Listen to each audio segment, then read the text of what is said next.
Fellow wanderers of Middle-earth, tonight we begin a new chronicle from the darkest corners of the elder days.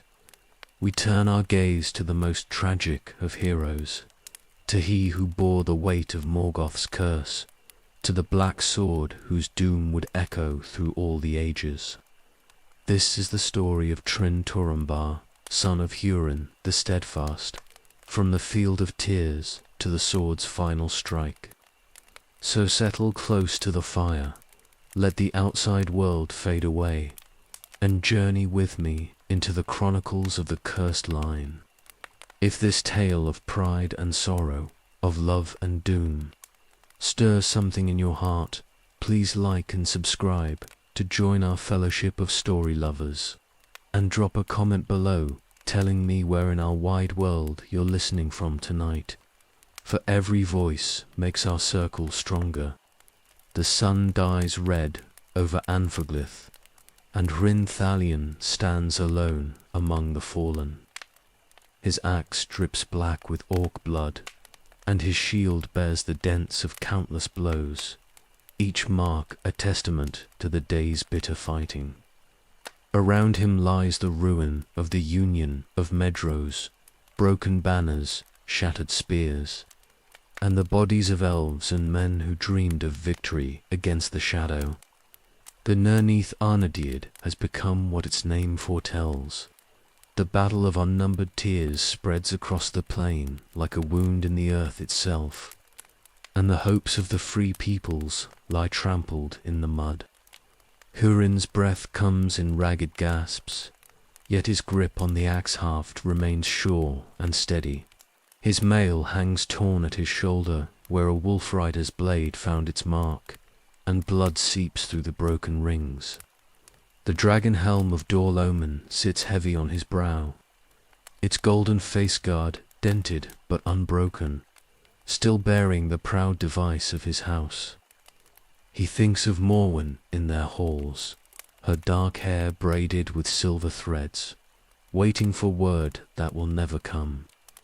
Of Turin playing among the rushes by the stream, his laughter bright as spring water and twice as precious. Of little Lalith chasing butterflies through summer grass, her hands cupped around fragments of dancing light. The orc host flows around him like a black tide risen from the depths of Angband. They do not rush forward now, but watch and wait, their yellow eyes gleaming with cruel patience born of certainty. They have learned to fear the bite of his axe, but they know he cannot stand forever against their endless numbers. Behind them comes the thunder of iron feet that shakes the very stones. Gothmog, the Balrog, strides across the battlefield, his whip of flame trailing smoke and embers that scorch the air. Lesser demons follow in his wake, creatures of shadow and fire that make the very air writhe with heat and the stench of sulphur. Hurin hefts his axe, feeling its familiar weight like an old friend's handclasp. The blade still holds its edge despite the day's carnage, its steel dark with the blood of orcs and wolves and fouler things. His father's weapon, and his father's fathers before that.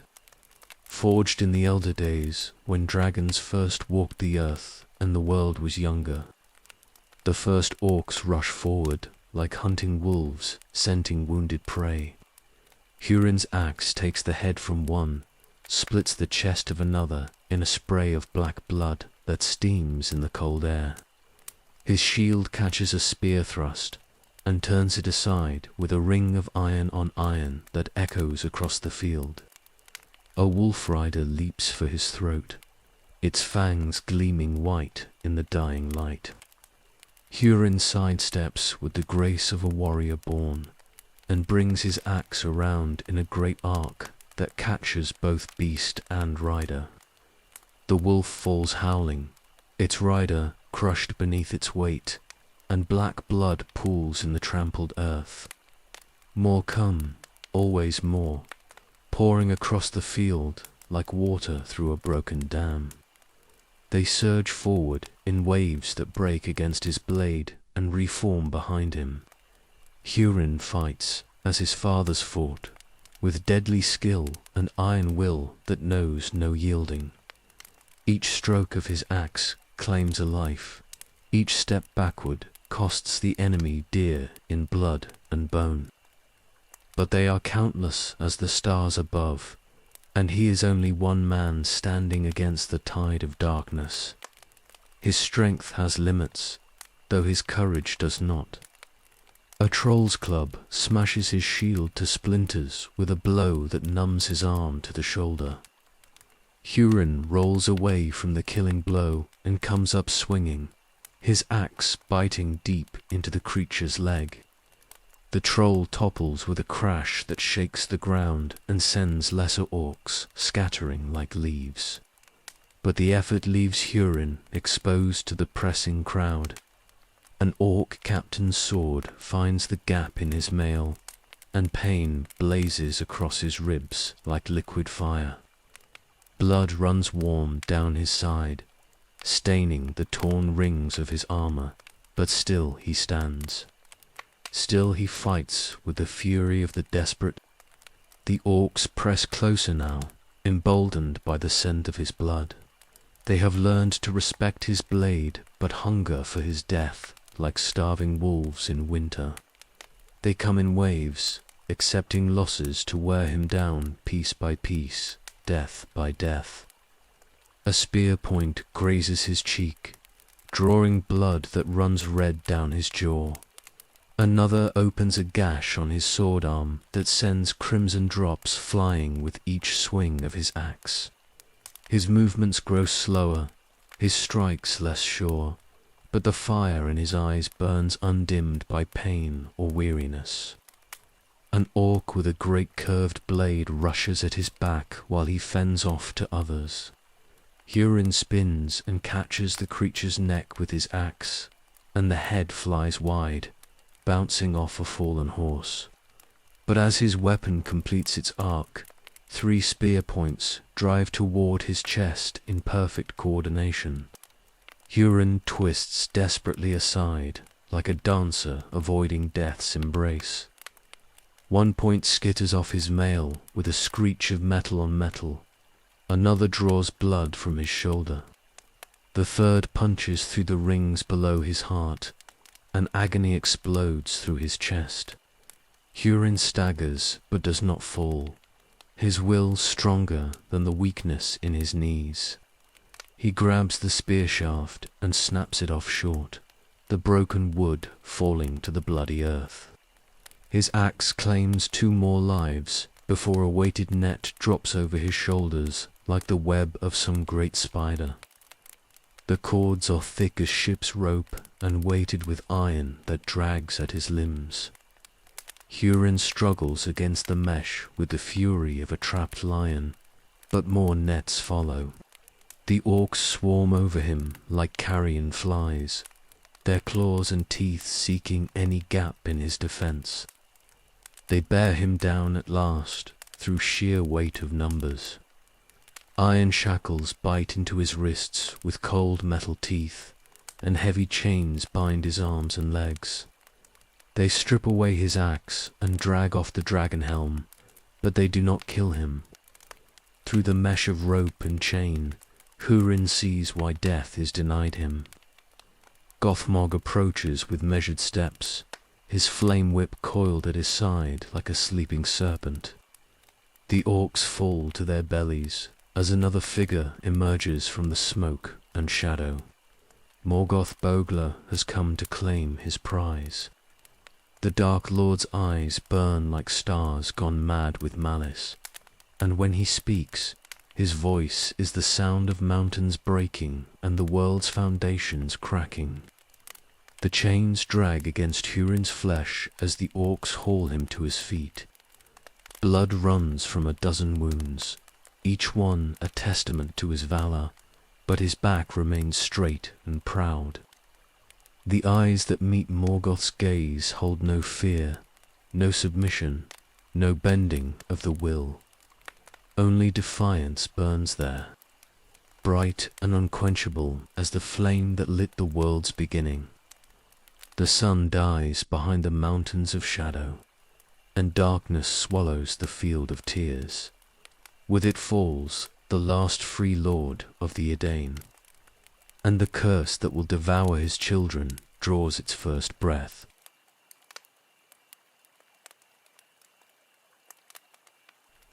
The throne of Angband rises like a mountain carved from night itself.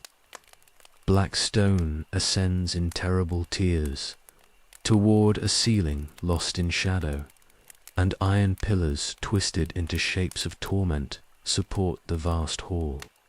Their surfaces gleam with the reflected fire of 1,000 braziers that cast dancing shadows on the walls. Hurin is dragged between the pillars on chains that bite deep into his flesh. The orcs that bear him forward move with the shuffling gait of creatures that have never known sunlight. Behind them march the Balrogs, lesser servants, things of shadow and flame that leave smoking footprints on the stone.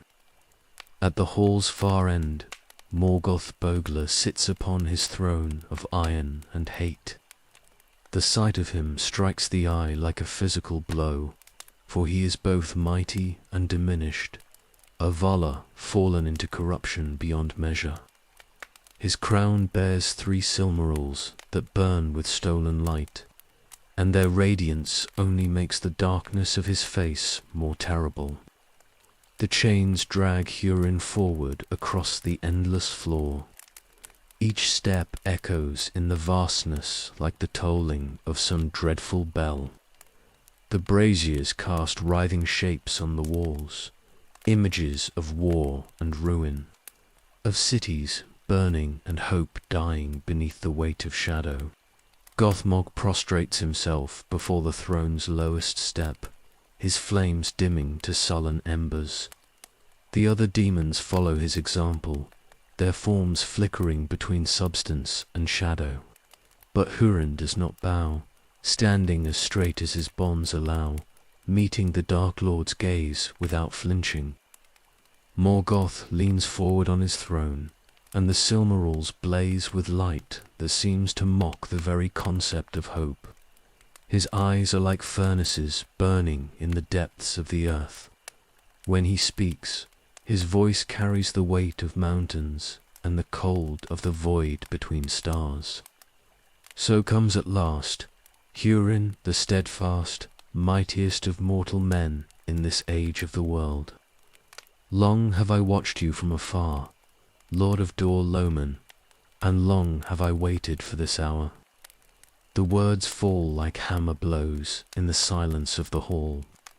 Hurin feels their weight pressing against his spirit like a tide of darkness, but he does not yield. His voice rings clear in the vastness when he answers. I am Hurin, son of Galdor, and I do not bow to shadow. Morgoth laughs, and the sound is like the breaking of glaciers in the wastes of the north. The pillars of the hall tremble at the noise, and dust falls from the ceiling like grey snow. The orcs cower and press their faces to the stone, but Hurin stands unmoved. Bow you shall, ere the end. But first you shall sit in this chair that I have made for you, and you shall look long into the Palantir that I have set before it. You shall see all that befalls those you love, and you shall understand that your defiance has purchased only sorrow. The Dark Lord gestures with one massive hand, and servants scurry from the shadows like rats. They bear between them a chair of black iron that radiates cold like a thing carved from winter itself. Before it stands a seeing stone that swirls with mists and shadows, its surface reflecting nothing but despair. Behold the wages of defiance. You shall watch as your son grows to manhood in exile and sorrow, bearing always the weight of your choices. You shall see him wander the world in search of a destiny that leads only to doom. And you shall witness the corruption of his heart and the poisoning of his love. The words strike Hurin like physical blows, each one finding its mark in his heart. He thinks of Trin's laughter, of the boy's bright eyes and eager questions. Something cracks inside his chest, but still he stands. Still he refuses to yield to the darkness pressing around him. And your daughter, sweet Lalaith, shall be but the first of your losses. Another daughter shall be born to your wife, and she too shall know sorrow beyond the telling. Brother and sister shall meet in darkness, and their love shall become the instrument of their destruction. Morgoth rises from his throne, and his shadow falls across the hall like the wing of some vast and terrible bird. The Silmarils burn brighter as he moves, their light casting writhing shapes on the walls. His voice drops to a whisper that somehow carries to every corner of the vast space. This is my gift to you, Hurin steadfast. You shall live to see all these things come to pass, and you shall know that every grief, every loss, every moment of despair springs from this hour when you chose defiance over wisdom. The curse settles over Hurin like a mantle of lead. He feels its weight pressing down on his spirit, seeking cracks in his resolve through which it might enter and poison his heart. Though his body trembles with the effort, his will remains unbroken like iron forged in starlight. The servants force him toward the chair of iron and the seeing stone that awaits. He resists with all his strength, but the chains bind him, and the servants are many. They press him down into the seat that burns like ice against his flesh. The Palantir begins to swirl with images of home and loss. In its depths, Hurin sees Morwen weeping by an empty hearth, her hands pressed to her belly where new life grows. He sees Turin playing alone among the rushes, calling for a father who will never answer. And over it all hangs the shadow of the curse, patient and inexorable as time itself.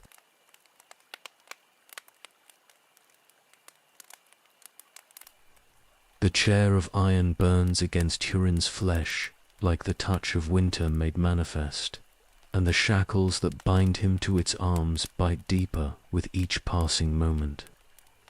Before him the Palantir swirls with mists that seem to writhe and dance with malevolent life, its surface reflecting not the light of the Silmarils, but something far darker and more terrible. The seeing stone pulses with a rhythm like a great heart beating in the depths of the earth, and with each pulse the mists within grow clearer and more focused. Morgoth circles the chair like a great beast stalking wounded prey, his footsteps echoing in the vastness of the throne hall with the sound of doom approaching. The Dark Lord's shadow falls across Hurin in waves as he moves, and each time that darkness touches him, the mortal man feels a piece of his strength ebb away like water flowing from a cracked vessel. Yet still his spirit burns defiant, a flame that refuses to be quenched no matter how the winds of malice howl around it. The Palantir begins to clear, and in its depths images form like reflections in troubled water. Hurin sees the halls of Dor-lomin as he left them, bright with firelight and filled with the sounds of life and laughter. But even as he watches, shadows creep across the familiar walls, and the light dims to something grey and lifeless. Morwen sits by the great hearth, her hands folded over her swelling belly when new life stirs. Her face is pale as moonlight on snow, and tears track silently down her cheeks as she stares into the dying embers. Around her the hall echoes with emptiness, for the men have not returned from the great battle, and she knows in her heart that they never will. Little Turin plays at her feet, building castles from wooden blocks that his father carved for him in happier days.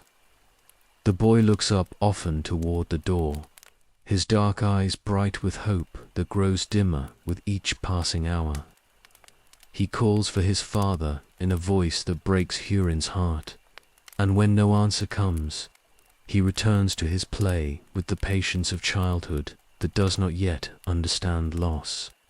"See how your defiance bears fruit," Morgoth whispers, his voice like the sound of glaciers grinding stone to dust.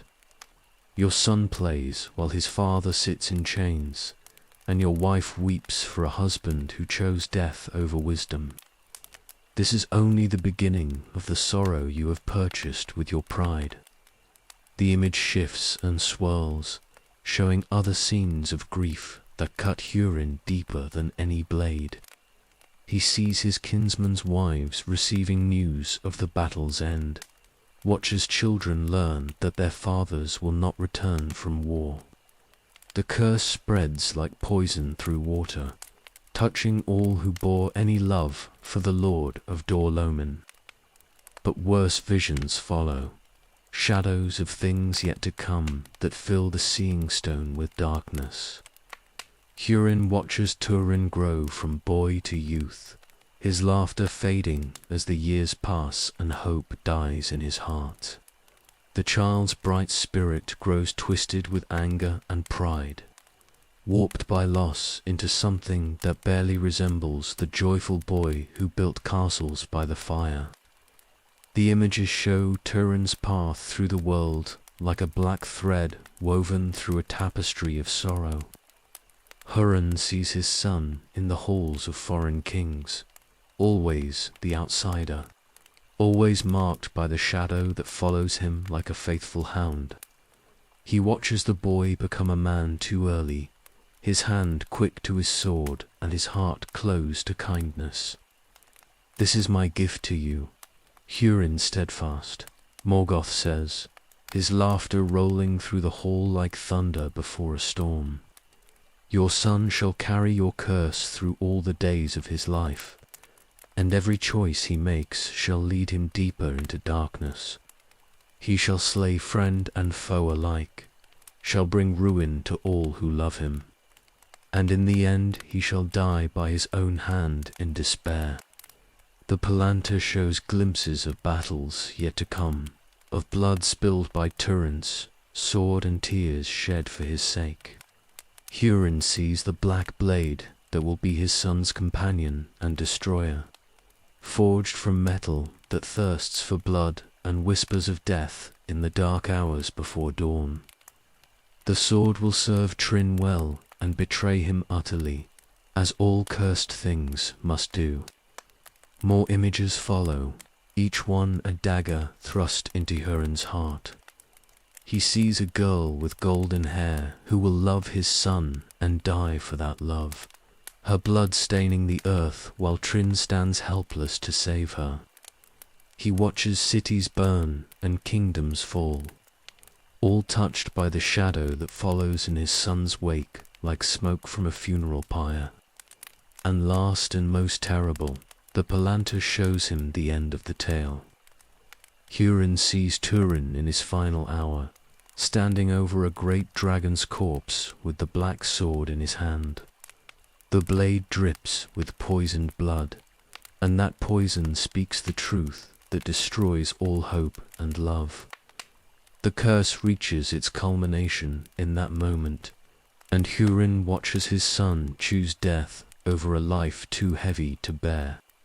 "Your daughter too shall know my mercy," Morgoth continues, his voice dropping to a whisper that somehow carries more menace than his loudest roar. "She shall be born into a world already poisoned by your choice, and she shall walk, unknowing, into the web I have woven.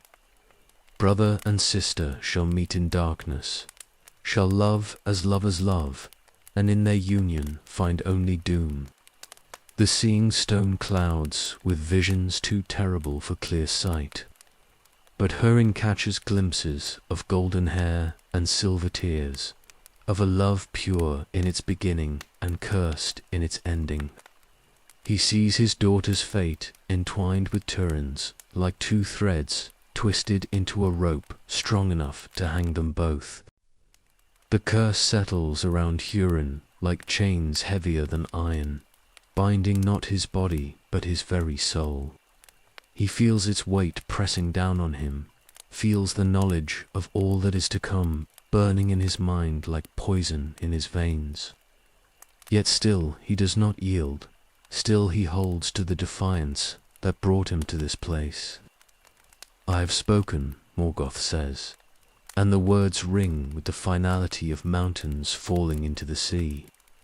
"Let all who hear remember that this is the reward of those who raise their hands against the rightful Lord of Arda. Watch well, Hurin, son of Galdor, and learn the price of hope.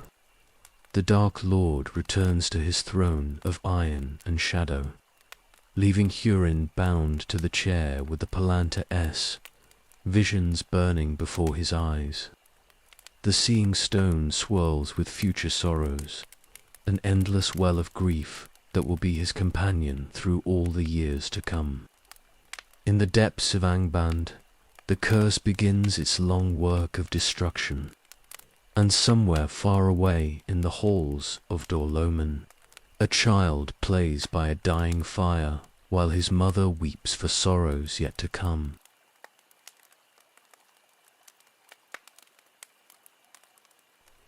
The years crawl by in the halls of Dor-lomin, like wounded animals seeking a place to die.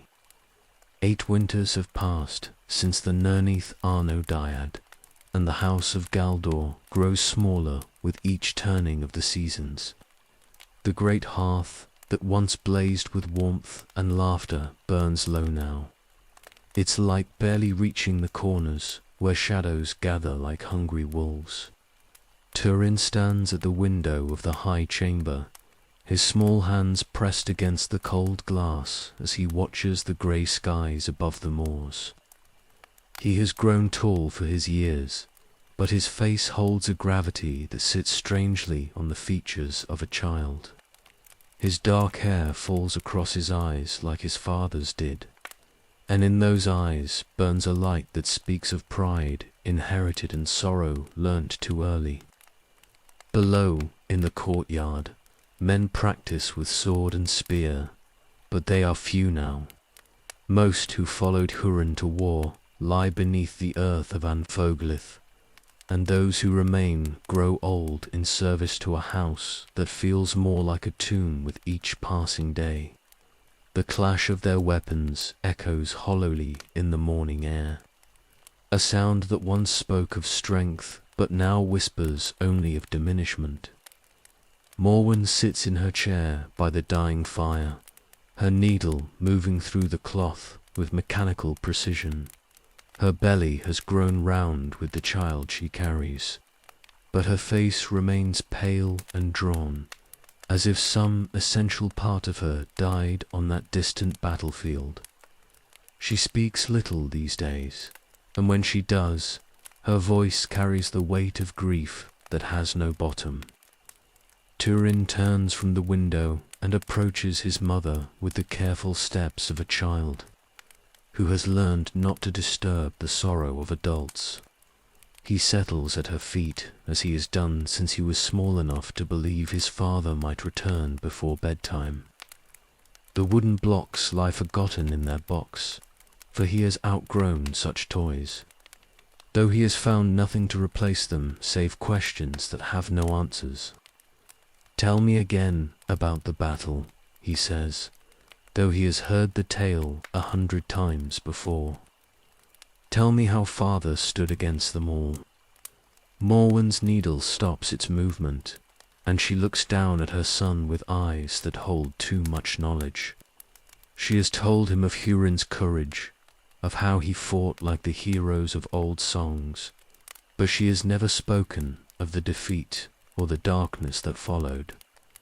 How can she explain to a child that his father's bravery purchased only sorrow?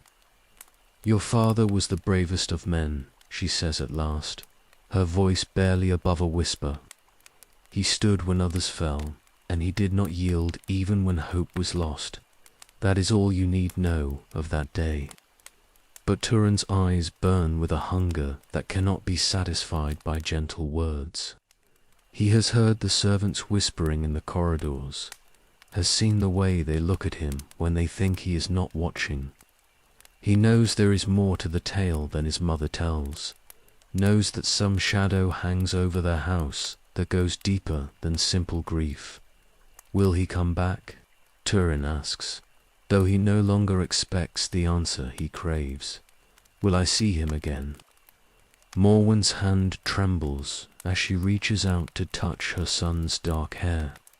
She wants to give him hope, wants to tell him that Hurin will return with the spring like the stories promise. But she has looked into the servants' faces when they bring news from the outside world, and she has seen the truth written there in lines of pity and fear. The world is changed, my son, she says finally. The old certainties are broken, and we must learn to live with what remains.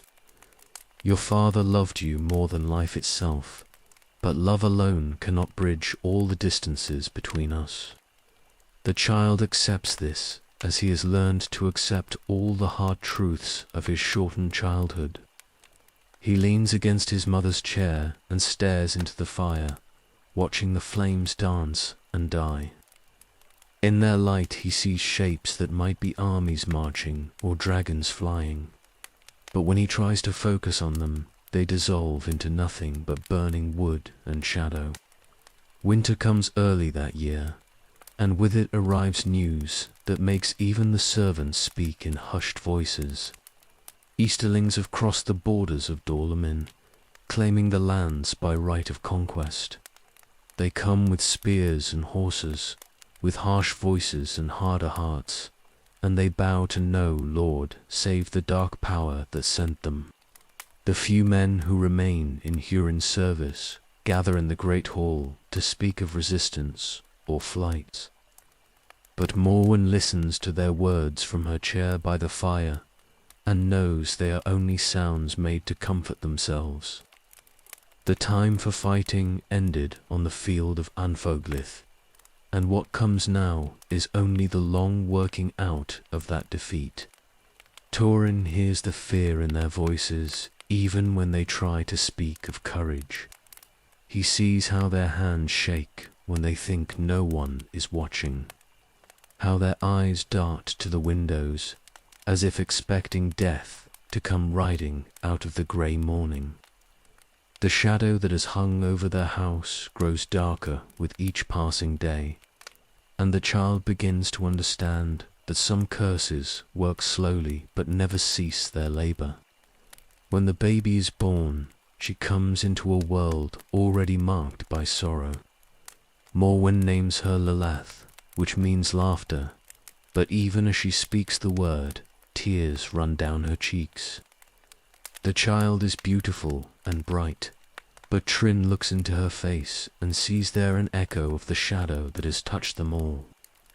Outside the walls of Dor-lomin, the Easterlings make their camps and sharpen their spears. Inside, a boy who should be playing with wooden swords instead learns the weight of responsibility too heavy for his years. The curse works its will in ways both subtle and profound, and the future grows darker with each choice that leads toward an ending already written in the stars.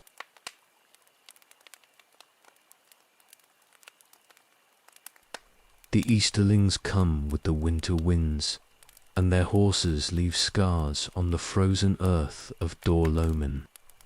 Brada leads them, a man with eyes like chips of flint and a voice that cuts through the morning air like the crack of a whip.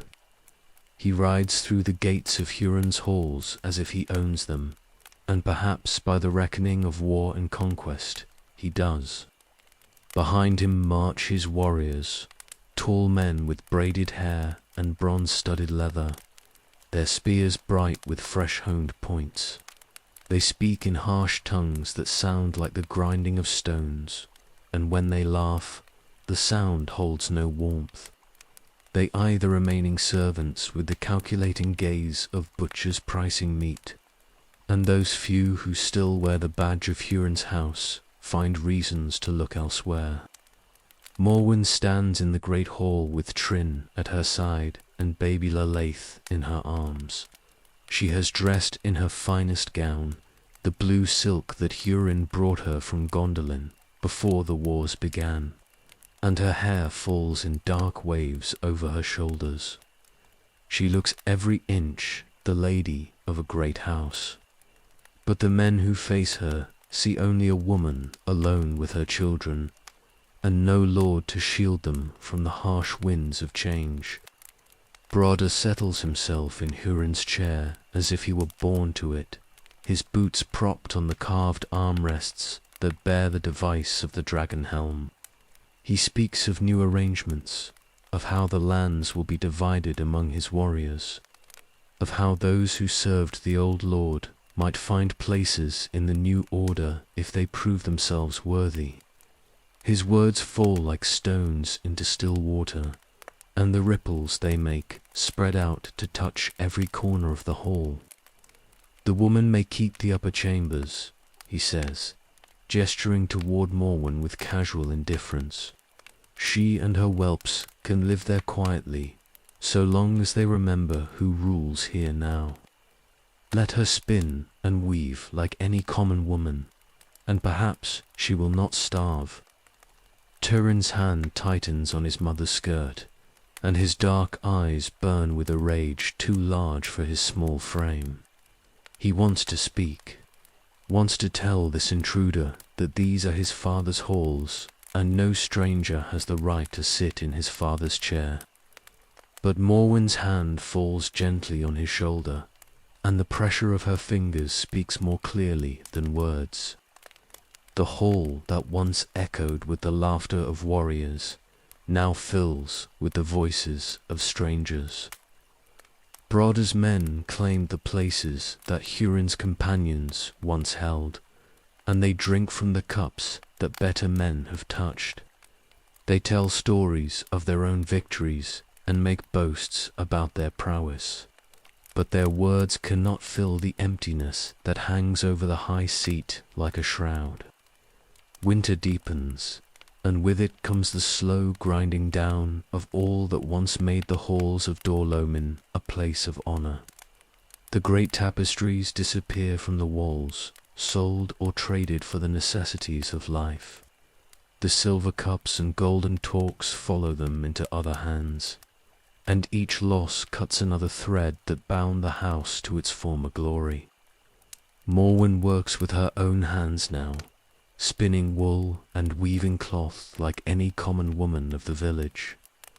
Her fingers, once soft with the ease of lordship, grow calloused from the work, but she never complains. She sings soft songs to Lalaith as she rocks the cradle, old lullabies that speak of better days when the world was younger and hope had not yet learned the taste of ashes. Turin watches his mother's quiet endurance with eyes that miss nothing. He sees how her shoulders grow thin beneath the worn fabric of her gowns, how the lines around her eyes deepen with each passing day. He understands, though no one has spoken it aloud, that they are prisoners in their own home, surviving on the charity of those who conquered them. The boy learns to move through the halls like a shadow, keeping to the forgotten corners and the narrow stairs that lead to chambers the Easterlings do not trouble to claim. He knows every hiding place, every secret passage that his father showed him in the days when such knowledge seemed like a game. Now those skills serve a grimmer purpose, helping him avoid the rough hands and crude laughter of Broder's warriors. But even in the highest chambers, the shadow of their reduced state follows them. The fires burn lower now, for wood must be begged from those who once served them. The food grows plainer, and there is less of it, for Broder's generosity has limits that grow narrower with each passing week. Turin learns the gnawing of hunger and the bite of cold, lessons that carve themselves deep into his young heart. Spring comes late that year, and when it arrives, it brings news that changes everything. Morwen sits by the window with a letter in her hands, its seal broken and its contents read until the words burn like brands in her memory. King Thingol has offered to take Turin as a foster son, to raise him in the safety of Doriath, where no Easterling spear can reach. The decision tears at her heart like the choice between breathing and drowning. To keep him means watching him grow up in shame and servitude, learning to bow his head to men who are not worthy to touch his father's boots. To send him away means losing the brightest light in her darkened world, the one thing that makes each day worth living. Turin finds her weeping over the letter in the grey hour before dawn. He cannot read the words written there, but he understands their meaning in the way that children sometimes know truths too large for explanation. His mother is choosing between loves, and whichever path she takes will lead to sorrow. "Will I see you again?" he asks, though part of him already knows the answer. "Will I come back home?" Morwen pulls him close and holds him tight enough to bruise, as if she could somehow bind him to her with the strength of her embrace.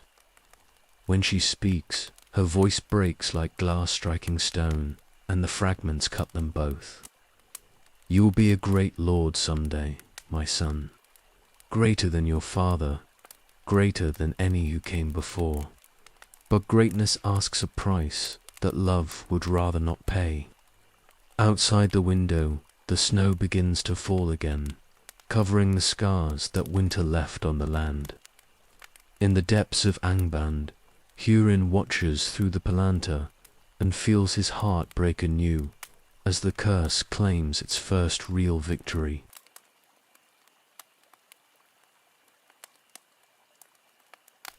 The decision, once made, hangs over the household like a blade suspended by spider's silk.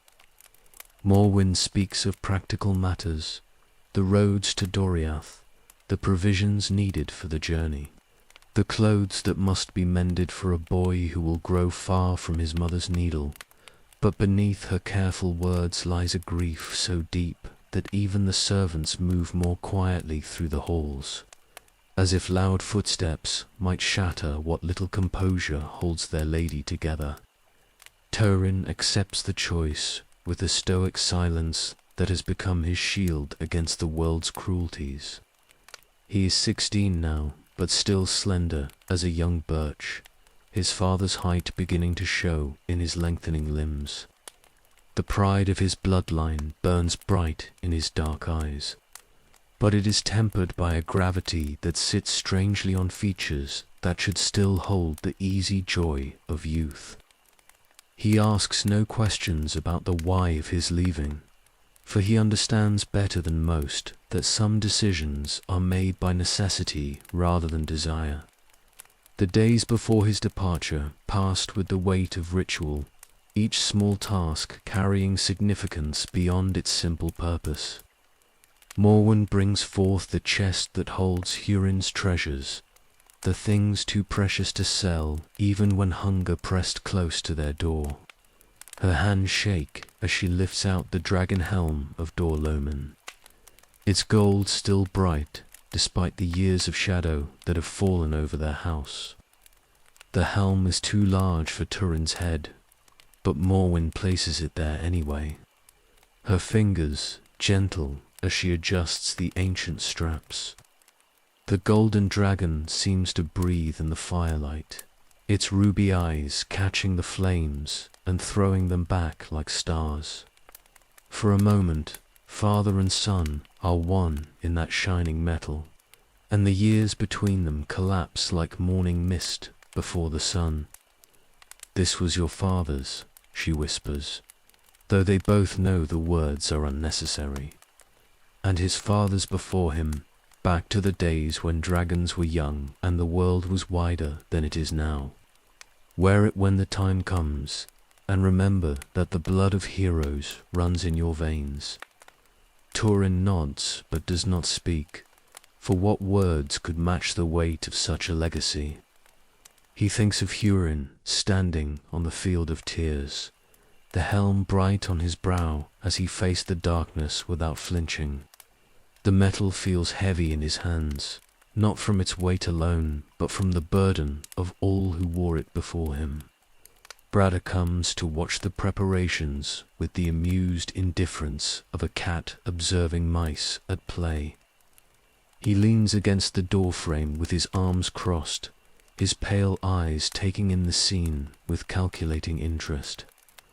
The sight of the dragon helm brings a spark of greed to his face.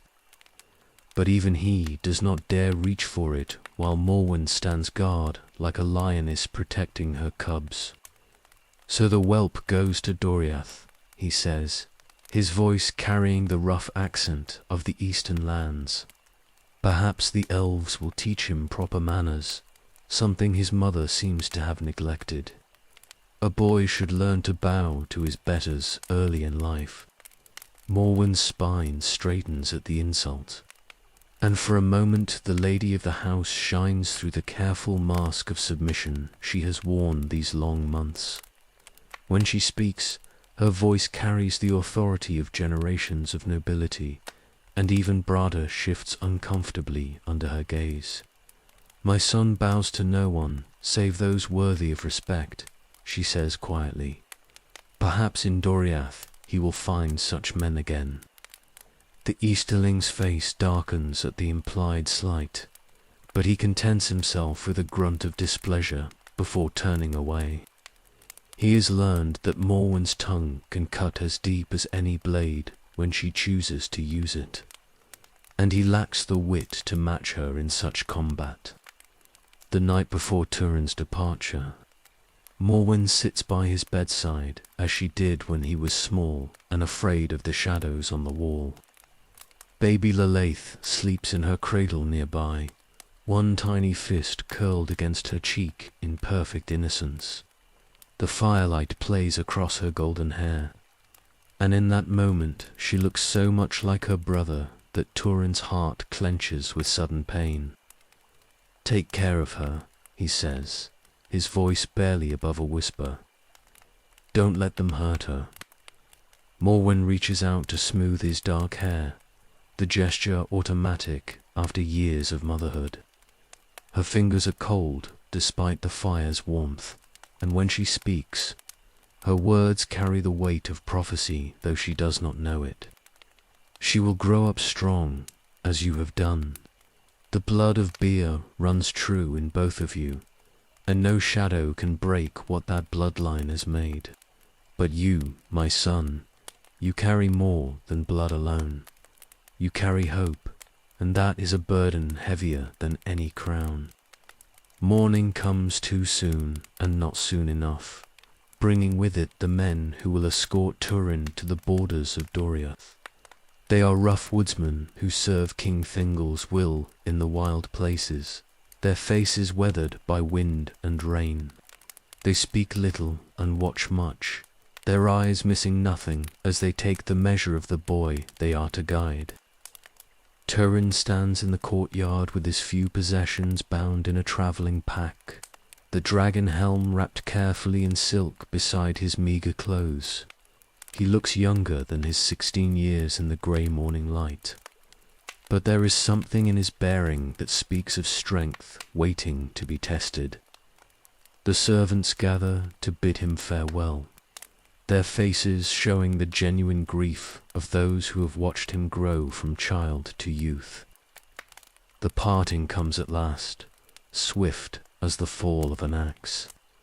Morwen holds him close one final time, her body shaking with the effort of not weeping openly. When she releases him, Trin sees his own reflection in her tears, and the sight cuts him deeper than any blade. He climbs onto the horse they have given him, a sturdy beast bred for the long roads of the wild. As the small company moves toward the gates, he looks back once at the halls that have been his world. In the highest window, Morwen stands with Laleth in her arms, and the sight of them burns itself into his memory like a brand. The curse follows him as he rides away, patient as time itself, and twice as certain.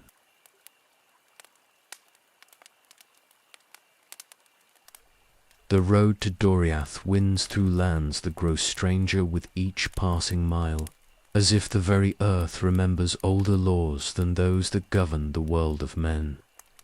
Turin rides between his guides with the silence of one learning that every step forward is also a step away from everything he has known.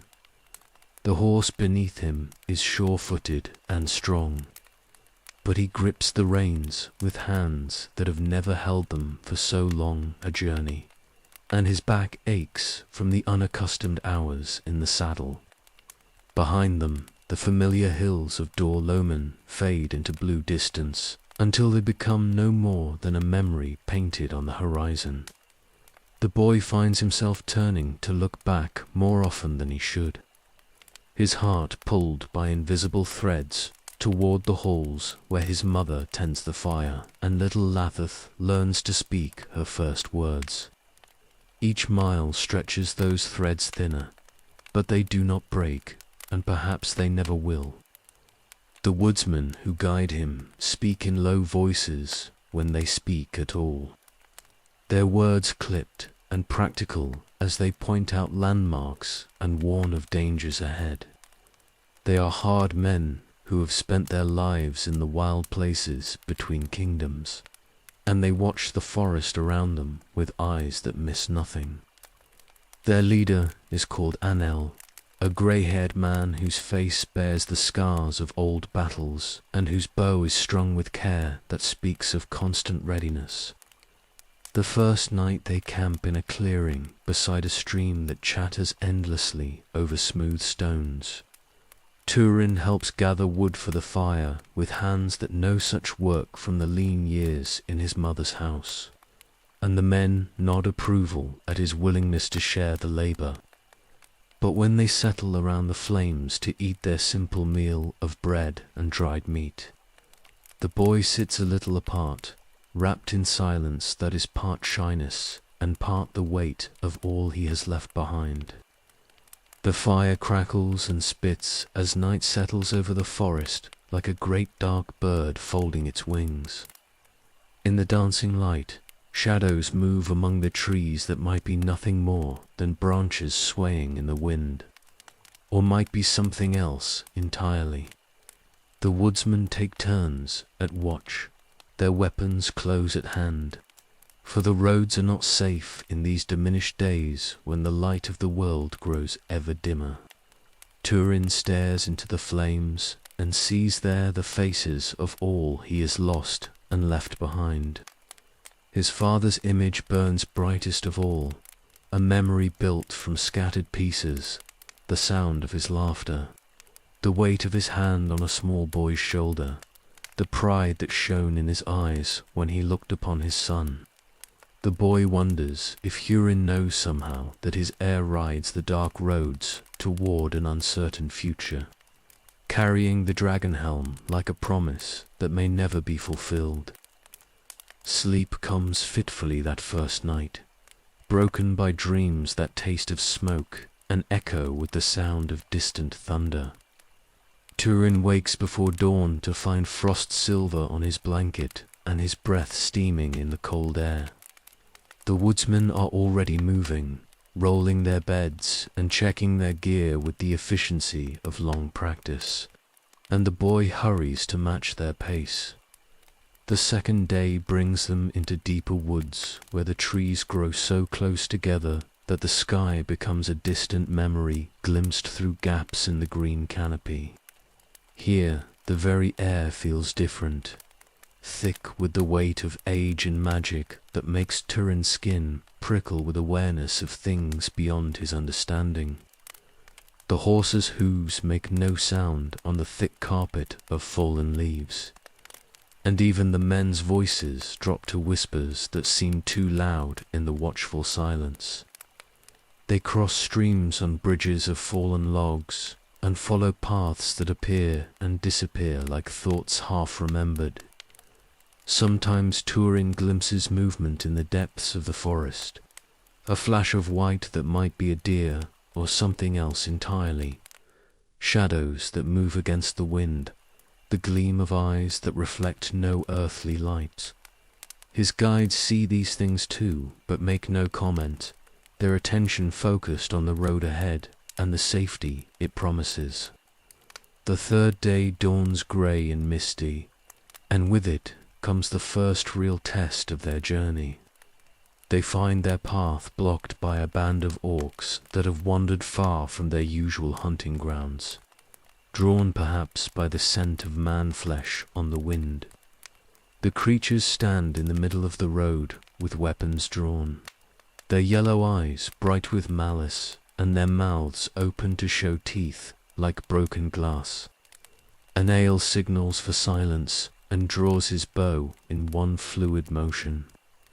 His companions follow suit, their own weapons appearing in their hands like extensions of their will. But Turin's hand goes to the sword at his side, the blade that was his father's gift on his last birthday, and his dark eyes burn with a light that speaks of battles yet to come. The fight is brief but fierce. Arrows whisper through the morning air to find their marks, and steel rings against iron in the ancient song of combat. Trin bloods his blade for the first time, feeling the shock of impact run up his arm as his sword takes an orc's life. And something changes in him with that first taste of battle. When the last orc falls, the mist seems to lift as if their deaths have broken some spell that held it to the earth. The road ahead stretches clear and bright, leading toward a realm where older laws than those of war and conquest still hold sway. The borders of Doriath lie just beyond the next hill.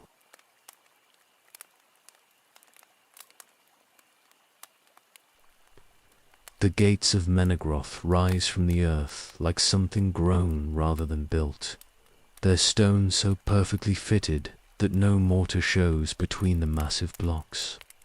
Ancient trees arch over the entrance, their roots twisted deep into the rock itself, and their branches form a living roof that filters the sunlight into patterns of green and gold. Turin stares up at them with wonder, for never has he seen craft that so perfectly marries the work of hands with the wild growth of the forest. Anael speaks with the guards in voices too low for Turin to hear, but their gestures tell the story clearly enough. Papers change hands, seals are examined, and eyes that have seen the passing of ages turn to study the mortal boy who seeks sanctuary in the hidden kingdom. The elves move with a grace that makes even the skilled woodsman look clumsy by comparison. And when they speak, their words carry music that seems to echo from the very stones. The passage beyond the gates slopes downward into the heart of the hill, its walls carved with images that seem to move in the torchlight.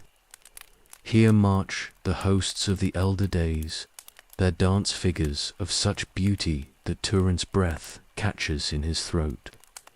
The carvings tell stories older than the memory of men, tales of the first awakening by starlight and the long journey westward toward the sea. Deeper they go, through halls that stretch beyond the reach of sight. The ceiling soars overhead, supported by pillars that might be trees turned to stone or stones shaped to grow like trees. Everywhere there is light without flame, a soft radiance that seems to come from the very walls themselves, and the air carries scents of flowers that bloom in no earthly garden. The throne hall of Thingol lies at the heart of the great delving, a vast chamber whose walls rise into shadow and whose floor spreads wide enough to hold an army. At its center stands a fountain that sings with the voice of falling water, and around it grow trees that bear leaves of silver and gold. The sight of them strikes Turin like a physical blow, for they are echoes of Valinor itself, memories of light that was before the sun and moon were made. Upon a throne carved from a single great pearl sits Elwulf, king of Doriath and mightiest of the Eldar, who never saw the blessed realm. He is tall beyond the measure of men, and his hair falls in silver waves to his shoulders. His crown bears no jewels save one, a star of clear crystal that catches the light and throws it back like hope made visible. When his eyes turn to Turin, the boy feels measured by a gaze that has watched the world grow from its youngest days. Beside him stands Melian, the queen, and at the sight of her Turin's heart stops in his chest. She is beautiful beyond the telling of any song, but it is not her beauty alone that strikes him speechless. Power radiates from her like heat from a forge, the strength of one who walked in the presence of the powers before the world was made. Her eyes hold depths that speak of wisdom older than mountains, and when she smiles, flowers bloom in the carved stone at her feet. Anel makes his bow and speaks the formal words that present Hurin's son to the throne of Doriath. His voice echoes in the vastness of the hall, but Trin hears the words as if from a great distance. The boy's attention is caught by wonders that crowd every corner of his vision, the play of light on the fountain's water, the rustle of leaves that should not grow in halls beneath the earth, the faces of the elves that watch him with curiosity and kindness. When Thingol rises from his throne, his movement flows like music made visible. He descends the steps with strides that make no sound, and when he reaches Turin, he places a hand upon the boy's shoulder. The touch is gentle, but carries strength enough to move mountains. And in that moment Turin feels something ease in his heart that has been tight with fear since his father rode away to war. "Welcome, son of Hurin," the king says, and his voice carries the authority of one who has spoken with the gods themselves. "Long have I waited for this day, for your father was dear to me in the years when hope still burned bright in the world.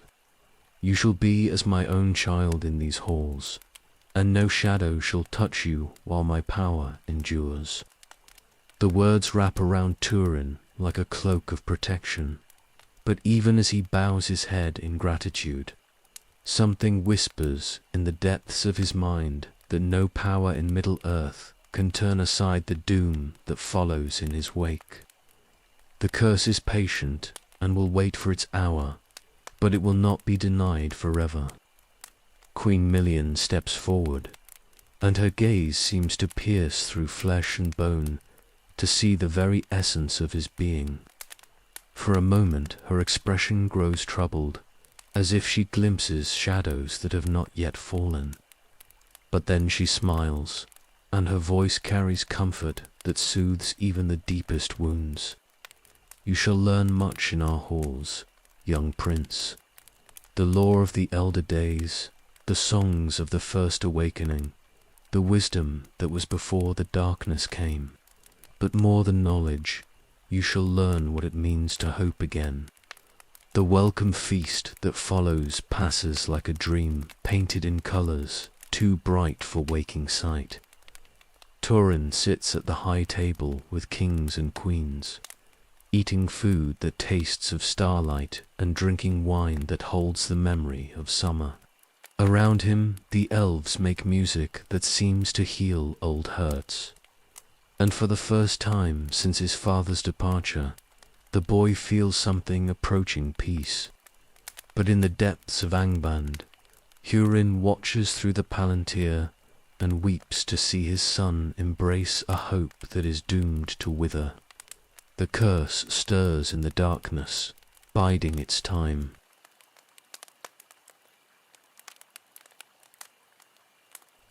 The days in Morgoth pass like drops of honey falling from the comb, sweet and slow and golden, with a light that never seems to fade. Turin wakes each morning in chambers carved from living rock, their walls smooth as silk and warm to the touch, despite lying deep beneath the earth, through windows that look upon gardens where flowers bloom in eternal spring. He watches the elves go about their timeless business with the grace of dancers who have never known a misstep. A tutor comes to him with the rising of each day, an elf lord named Arister, whose eyes hold the memory of stars before they learned to die. He speaks the ancient tongues as if they were his native speech, which perhaps they are, and under his patient guidance, Turin learns to shape the words of Sindarin as the elves do. The language flows like water over stone, each syllable polished smooth by ages of use. And in its cadences, the boy hears echoes of the music that shaped the world from the beginning. The lore they teach him reaches back to the very dawn of days, when the earth was young and the Valar walked openly among their children. Turin learns of the two trees that lit Valinor before the sun and moon were made, of the Silmarils that caught their light and held it pure forever. He hears tales of the great journey westward, when the elves first answered the summons of the powers and left behind the starlit halls where they were born. But darker stories follow, for no tale of the elder days can long avoid the shadow that fell upon them. Arister speaks of the kinslaying at Alqualonde, where brother raised sword against brother for the sake of jewels brighter than hope itself. His voice grows heavy when he tells of the burning of the ships, of how the flames lit the sky like a second sunrise while the exiles stood upon the shore of a foreign land. Turin drinks in these stories like a man dying of thirst, for they speak to something in his blood that recognizes the weight of ancient doom. In the tales of Feanna's sons, he hears echoes of his own father's pride, the iron will that chose defiance over wisdom. The parallels cut deep, but he does not turn away from their teaching, for in understanding the failures of the great, he hopes to learn wisdom enough to avoid their fate. The sword masters of Doriath take him to their training grounds, where the ring of steel on steel echoes, beneath vaulted ceilings carved with images of ancient victories. Here Turin learns that all his boyhood practice was but the first stumbling steps of one learning to walk. The elves move with their blades like extensions of their will, their strokes flowing one into another without pause or wasted motion. Beleg Cathalion becomes his teacher in the arts of war, a hunter whose bow is legend throughout the hidden kingdom. He is tall even among the elves, with grey eyes that miss nothing and hands that can thread an arrow through the eye of a needle at 100 paces. Under his tutelage, Turin learns to read the forest's moods, to move without sound through thickets that would snare any mortal man. The boy shows promise that makes even the ancient warriors nod with approval. His sword arm grows strong and sure, and his eye learns to judge distance and speed with the precision of one born to the blade. But there is something in his fighting that troubles those who watch, a grimness that sits strangely on one so young, a willingness to press an attack beyond the bounds of prudence. Beleg sees it first, the way Turin's eyes grow cold when the practiced blades clash together. There is anger in the boy's heart, a fire that burns too hot and threatens to consume more than its enemies. The elf lord tries to speak of balance, of how the greatest warriors are those who fight with minds clear and hearts at peace. But his words seem to slide off Turin like water from a stone. The seasons turn in their ancient dance, and Turin grows from boy to youth beneath the timeless light of the hidden kingdom. His voice deepens and his shoulders broaden, but the shadow in his eyes grows darker with each passing day. He dreams sometimes of the halls of Dor-lomin, of his mother sitting alone by a dying fire while strangers laugh in his father's chair, and he wakes with tears on his cheeks and rage burning in his heart. Letters come from time to time, carried by the secret ways that connect Doriath to the outer world. Morwen writes of little Leleth's first words, of how she grows beautiful and bright despite the shadows that surround their diminished house. But between the lines, Turin reads stories of hardship and humiliation that his mother is too proud to speak openly, and each message fans the flames of his anger a little higher. The elves watch him with growing concern, for they see the pattern that mortals so often follow. Pride and grief make a bitter mixture, and when they ferment together in a young heart, they brew poisons that can destroy more than the one who drinks them. Even Queen Million speaks with him, her voice gentle as summer rain. But the words of comfort cannot wash away the stains that sorrow has left on his spirit. King Thingol offers him a place among the warriors of Doriath, a chance to ride with the border guards who keep the hidden kingdom safe from the darkness that presses ever closer. It is an honor beyond the dreams of most mortal men, but Turin's answer surprises them all. "I would learn to fight in the wide world," he says, his young voice carrying a weight that speaks of decisions already made. "The shadows grow stronger beyond your borders, and it is there that blades are needed most." In the depths of Angband, Hurin watches his son's first steps toward doom and feels his heart break anew. The curse stirs like a sleeping dragon, patient and implacable as time itself.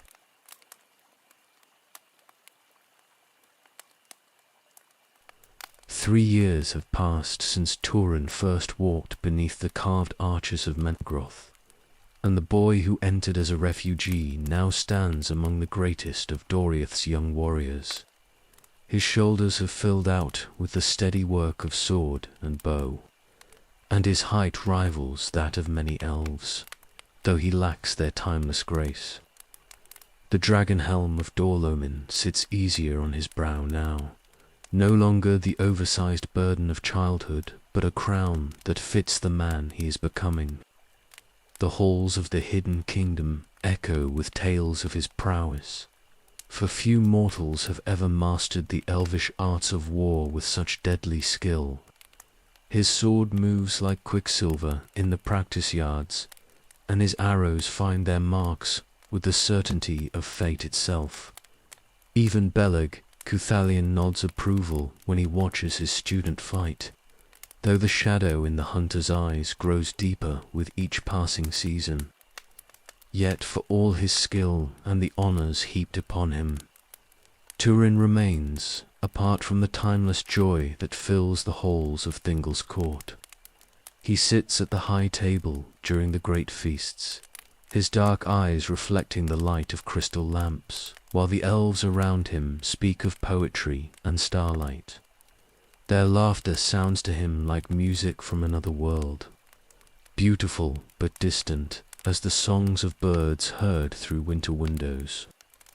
The letters from Dor-lomin come less frequently now, each one bearing news that cuts deeper than the last. Morwen writes of Leleth's illness, of how fever took the child as the snows began to fall. Her words are careful and controlled, but Turin reads between the lines the story of a mother's heart breaking in silence, while strangers rule the halls where her children should have played. When the news of his sister's death reaches him, Turin does not weep. He stands in his chamber like a statue carved from stone, the letter crumpled in his fist, while something fundamental shifts inside his chest. The last bright thread that connected him to innocence snaps with an almost audible sound, and in its place grows something harder and colder than the winter that claimed little Leleth's life. King Thingol summons him to a private audience, the two of them alone in a small chamber where the walls are carved with images of singing birds. The elven king's eyes hold sorrow that spans the ages, for he has seen too many bright spirits consumed by grief to mistake the signs. When he speaks, his voice carries the weight of one who has watched empires rise and fall while the pain of loss remains constant. Grief is the price we pay for love, young prince. It is a burden that grows lighter with time, not because we forget those we have lost, but because we learn to carry their memory as a blessing rather than a curse. But Turin's response surprises even the ancient king with its bitter certainty. The young man's voice carries no trace of the boy who once marveled at the wonders of Morgoth, replaced by something sharp enough to cut diamond. Time heals nothing, Lord King. It only teaches us to bear our wounds in silence while the world continues its dance around our pain. My sister is dead because my father chose honor over wisdom, and I am here safe in your halls while my mother faces each day alone among enemies. The words hang in the air between them like drawn blades, and Thingol sees in them the seeds of a doom that grows stronger with each season. He has ruled for ages beyond counting and learned to read the patterns that lead men toward their fate. In Turin's eyes he glimpses the same pride that drove Fëanor to kinslaying and Fingolfin to his final challenge beneath the gates of Angband. Melian joins them before the audience ends, her presence filling the chamber with light that seems to ease even the deepest hurts. She speaks to Turin with the voice of one who knew the world before sorrow entered it, but her words of comfort slide off his hardened heart like rain from polished stone. The shadows that follow you are not of your making, child of Hurin. They come from choices made long before your birth, in halls where pride first learned to wear the mask of righteousness. Do not let them poison what brightness remains in your spirit. Turin bows his head in acknowledgement, but does not answer, for what words could bridge the distance between immortal wisdom and mortal pain? He leaves the royal presence with courtesy intact, but heart unchanged, walking through halls that no longer seem like sanctuary, but like a cage built from kindness and good intentions. The other young warriors of Doriath try to include him in their fellowship, but Turin's silence has grown into a wall that even friendship cannot breach. He trains with them and fights beside them when raiders test the kingdom's borders, but always he remains the outsider, the mortal among immortals, whose thoughts turn ever toward darker purposes. Beleg watches his former student with growing unease, for he recognizes the signs of a spirit preparing for some desperate deed. The hunter has walked the wild places long enough to know when a wolf prepares to leave the pack, and everything in Turin's bearing speaks of such a parting. The bow of the great hunter never misses its mark, but he fears that no arrow can turn aside the doom that gathers around Hurin's sun like storm clouds massing for the final tempest. In the depths of Angband, the curse stirs with satisfaction as its first victory bears the bitter fruit of isolation. The proud boy who entered Doriath as a refugee now stands ready to become the weapon that will destroy all who love him. The child is gone. The instrument of doom has taken his place.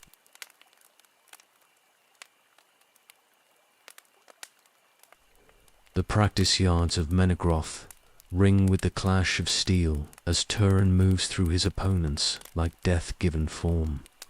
3 elven warriors circle him with blades drawn, their movements flowing like water over stone, but he reads their intentions before they know them themselves. His sword takes one in a bind that sends the elf's weapon spinning from nerveless fingers, while his dagger appears in his offhand to catch the thrust of a second attacker. The third elf comes in low, seeking to end the bout with a clean strike to the legs, but Turin's blade is already there to meet him. The parry flows into a riposte that stops a hair's breadth from the elf's throat, and the watching masters nod their approval at the control that stays his hand.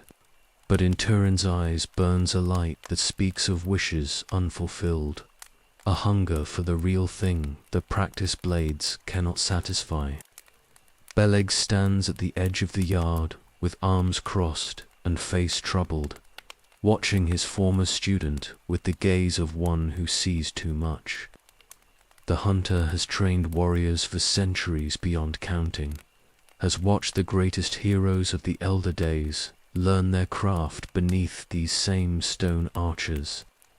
Never has he seen such natural skill wedded to such darkness of spirit. Talent that grows stronger even as the heart that guides it grows colder. The months pass in a blur of steel and strategy, of lessons in warfare that span from single combat to the movement of armies across vast battlefields.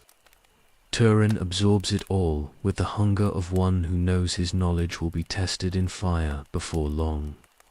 He learns the placement of supply lines and the timing of forced marches, the reading of terrain and the psychology of fear that breaks formations before the first blow falls. Captain Mabloon takes him into the deep archives where the strategies of the great wars are preserved in scrolls that crackle with age. Here lie the tactical wisdom of Gil-galad and Elrond, the memoirs of generals who fought against dragons when the world was younger. Turin studies them with an intensity that borders on obsession, his mind cataloguing every detail that might prove useful in the darkness he knows awaits beyond Doriath's borders. The bow receives equal attention under Beleg's watchful eye, for the great hunter refuses to let any student master only half the arts of war.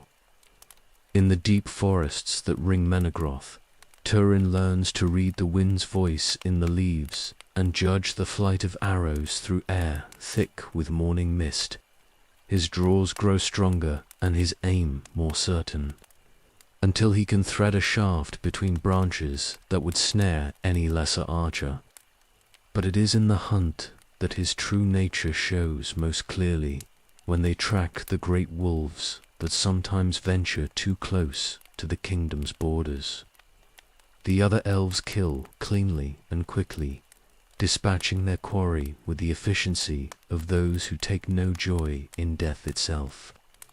Turin's arrows fly just as true, but there is something in his eyes as he watches the light fade from his target that makes even seasoned warriors shift uncomfortably.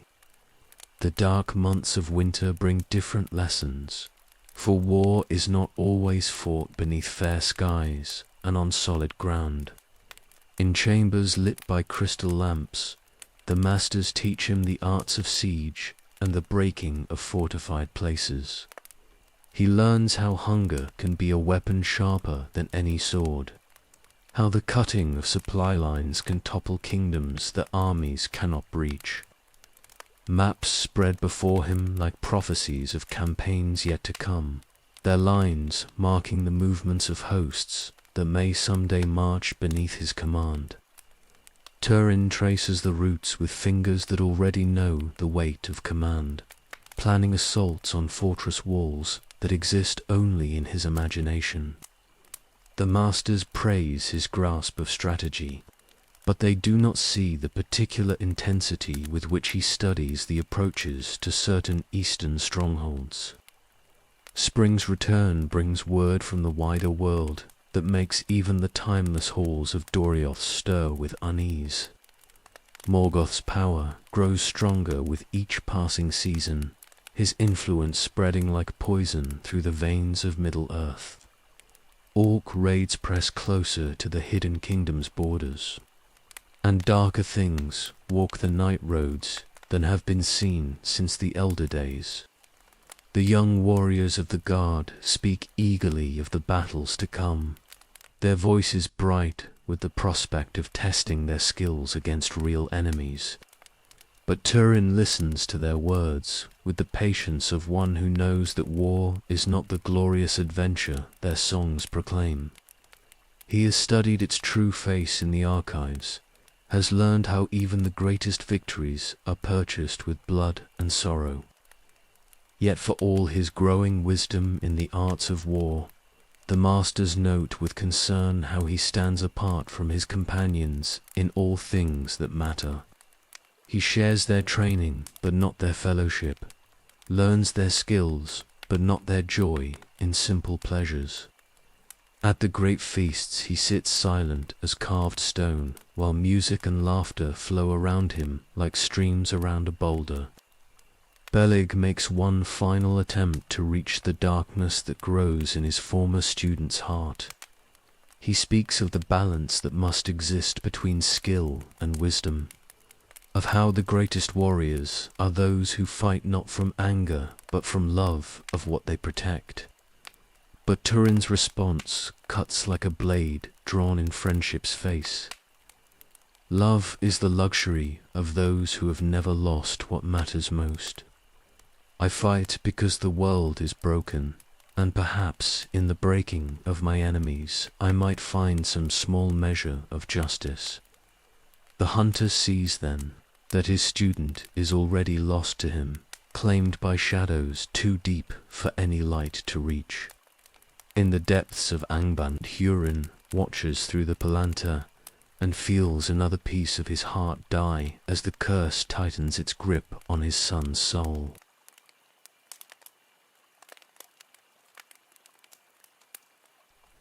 The forges of Nargothrond burn with fires that have never known quenching, their flames fed by the breath of the earth itself, and tended by smiths whose skill spans the ages.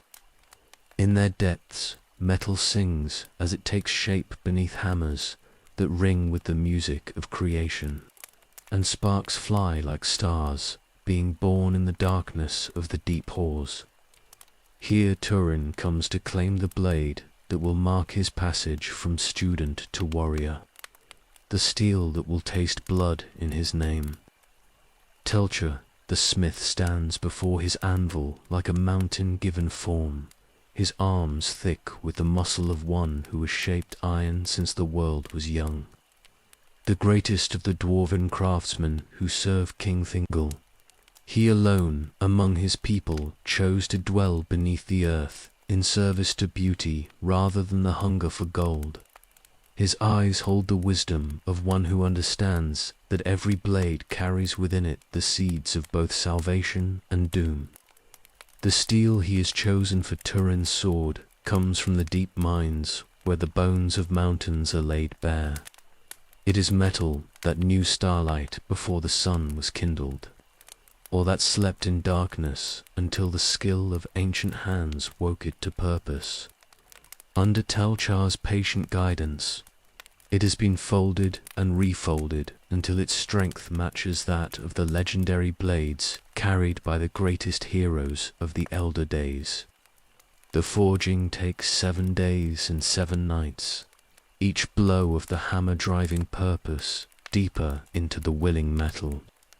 Turin watches from the shadows as the smith works, his young face lit by the forge fire's glow and his eyes reflecting the sparks that dance in the heated air.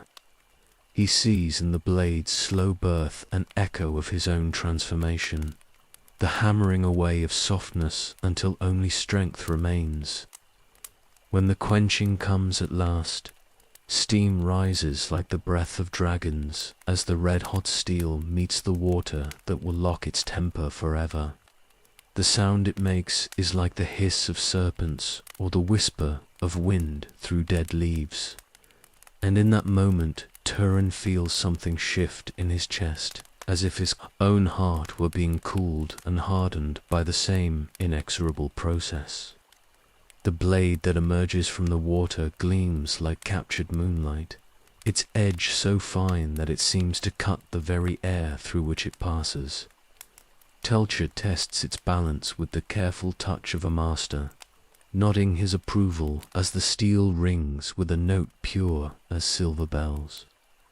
But when he looks into Turin's eyes, the smith's expression grows troubled, for he sees there a hunger that goes beyond simple desire for a fine weapon. The hilting and finishing take 3 more days of careful work, as guard and grip and pommel are fitted to match the blade's perfect balance.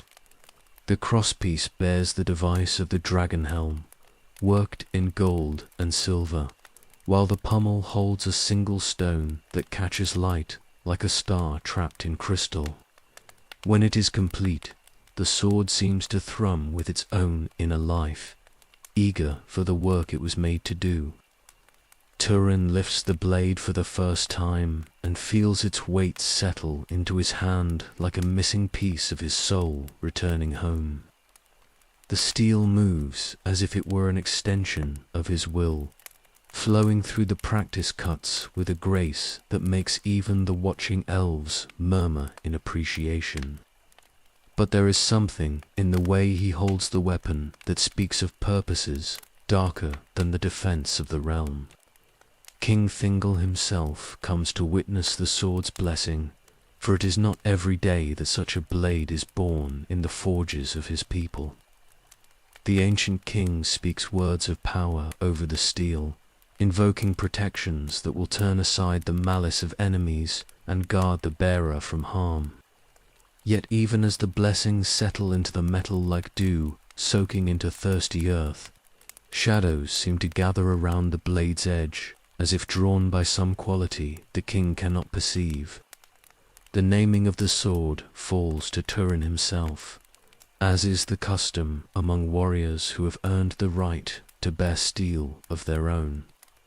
He stands before the assembled court with the blade naked in his hands, its surface reflecting the light of crystal lamps, while the elves wait to hear what title he will give to his companion in battle. "I name the girth An Glamhoth," he says, his young voice carrying clearly through the vast hall. "Death of the orcs, for that shall be thy work in the world until my arm grows too weak to wield thee." The elves nod their approval at the name, for it speaks of noble purpose and the protection of fair lands from the malice of the shadow. But those with the deepest sight among them catch something else in the blade's gleaming surface, a reflection that shows not the destruction of orcs alone, but the spilling of blood that runs red as any other. Beleg stands at the hall's edge with arrows nocked but not drawn, his hunter's instincts prickling with unease he cannot name. He has seen many weapons blessed in these halls, has watched heroes claim blades that would carve their names into legend, yet never has he felt such foreboding at a sword's birth, such certainty that the steel now gleaming in Turin's hands will drink deeper draughts than any orc blood can provide. The ceremony ends with feasting and songs that praise the craft of smith and the courage of the warrior who will bear the new blade into battle. But beneath the celebration runs a current of unease, for even in the timeless halls of Morgoth, some can sense when doom takes tangible form. In the depths of Angband, Hurin watches his son claim the weapon that will serve as both his greatest strength and his ultimate destroyer. The curse stirs with satisfaction, for every gift becomes a trap when the shadow falls across it.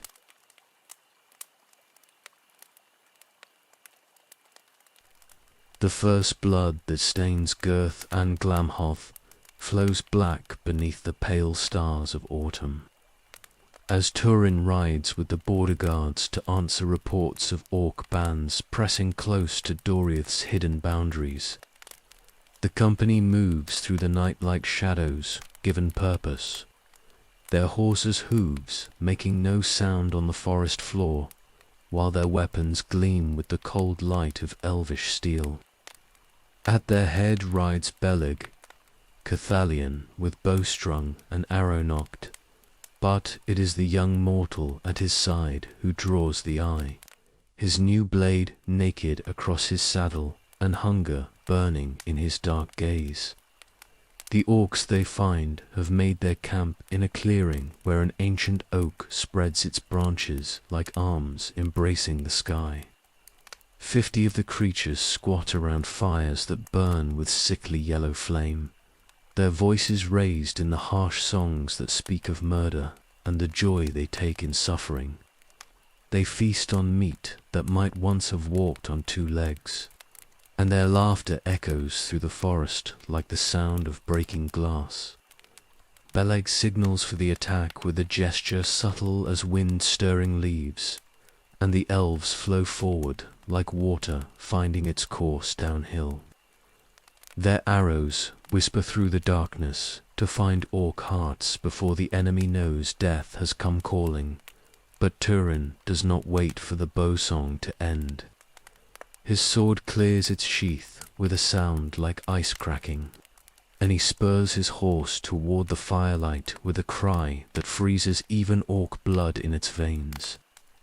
The blade drinks deep that night, its edge parting flesh and bone with the ease of thought made manifest.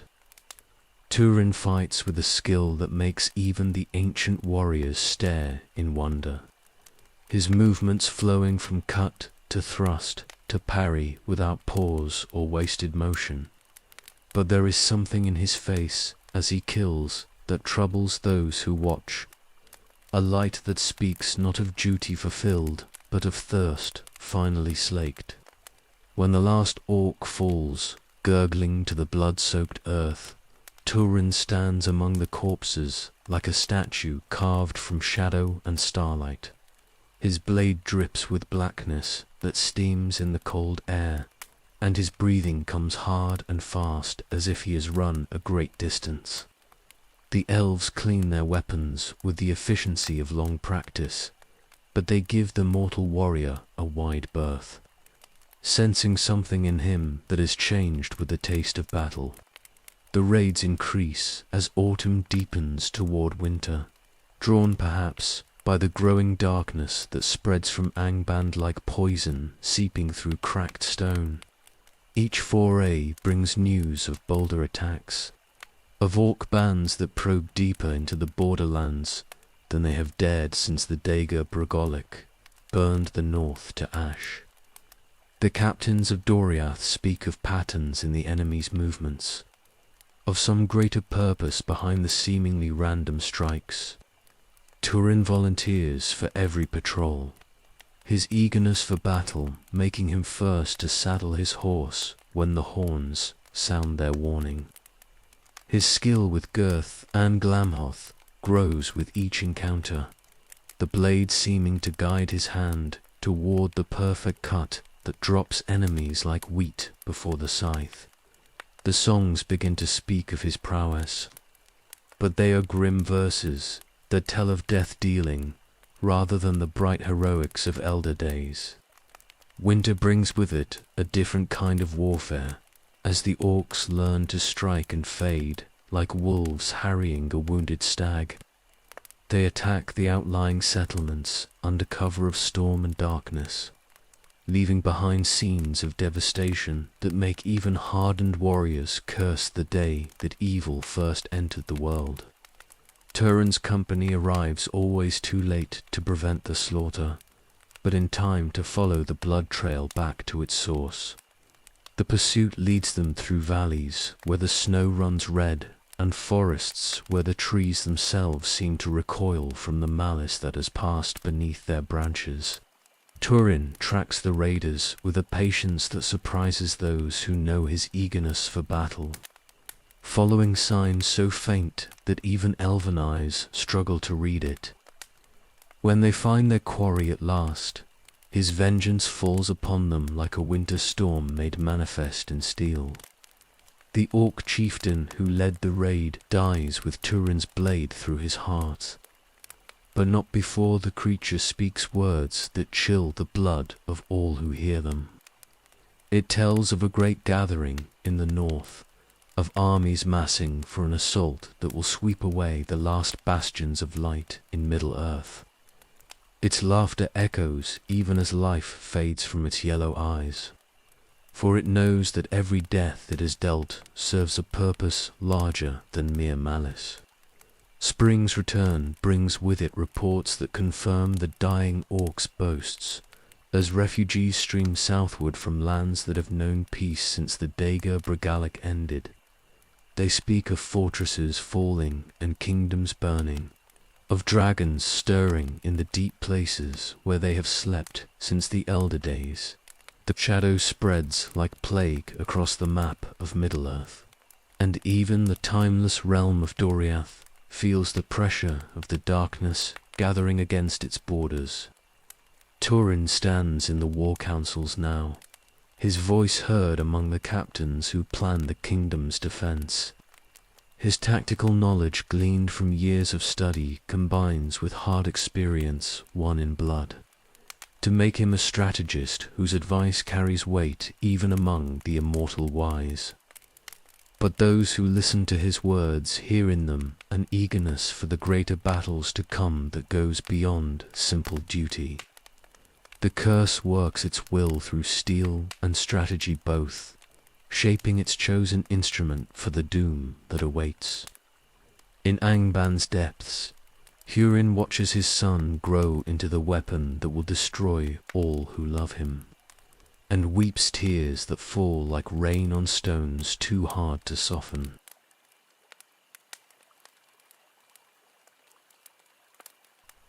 The great hall of Morgoth buzzes with the low voices of warriors, recounting the autumn's battles, their words weaving tales that grow brighter with each telling. At the high table, Turin sits among the captains of Doriath with the easy confidence of one who has earned his place through deed rather than birth.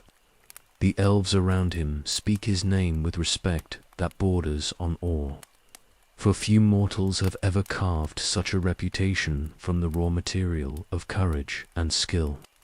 His chair bears now the cushions of rank, and servants fill his cup without being asked. The sword girth and Glamhoth rests against his knee, its blade cleaned and oiled but still seeming to hunger for the work that has made it famous. In the span of a single season, Turin has become the weapon that Doriath's enemies fear most, the black-haired death that rides with the border guards to answer every threat. The songs have begun already, composed by minstrels who see in his deeds the stuff of legend. They tell of the night he held the ford at Salabros against 40 orcs, while his companions escaped with their lives, of how he tracked the wolf riders through the Nan Dungatheb and returned with their chieftain's head. Each verse adds new polish to his growing fame, but the young warrior listens to them with satisfaction that runs deeper than simple pleasure. Beleg watches from the shadows with the patient eye of one who has seen heroes rise and fall like seasons changing. The hunter's face shows pride in his former students' achievements, but beneath that surface, gladness lies a current of unease that grows stronger with each tale of victory. He sees how Turin's hand rests on his sword hilt, even in the safety of the hall, how his eyes scan the faces around him with the calculation of one always measuring his own worth against others.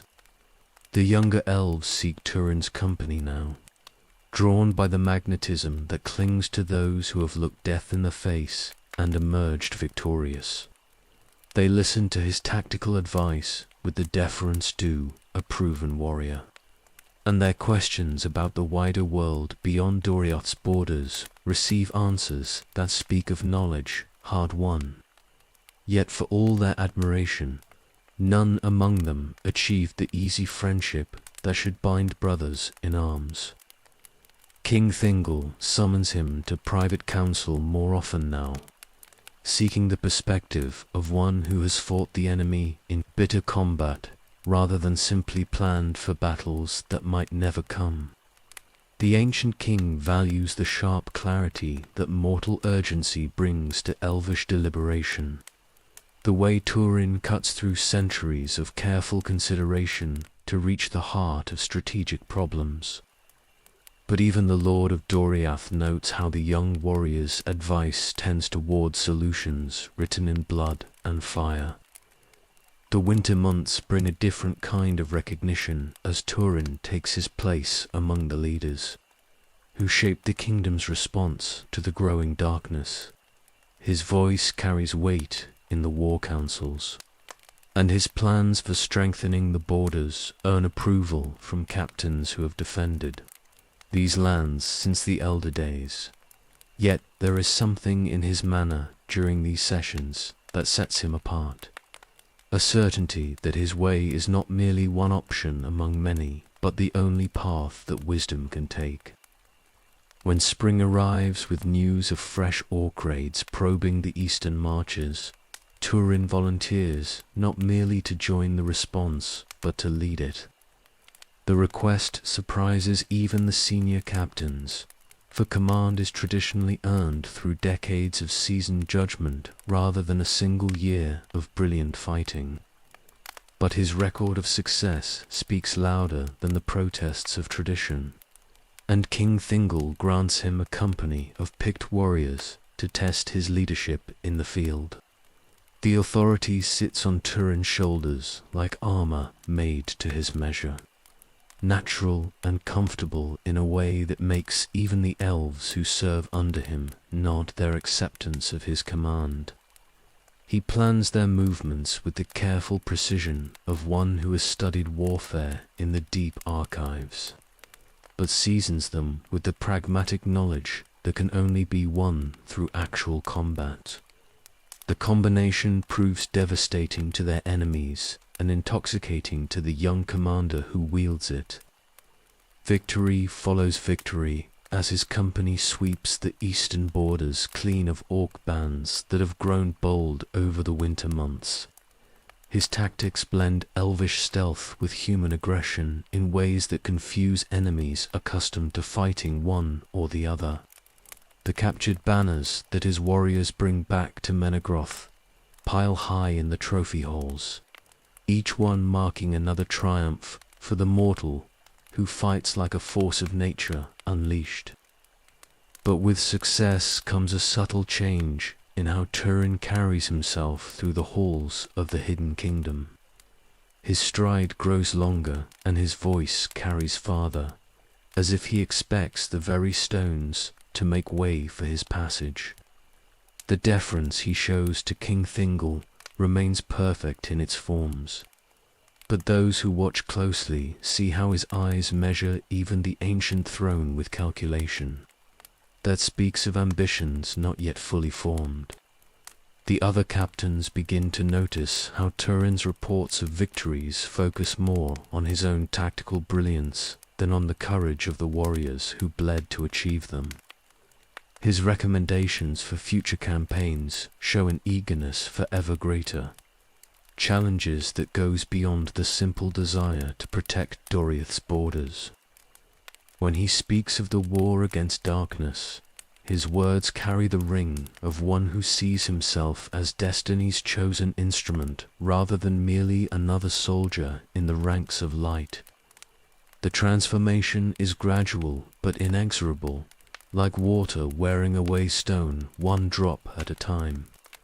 The humble refugee who once marveled at Morgoth's wonders fades away, replaced by a war leader whose confidence borders on arrogance and whose ambitions reach toward horizons that only he can see clearly.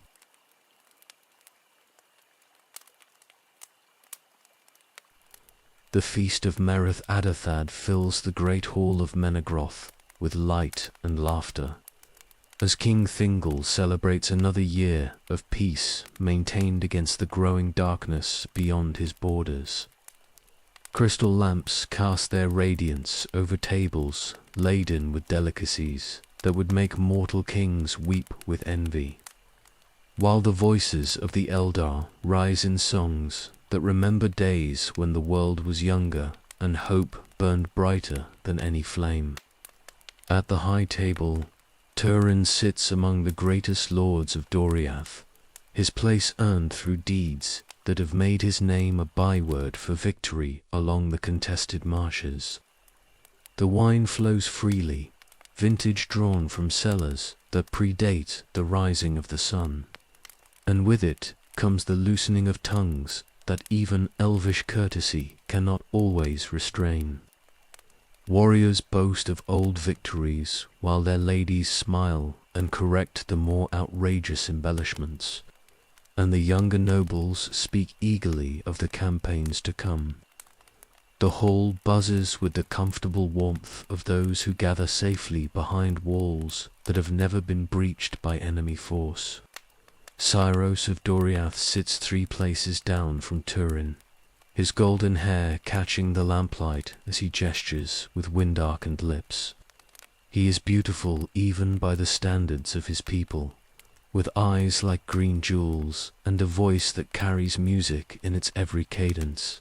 Yet there is something sharp beneath his polished surface, a pride that cuts like glass hidden in silk gloves.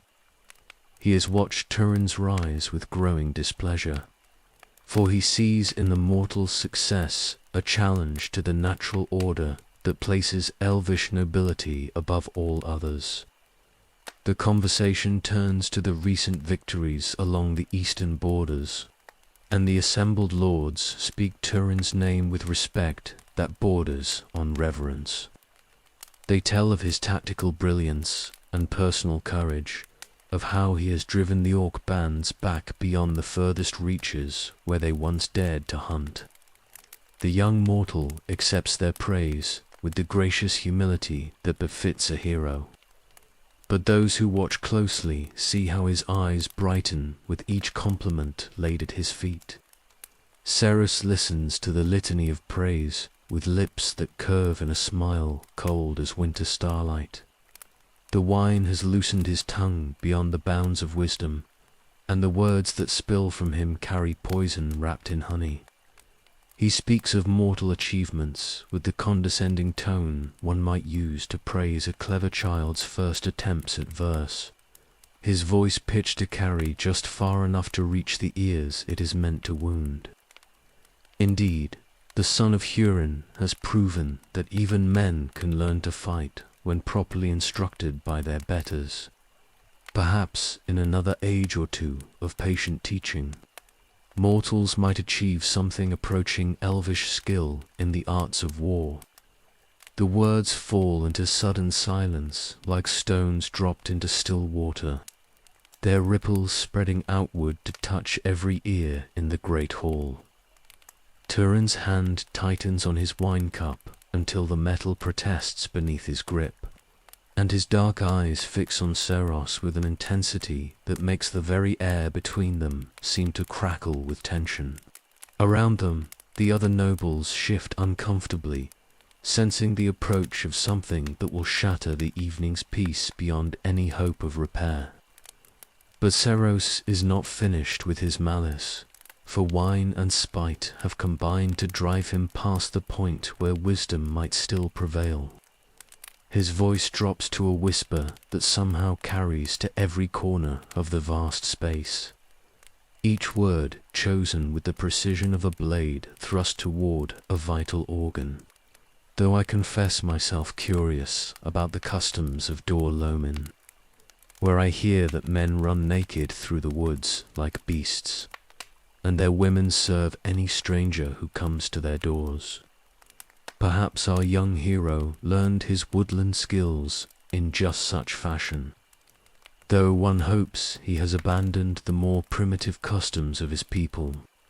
The insult strikes home with the force of a thunderbolt, cutting deeper than any physical blow could reach. Turin's face goes white as sun-bleached bone, then flushes red with a rage that threatens to consume everything in its path. The cup in his hand crumples like parchment as he surges to his feet, his chair crashing backward to ring against the stone floor with the sound of doom approaching, for a heartbeat that stretches like eternity. The hall holds its breath while two wills clash in the space between the tables. Then Turin's hand moves with the speed of striking lightning, seizing a platter from the table and hurling it with all the force of his fury behind it. The heavy silver strikes Saeros full in the face with a sound like a bell tolling, sending blood streaming from his nose and mouth as he topples backward from his seat. The elf lord scrambles to his feet, with his beautiful face transformed into a mask of rage and humiliation, golden hair matted with wine and blood. His hand drops to his sword hilt with the practiced ease of one trained in the blade's use. But Turin is already moving, vaulting over the table between them with the fluid grace of a panther in full hunt. The pursuit that follows carries them from the great hall through corridors that echo with running feet and shouted warnings.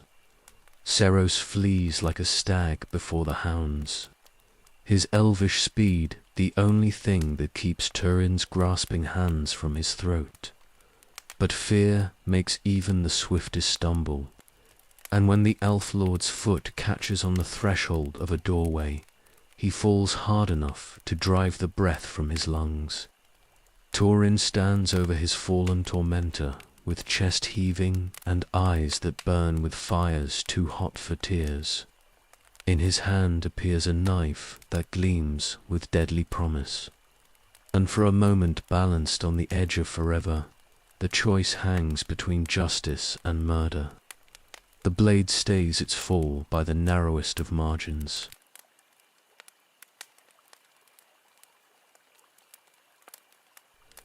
The knife trembles in Turin's hand like a leaf caught in winter wind, its point hovering over Saeros' throat while rage and reason war in the young man's heart. The elf lord stares up at him with eyes wide as silver coins, blood streaming from his broken nose to pool on the stone floor beneath his golden hair, for a heartbeat that stretches toward eternity. Death hangs in the air between them like a word unspoken, waiting only for the final choice that will damn or save them both. But Saeros reads his own doom in those dark eyes and breaks the spell with sudden motion, rolling aside as the blade whistles through empty air where his neck had been. He scrambles to his feet with elvish grace, made desperate by terror, and flees toward the outer doors with Turin's footsteps thundering close behind. The pursuit bursts from Menegrath's carved halls into the cold night air, where stars watch with ancient eyes as pride and shame race toward their inevitable collision. The bridge of Escaloth spans the chasm like a stone rainbow, its ancient arches carved by craftsmen who never imagined they might witness such madness.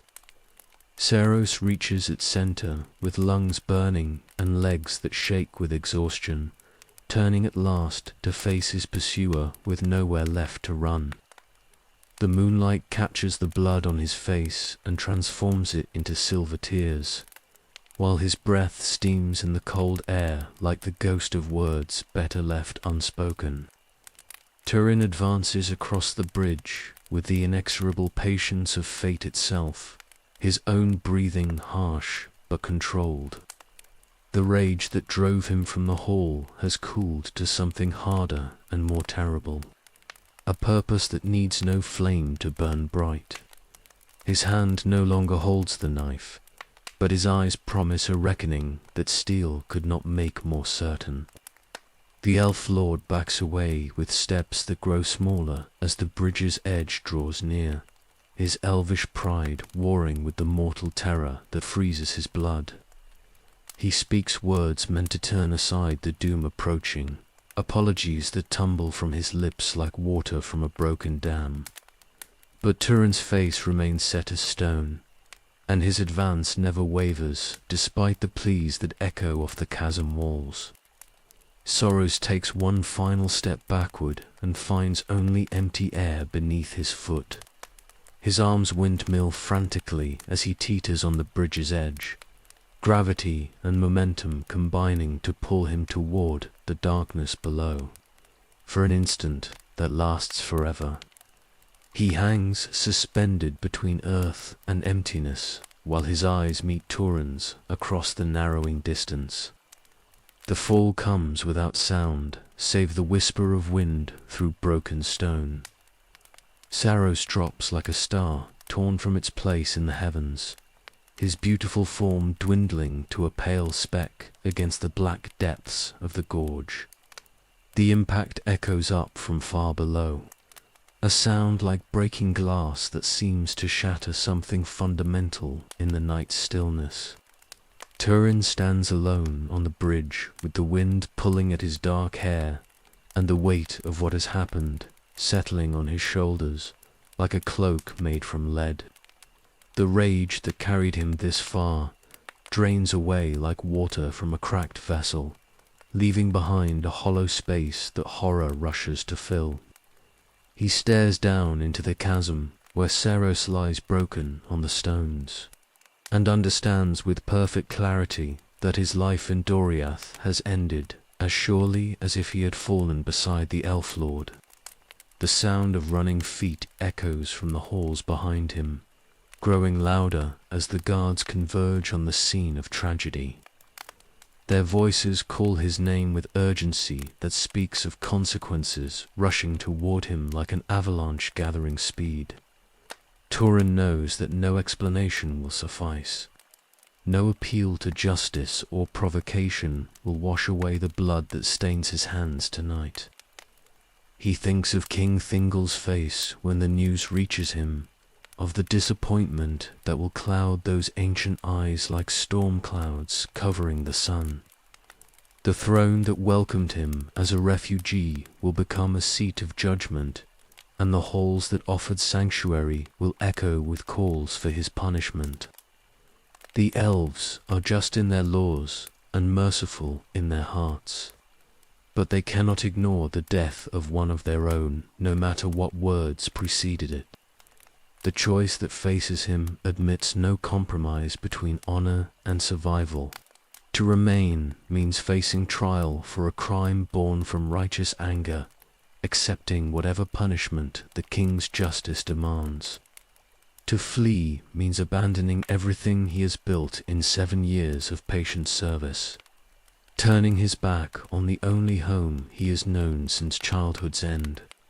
But deeper than considerations of law or custom runs the knowledge that he has become something his fosterers never intended to create. The boy who entered these halls, seeking protection, has grown into a weapon too sharp for any peaceful sheath to hold. The skills they taught him in love have made him dangerous to the very people who shaped him, and tonight has proven that the beast caged within his heart will not be forever contained. Turin turns from the bridge with steps that echo like funeral drums on the ancient stone. Behind him lies the wreckage of his place among the firstborn, the trust and affection earned through years of faithful service. Ahead stretches the darkness of exile, the bitter freedom of one who has chosen his own path regardless of the cost. The guards' voices grow closer, but Turin has already vanished into the shadows that border every light. The outlaw's road calls to him with the voice of his own pride, and he answers that summons with the same fatal certainty that drove him to this moment. The curse claims another victory, patient as time and sure as sorrow.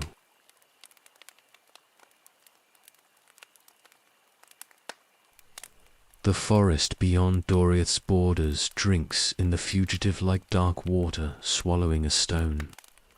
Its ancient trees closing ranks behind Turin as he flees through shadows that hold no mercy for the hunted. His feet know these paths from years of border patrols, but tonight they carry him away from everything familiar, toward a future that offers nothing but the bitter freedom of the masterless. Behind him, the lights of Morgoth fade to memory, while ahead stretches the trackless wilderness where only the strong survive and the weak become food for wolves. 3 days of hard travel bring him to the ruins of an old watchtower, its stones blackened by fires that burned when the Dagor Bragolik swept across the north like the breath of dragons. Here he makes his first camp as an exile, crouched beside a smokeless fire while the wind carries scents that speak of change and danger. The bread he carries from Doriath tastes like ashes in his mouth, seasoned with the salt of choices that cannot be undone. The sound of hoofbeats on the old road draws him to the tower's broken walls, where he watches a small company approach through the pre-dawn gloom. They ride with the easy confidence of those who fear no earthly enemy, their elvish voices carrying clearly in the still air as they speak of the fugitive they pursue. Turin recognizes the leader's voice before his eyes confirm what his heart already knows. Beleg has come seeking his former student with sorrow deeper than any wound. The great hunter dismounts at the tower's base and approaches on foot, his bow unstrung and his hands empty of threat. His grey eyes hold pain that cuts deeper than anger could reach, for he has lost more than a friend in the night's tragedy. The student he shaped with patient care has become something he barely recognizes, transformed by pride and grief into an instrument too dangerous for any peaceful purpose. They speak in voices that carry no farther than the broken stones around them, words heavy with the weight of friendship strained beyond its breaking point. Beleg brings news from Doriath that twists like knives in Turin's chest. King Thingol has decreed exile rather than death, moved by love for Hurin's son despite the blood that stains his hands. The realm that welcomed him as a child would receive him still if he returned with humble heart and genuine repentance. But Turin's response reveals how completely the night on the bridge has changed him. How the boy who once marveled at elvish wisdom has grown into a man who trusts only his own judgment. His voice carries the ring of iron when he speaks of paths chosen freely, rather than mercy accepted from those who never knew the weight of mortal grief.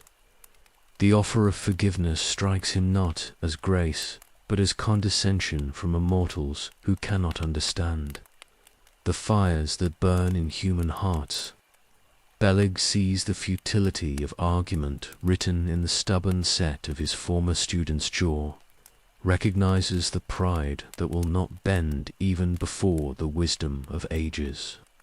Yet he cannot bring himself to abandon entirely the boy he helped to train, the child who once listened with bright eyes to tales of ancient heroes.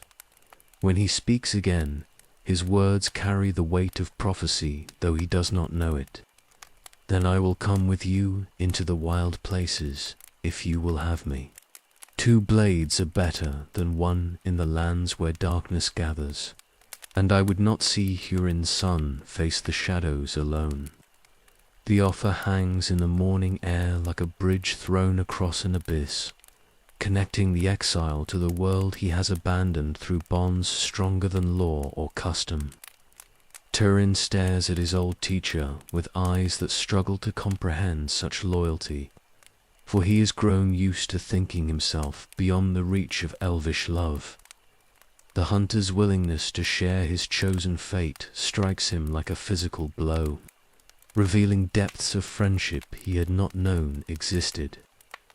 Yet even gratitude cannot wholly soften the hardness that has grown around his heart like armor forged from disappointment and loss. When he accepts Beleg's companionship, his words carry conditions that speak of leadership claimed rather than partnership offered. The student has become the master in all but wisdom, and the reversal troubles the hunter in ways he cannot yet name. Others come as the days pass, drawn by word of Turin's exile and the opportunity it represents for those who chafe beneath the constraints of civilized law.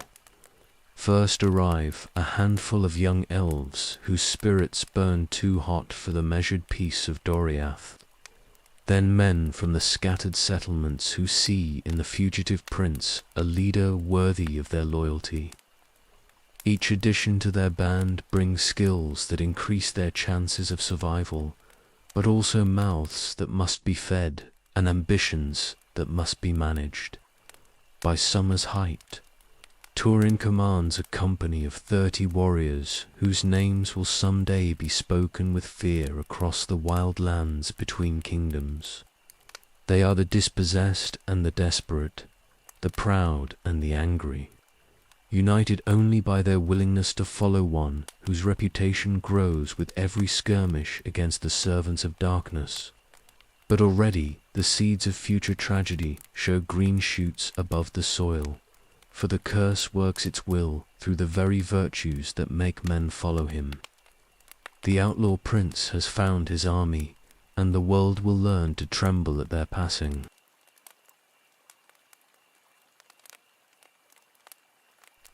The outlaw band makes its home in the wildlands west of Doriath, where broken hills and tangled woods provide shelter for those who cannot show their faces in the halls of kings.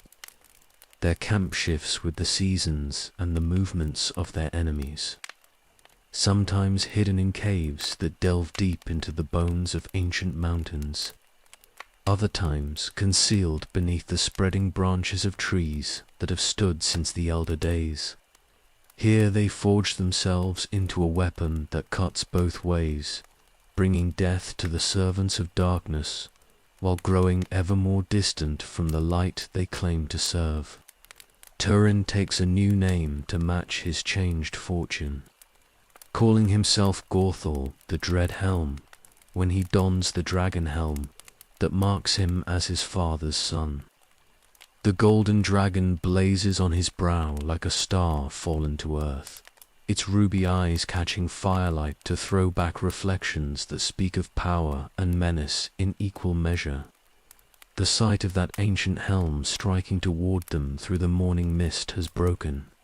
More orc bands than steel alone could scatter, for it carries with it the weight of legends that stretch back to the world's younger days. The grey cloak he wears becomes as feared as the helm itself, a garment that seems to shift and flow like smoke given substance. It wraps around him in battle like the shadows of his own making, and those who face him speak afterward of fighting something more than mortal. A figure that moves between the solid world and the realm of nightmares. The stories grow with each telling until merchants in distant markets speak in whispers of the dread helm who walks the borderlands like death itself made manifest. Under his leadership, the company grows in both numbers and reputation as word spreads through the hidden places where desperate men gather. They come from the ruins of overrun settlements and the ashes of burned farms. Refugees who have lost everything save the desire for vengeance against those who destroyed their lives. Veterans of lost causes find their way to his banner, drawn by tales of victories that seem impossible until they witness the tactical brilliance that makes them real. Beleg remains at his side through all the dark months that follow, his loyalty unshaken despite the changes he sees growing in his former student's heart. The hunter's bow sings its deadly song in every battle, his arrows finding their marks with the certainty of fate itself. Yet he watches with growing unease as Turin's methods grow harsher with each victory. As mercy becomes a luxury, the outlaw prince can no longer afford to show his enemies. The company's first great victory comes when they ambush a column of orcs marching toward the borders of Brethil, their ranks swollen with prisoners taken from burning villages. The attack strikes like lightning from a clear sky, Turin's warriors flowing out of concealment to cut the enemy column into pieces that cannot support each other. The dragon helm blazes at the fore of the assault, and Girth and Glamhoth drinks deep of orc blood while its wielder carves a path of destruction through the pressing ranks. But it is the aftermath that reveals how far the outlaw prince has travelled from the halls where elvish mercy once tempered justice with compassion. The prisoners they free speak of other captives held in the enemy's distant strongholds, information that might be extracted from the orcs who survived the battle. Turin's methods of questioning would make even hardened warriors turn away, for he has learned that fear can be a weapon sharper than any blade when properly applied. The rescued villagers hail him as a hero despite the methods that purchase their freedom, and their gratitude feeds something hungry in his heart that grows stronger with each offering of praise. He sees in their faces the reflection of what he has become, not merely an outlaw or a rebel, but a force of nature that stands between the innocent and the darkness that would devour them. The responsibility sits on his shoulders like a crown, beautiful and terrible in its weight. Summer brings news that forces even greater choices upon the company as reports filter in of massive orc armies massing in the north. The scattered raids that have plagued the borderlands for years are revealed as mere testing strokes, probes meant to gauge the strength of the realms that still resist the Shadow's advance. Now comes the true assault, with numbers that dwarf anything seen since the Dagor Bragolik burned the world with dragonfire. The other leaders of free peoples send messages to the dread helm, offering alliance in the struggles to come. Some speak of joint campaigns against the gathering darkness, while others hint at greater prizes for those bold enough to seize them in the chaos of war. Turin reads their words with eyes that calculate not merely survival but opportunity, for he has learned that crisis creates chances for those with will enough to grasp them. The boy who fled Doriath in shame has become a power that kings must reckon with, a wild card in the great game whose value grows with each victory. But power won through violence demands ever greater violence to maintain, and the path he has chosen leads only deeper into shadow. The company prepares for battles that will shake the foundations of the world, while their leader dreams of glories purchased with blood and sorrow.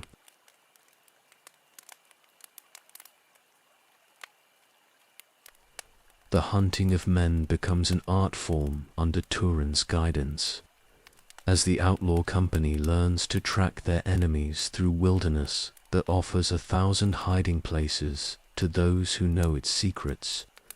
They move like wolves through the borderlands, following paths that wind between the realms of the great kings where no law runs save that of blade and bow. The orcs who once raided with impunity now travel in numbers that speak of fear. Their chieftains, knowing that death may step from any shadow wearing the face of the dread helm. Autumn brings the company to the shores of Nengirith, where they make their camp beneath willows that trail their branches in water dark as old blood. Here the old watchtower of Amon-Rud rises from the lake's center like a finger of stone pointing toward the grey sky, its walls scarred by battles fought when the world was younger. The tower's height offers sight across leagues of broken country. making it a prize that Turin claims through strength of arms from the brigands who held it before them. The petty dwarves who once dwelt in the caves beneath the hill emerge from their hiding places with the caution of creatures long hunted by larger predators. Mim the Lame leads them, an ancient dwarf whose beard flows white as winter snow and whose eyes hold the bitter wisdom of one who has watched his people dwindle to mere memory. He offers knowledge in exchange for protection, maps of the secret ways that honeycomb the hill and the hidden chambers where treasures still lie buried. The alliance proves profitable for both sides, as the company settles into their new stronghold, like a blade finding its proper sheath. The dwarves know every tunnel and passage that riddled the stone in ages past, while Turin's warriors bring the strength to hold what was always too weakly defended. Together they transform Amon Rud from a forgotten ruin into a fortress that commands the wildlands with the authority of those who take what they need and hold what they claim. Winter's arrival finds the company grown to nearly twice its former size. As word of their stronghold spreads through the hidden places where masterless men gather, they come seeking purpose as much as shelter, drawn by tales of the dread helm who offers them something more than mere survival in the wasteland. Veterans of lost causes mix with young hot bloods who have never known defeat, creating a force that combines experience with the fierce courage of those who have nothing left to lose. The training that follows shapes them into something deadlier than the sum of their individual skills. As Turin applies the lessons learned in Doriath's halls to warriors who fight for gold and glory rather than duty, he teaches them to move as one mind directs, to strike like lightning and fade like morning mist before their enemies can respond.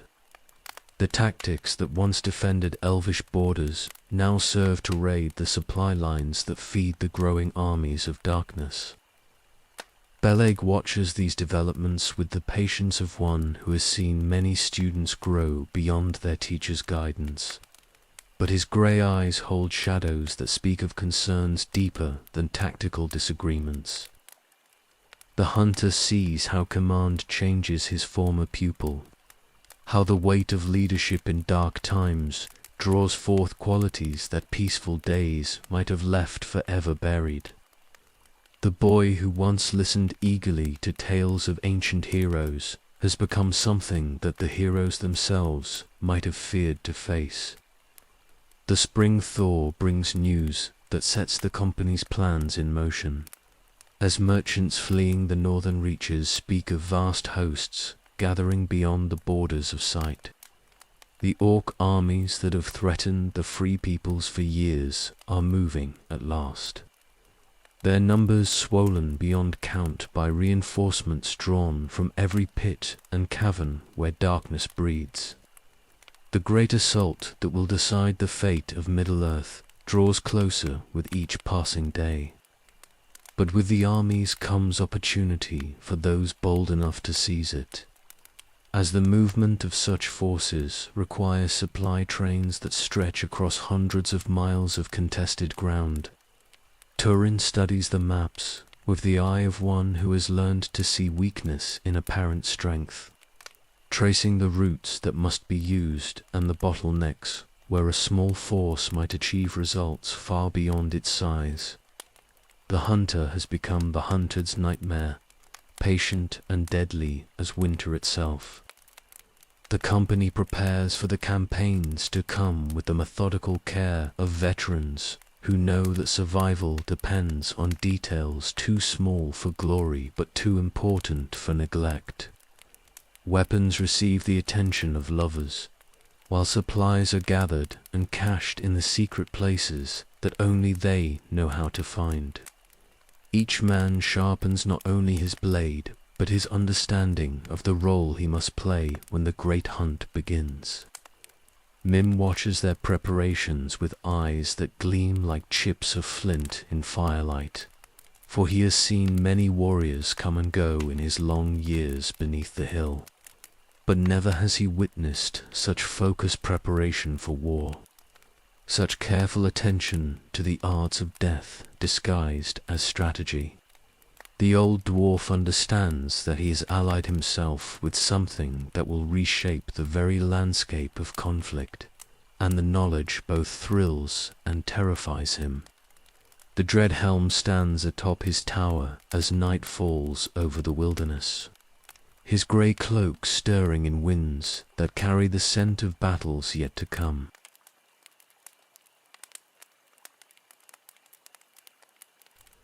The dragon helm of Dor-lomin catches the morning light like a crown forged from captured fire, its golden surface blazing as Turin stands before his assembled company in the shadow of Amon-Rud.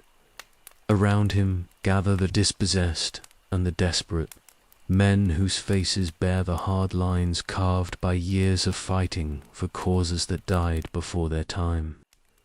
They look upon their leader with eyes that hold devotion bordering on worship, for he has given them something more precious than gold or glory. He has given them purpose in a world gone mad with shadow. 80 men answer to his call now, each one tested in the crucible of battle and proven worthy of the grey cloak's fellowship. They are archers whose shafts can thread needles' eyes at impossible distances, swordsmen whose blades have drunk deep of enemy blood, and scouts who can read the wilderness like scholars parsing ancient texts. Under Turin's guidance, they have become something more than mere brigands or rebels. They are the sharp edge of a weapon that cuts both ways, bringing death to the servants of darkness, while growing ever more distant from the light they claim to serve. The maps spread before him tell stories of opportunity written in the language of supply lines and marching routes. As the great hosts of the north begin their long advance toward the kingdoms of the free, Turin studies them with eyes that have learned to see weakness in apparent strength, tracing with his finger the paths that armies must take and the bottlenecks where a small force might achieve results far beyond its size.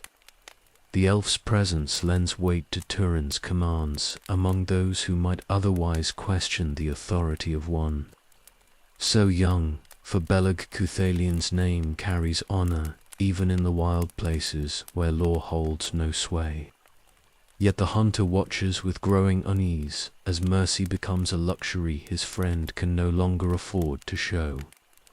The first great raid comes with the new moon, when darkness lies thick over the ancient roads that snake between the kingdoms. Turin leads 40 picked men through paths known only to smugglers and outlaws, moving like shadows given purpose toward the supply train that crawls northward, laden with weapons for the gathering hosts. The attack strikes like lightning from a clear sky, swift and devastating beyond the enemy's power to counter or comprehend. The wagons burn like funeral pyres in the night, while their guards lie scattered on ground that drinks their blood like rain. Turin moves through the carnage with Girth and Glamhoth naked in his hand, the blade singing its deadly song as it parts flesh and bone with equal ease. But it is not the killing that marks this night as different from all those that came before. It is the methodical way he questions the survivors, the careful extraction of information that will serve future strikes. The weapons they capture arm a dozen villagers that might otherwise have fallen defenseless before the advancing darkness, while the gold taken from the escort's strongboxes buys supplies that keep the company fed through the lean months ahead. But more valuable than steel or coin is the knowledge gained from lips loosened by fear, intelligence that maps the enemy's movements with clarity no spy could match. Word of the raid spreads like wildfire through the borderlands, carried by merchants and refugees who speak in whispers of the dread helm's growing power. The name that once belonged to a boy fleeing shameful exile now strikes fear into the hearts of orcs and men alike. For all know that death rides beneath that golden dragon, wherever darkness gathers its strength. The songs begin to speak of him in terms reserved for the great heroes of elder days, though their verses carry shadows that the old tales never knew. Other captains seek alliance with the power growing on Aemon Rude, sending messages that speak of joint ventures and shared spoils when the great war comes. Some offer marriage ties with daughters whose beauty might bind the outlaw prince to greater purposes, while others hint at kingdoms that might be carved from the chaos if the right alliances are struck. Turin reads their words with eyes that calculate not merely survival but opportunity, for he has learned that crisis creates chances for those with will enough to grasp them. The company celebrates their success with feasting that echoes through the ancient halls carved from the living rock, their voices raised in songs that tell of victory against impossible odds. They toast their leader with wine taken from the ruins of burned cities, each cup raised to the name that has become their banner and their hope. But beneath the celebration runs a current of change that even the most loyal among them can feel. A transformation that makes their captain something both more and less than the man who first led them into exile. MDM watches from the shadows with eyes that gleam like chips of obsidian in firelight, the ancient dwarf's face unreadable as stone. He has seen many leaders rise and fall in his long years beneath the hill, has watched ambition and glory consume men like fire eating dry grass. But never has he witnessed such focused purpose, wedded to such casual cruelty, such careful planning, married to such willingness to pay any price that victory demands. The captain of outlaws has found his true calling at last, and the world will tremble before the weapon he has made of his own despair.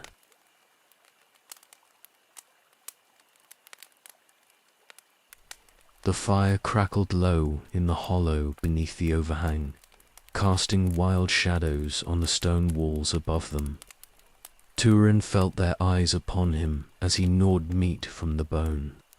20 desperate men watching every gesture like wolves studying their pack leader. The taste of half-cooked venison filled his mouth, but it might have been ash for all the pleasure it gave him. 3 months now since fleeing Doriath's borders, and still the exile burned in his chest like poison. He had led them deeper into the wildlands than any outlaw band had dared venture, beyond the reach of kings and their justice. Here in these forgotten valleys, they had become something darker than mere thieves. Androg's scarred face turned toward the valley mouth, where fresh orc sign marked the muddy ground. 20 beasts or more had passed south in broad daylight, their crude boots leaving deep prints in the soft earth. The man's hunger-hollow eyes held questions that would spill from his lips soon enough. But Turin had learned to read the deeper signs that his followers missed. Orcs did not march openly unless they drove prey toward waiting jaws. Somewhere ahead lay a trap baited with merchant gold, set by hunters who thought themselves clever. But the Gorwith had not survived these months by rushing blindly after every glint of silver. Turin spat gristle into the flames and watched it hiss and flare. The sound drew every eye in the circle, for they had learned that their captain's smallest gestures carried weight. In the early days after Doriath, some had tested his authority with words or steel. But those challenges had ended swiftly and bloodily. Now they waited for his word, like hounds awaiting the hunt horn. Their faces bore the marks of their trade, scars from orc blades, lines carved by weather and want, eyes that had grown hard as winter stone. These were not the desperate farmers and runaway servants who had first followed him from Doriath's shadow. The Glaurung had been forged in violence and tempered by hunger. They moved through the wilderness like a pack of true wolves, silent and deadly, taking what they needed and leaving terror in their wake. The name had spread through the wild lands faster than news of war, whispered round hearth fires and shouted from watchtowers. Merchants now hired double guards when rumours placed the wolfmen in their path. Orc bands gave the deeper valleys wider berth, for even creatures of Morgoth had learned to fear what dwelt in the ancient forests. The Glaurung had become legend and nightmare both, and Turin felt the weight of that reputation settle on his shoulders like a cloak of shadows. Forwig shifted restlessly across the fire, his weathered hands working at his knife hilt. The older man's eyes held questions about the orc trail, mixed with the resentment that never quite died. He had led men before Turin's arrival, and the loss of that authority still rankled like an old wound that would not heal. But Turin had not taken command through words or politics. When 3 men had died in Forweg's foolish raid on a Nargothrond patrol, when half the band had nearly starved following his poor counsel, Turin had simply stepped forward and others had followed. Leadership among outlaws was earned with blade and brain, not inherited like some king's crown. The wind shifted, carrying the scent of rain from the western mountains. Soon the passes would run thick with mud, and the hunting would grow lean. But winter was still months away. There would be many nights yet for the Glaurung to run beneath the stars. Many chances to prove that exile had not broken them, but made them into something fiercer than before. When the last ember faded to grey ash, Turin finally sought his bedroll among the stones. But sleep brought no peace, only dreams of hunting horns echoing through Doriath's halls, and the weight of grey eyes that had once looked upon him with love instead of exile's bitter memory.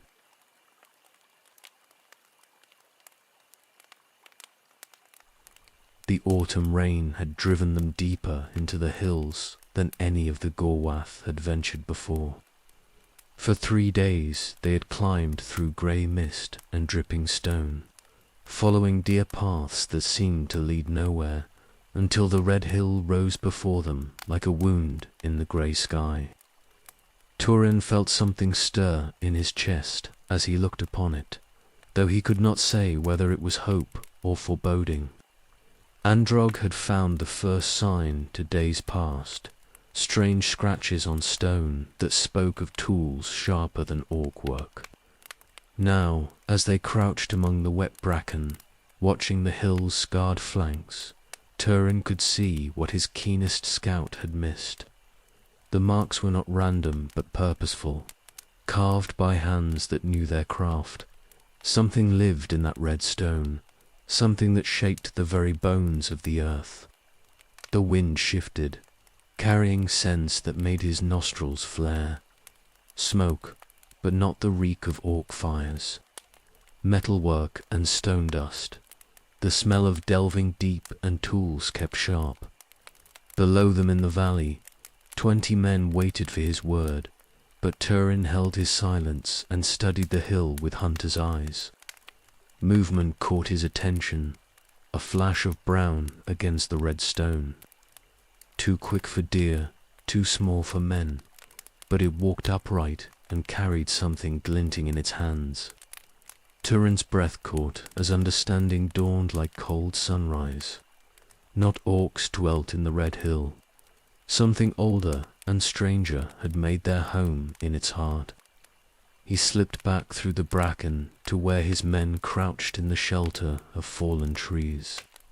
Their faces turned toward him with the hungry patience of wolves, but he saw deeper worries written in their eyes.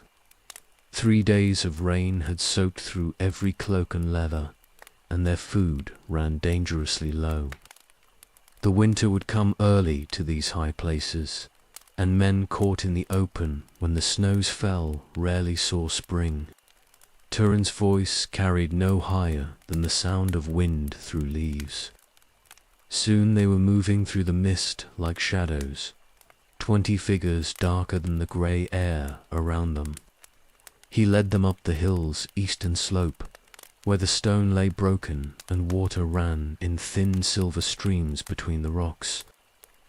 The entrance lay hidden behind a curtain of hanging moss, so cunningly concealed that even Androg's sharp eyes had missed it. But Turin had learned to read the land's secrets during his months in exile, and he saw how the water flow changed where hidden chambers opened beneath. The passage beyond sloped downward into deeper darkness, carved smooth by hands that had worked here for generations.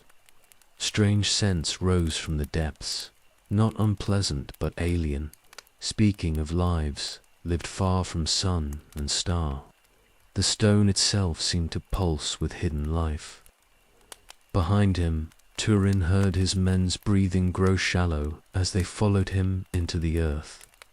These were hard men who feared little above ground, but the darkness beneath stone carried older terrors than orc, blade, or wolf-fang.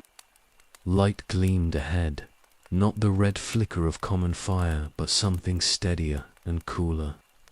The passage opened into a hall carved from the living rock, its walls smooth as worked marble, but gleaming with veins of red and gold. Tools lined the walls in careful order, their edges bright with use and care. At the hall's far end, 3 figures stood beside a forge whose coals burned without smoke. They were smaller than men, but broader, with beards that reached their belts and eyes that held depths like mountain pools. The eldest stepped forward, his weathered hands empty but ready. When he spoke, his voice carried the weight of stone and the patience of deep places. The words were strange, but their meaning clear enough. Who dared enter the halls of Mim without leave or invitation? Turin felt the moment's balance like a sword edge beneath his feet. Behind him, 20 desperate men waited for his word, their hands close to steel. Before him stood beings older than kingdoms, guardians of secrets that men had forgotten. He chose his words carefully, speaking of hunger and need, of men driven from the light who sought only shelter from the coming storm. The eldest dwarf listened with eyes that missed nothing, reading the truth beneath each careful phrase. Long minutes passed in silence, broken only by the soft hiss of forge fire and the distant drip of water on stone. Then the dwarf called. MDM nodded slowly, and Turin felt tension leave his shoulders like melting ice. The terms were simple enough: shelter and food in return for protection, strong arms to guard the ancient halls from those who would steal their secrets. No harm to the dwarf folk or their works, no questions asked about passages that led deeper into Earth's bones. Turin agreed with words that felt like oaths, binding him to something larger than mere survival. As his men filed into the hall behind him, their eyes wide with wonder at the worked stone and gleaming metal, he felt the weight of another threshold crossed. The Duel had found their den at last, deep in the Red Hill's heart, where old powers still flowed through stone and water. Here they could wait out winter's fury and plan for spring's hunting, but Turin knew that this was more than mere shelter they had gained. In the forge light's dance on carved walls, in the careful arrangement of ancient tools, in the measured words of beings who remembered the world's youth. He sensed threads of fate drawing tight around them all.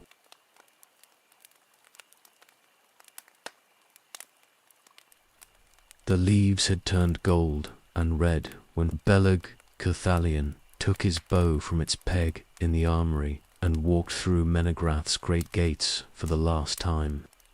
Behind him lay the 1,000 caves with their carved pillars and singing fountains, the court where he had served as captain of the March Wardens for more years than mortal men could count. Ahead stretched the wild lands where his heart's brother wandered in exile and shadow. King Thingol's words still echoed in the halls behind him, spoken with the weight of crown and throne.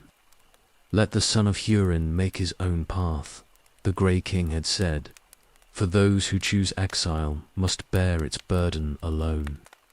But Beleg had heard different counsel in the deeper chambers, where Queen Melion's voice carried wisdom older than kingdoms. "The March Warden knows his duty," she had whispered, "and that duty lies not with crown or law, but with the bonds that tie heart to heart across all darkness."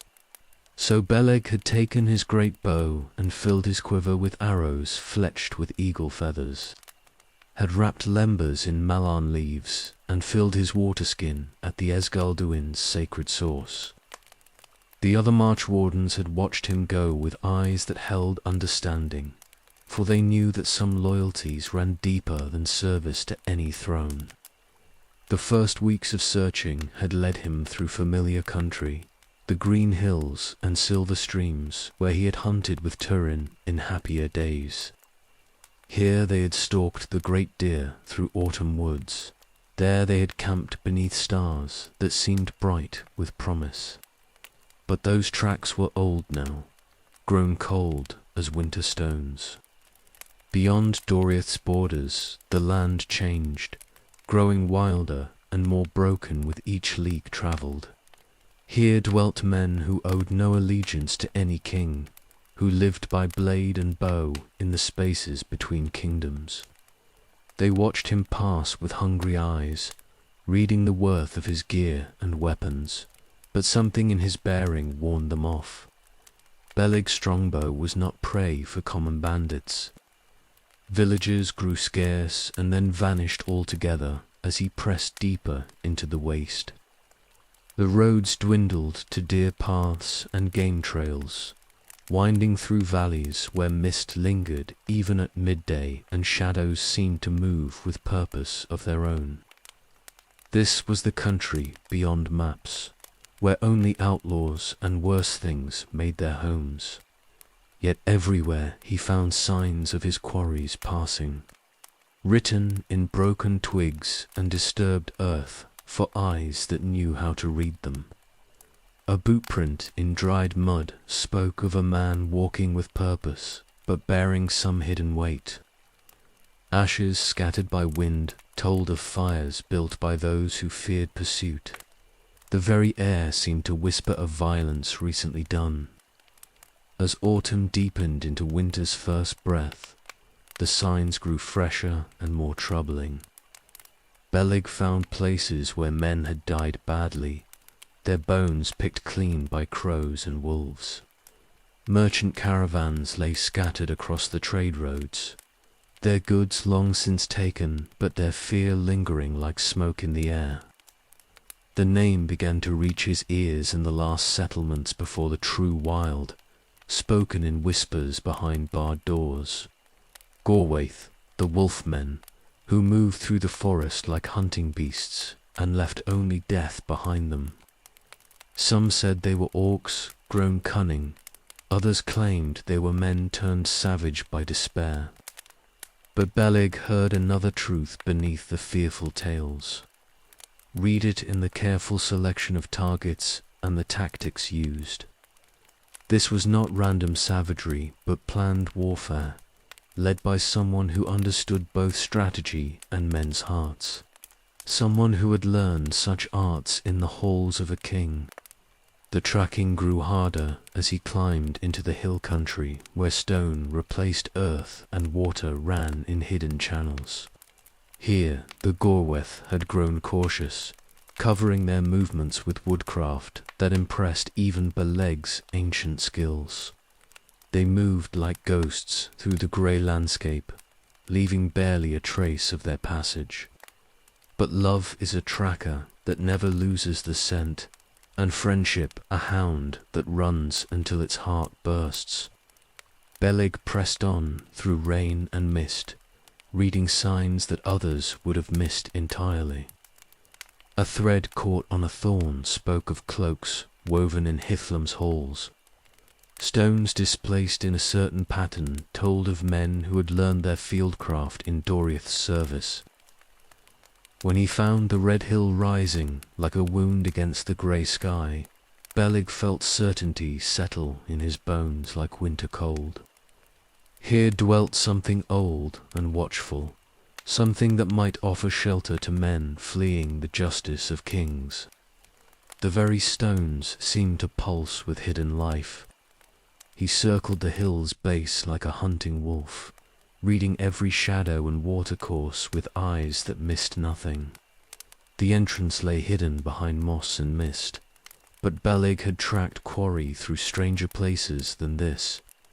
When he found the concealed passage, he felt no surprise, only the grim satisfaction of a long hunt finally nearing its end. For 3 days he watched and waited, noting the patterns of movement around the hill's base. Sentries posted with military precision, supply routes that spoke of careful planning. The discipline of men who had learned that survival demanded more than mere courage. This was no common outlaw band, but an army in exile, led by one who remembered nobler days. As the third night settled over the hills like a black cloak, Beleg Cuthalion knocked an arrow to his great bow and stepped from his hiding place into the firelight. The time for watching was done, and the moment for reunion had come at last.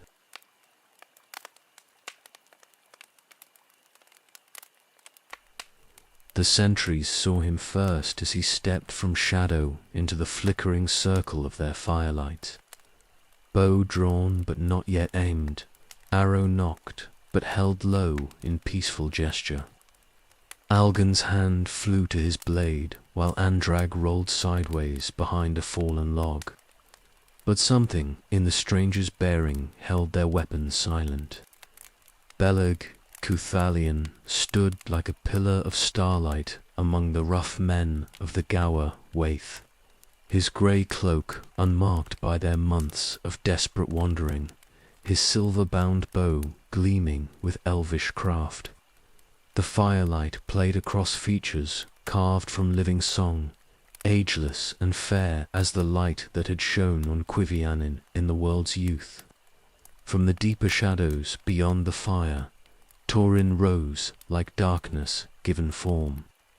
The years fell away between them in that moment, swept aside by memories stronger than exile or shame. Here was the companion of his youth, the friend who had taught him woodcraft in Doriath's green halls, who had stood beside him when orc raiders came over the northern borders. Here was the brother of his heart, unchanged while Turin himself had grown hard as winter stone. But Beleg's eyes held no joy as they met Turin's across the firelight.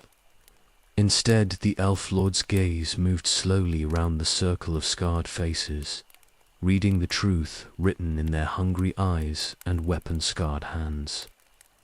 These were not the bold warriors who had followed Turin from Doriath's halls, but something altogether darker. The silence stretched between them like a blade drawn tight.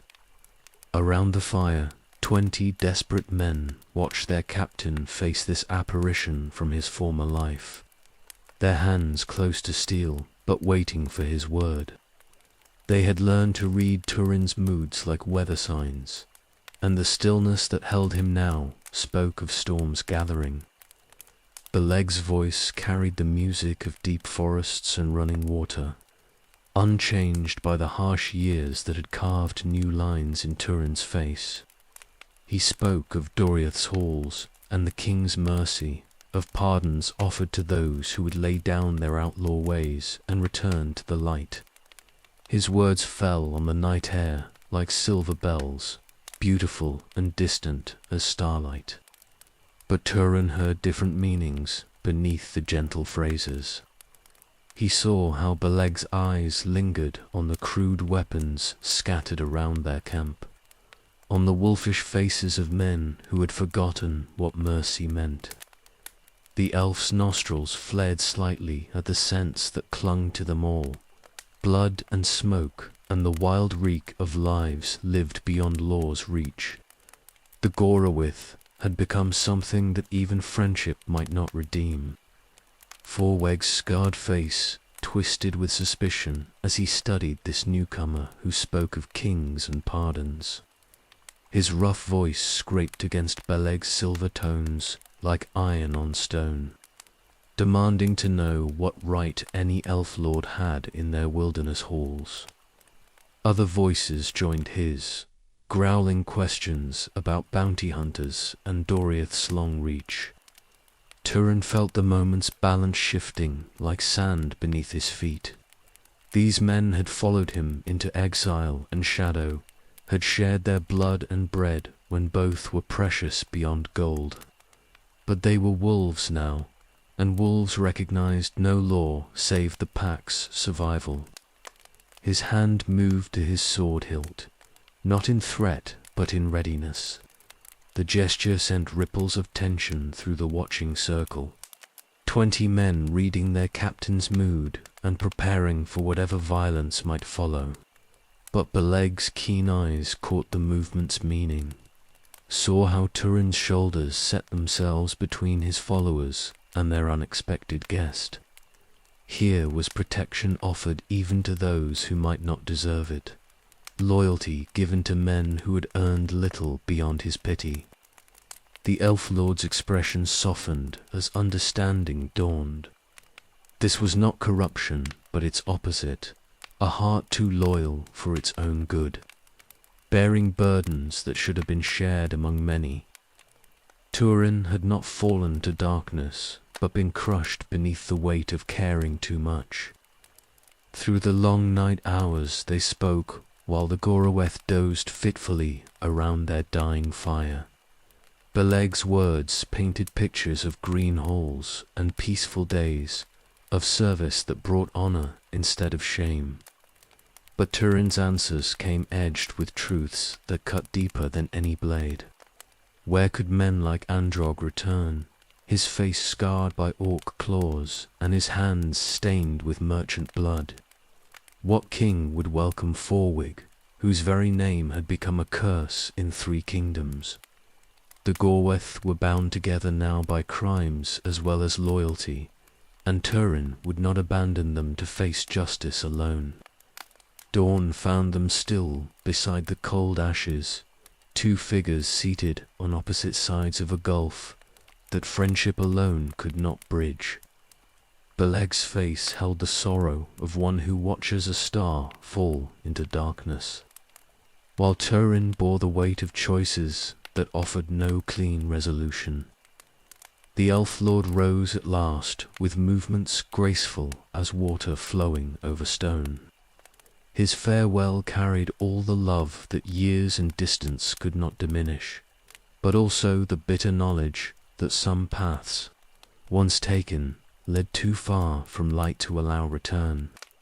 As Beleg's figure vanished into the morning mist, Turin felt something break inside his chest, like ice cracking in spring thaw. The last bridge to his former life had been offered and refused, and now there remained only the path that led deeper into shadow.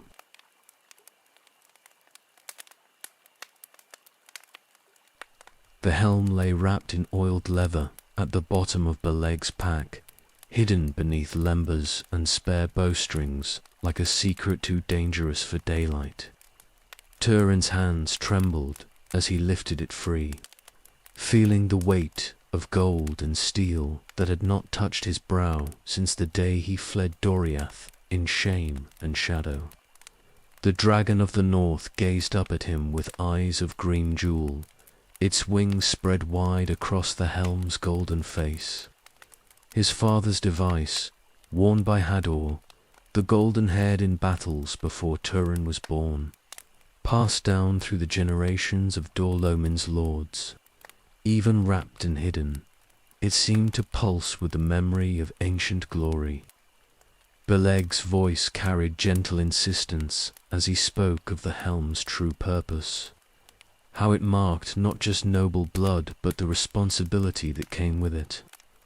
The Glaurung had gathered in a rough circle around their captain and his elvish guest, their faces hungry with curiosity about this artifact that had travelled so far from kingly halls. Most of them had known only that their leader carried noble blood, but the sight of the dragon helm spoke truths that mere words could not convey.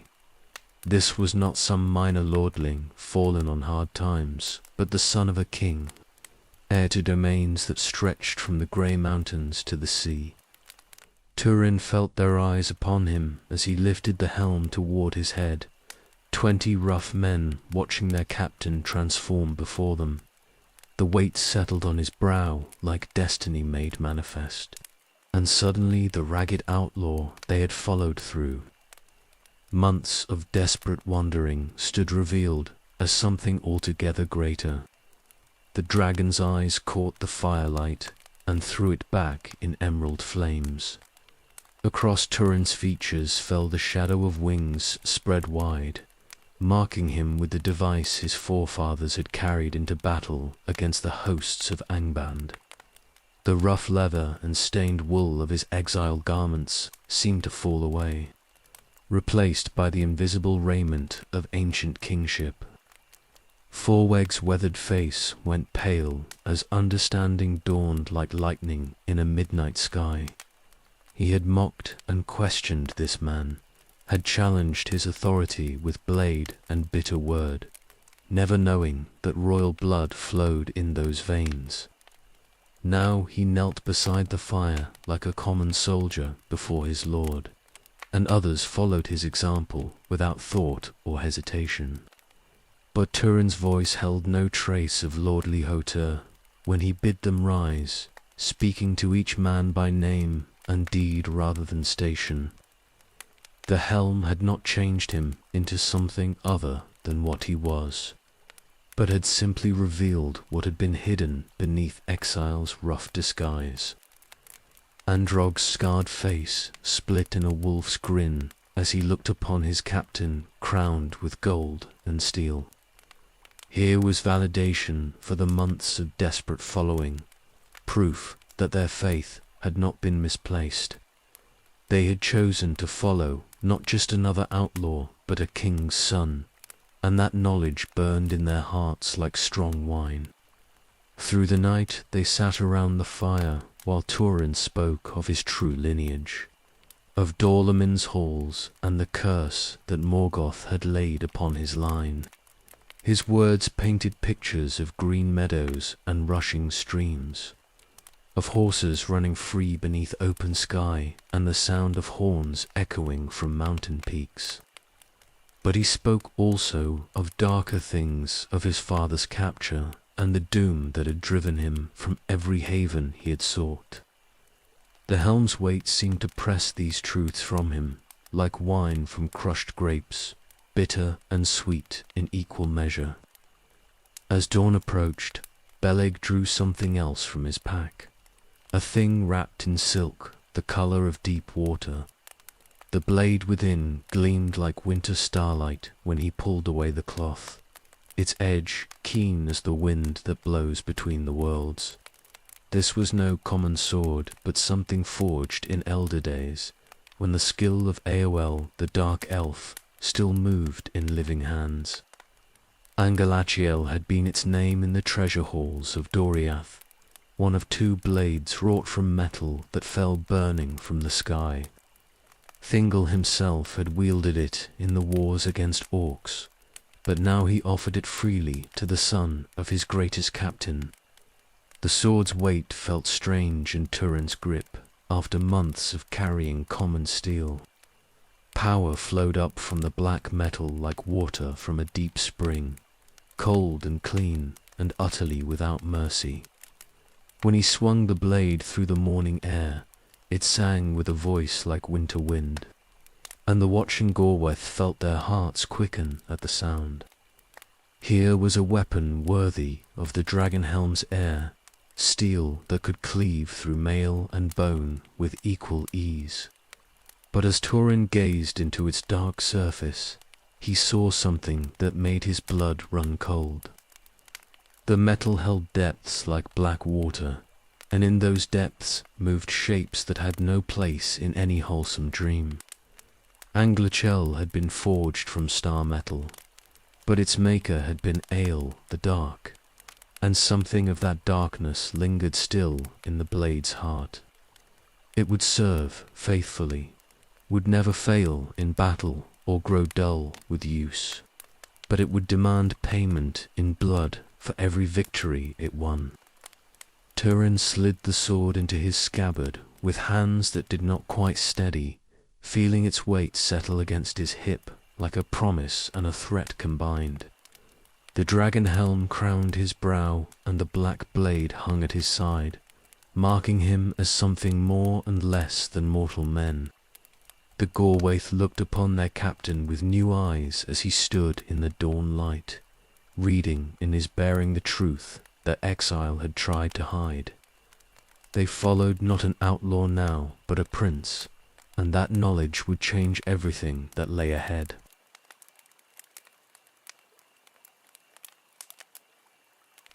The blade lay broken across Mim's anvil like a serpent cut in two, its dark metal gleaming with malice even in pieces. Turin stood in the forge light watching the petty dwarf work, feeling heat wash over his face in waves that spoke of fires deeper than any surface flame could kindle. 3 days now since Anglachel had shattered against an orc chieftain's iron helm, snapping clean through the Thames with a sound like screaming steel. The weapon that had served Thingol in the Elder Wars had failed at the moment of greatest need, leaving Turin to finish the fight with borrowed blade and desperate fury. But Mim had smiled when he saw the broken pieces, his ancient eyes lighting with something that might have been hunger or recognition. Few swords were worth the reforging, he had said in his strange accented speech, but this metal sang with power that had not dimmed despite its breaking. The forge fire burned hotter than any flame Turin had seen, fed by coals that glowed blue-white in their heart and threw no smoke into the air. Mim worked the bellows with steady rhythm, his weathered hands moving in patterns learned through centuries of craft, and the broken blade began to glow like captured starlight. Sweat ran down Turin's face as he watched the petty dwarf lift the metal with tongs of curious design. The heat in the chamber grew until even the stone walls seemed to pulse with it, and strange shadows danced on the carved ceiling where tools hung in careful order. When Mim began to work the metal on his anvil, each hammer blow rang through the mountain's bones like thunder trapped in stone. The rhythm was hypnotic, ancient as the first smiths who had drawn fire from the earth's heart, and Turin felt something stir in his blood as he listened to that primal music. The blade took new shape under the dwarf's skilled hands, longer than before and curved slightly like a hunting cat's claw. The metal seemed to flow like water beneath the hammer, reshaping itself according to some inner design that Mim coaxed forth with patient skill. Hours passed unmarked in the forge's timeless glow. Turin found himself drawn deeper into the work, watching how the dwarf's movements never faltered, how each strike of the hammer served some greater purpose that mere strength could never achieve. This was craft raised to the level of art, smithwork that touched the very foundations of creation. When the rough shaping was complete, Mim began the delicate work of tempering and edging.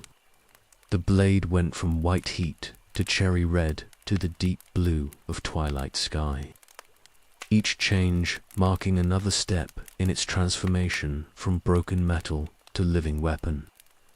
The petty dwarf spoke little as he worked, but his eyes held depths like mountain pools, ancient and full of secrets that men had forgotten. Sometimes his lips moved in what might have been song or incantation, words in a tongue that predated the Sindarin of Doriath's halls. As the final shaping neared its end, Turin felt the air itself grow heavy with expectation. The blade on the anvil seemed to pulse with its own heartbeat, the dark metal drinking in the forge light and giving back something altogether different. When Mim lifted the finished sword, it sang, not the whistle of steel-cutting air, but something deeper, a voice that spoke of hunger barely held in check.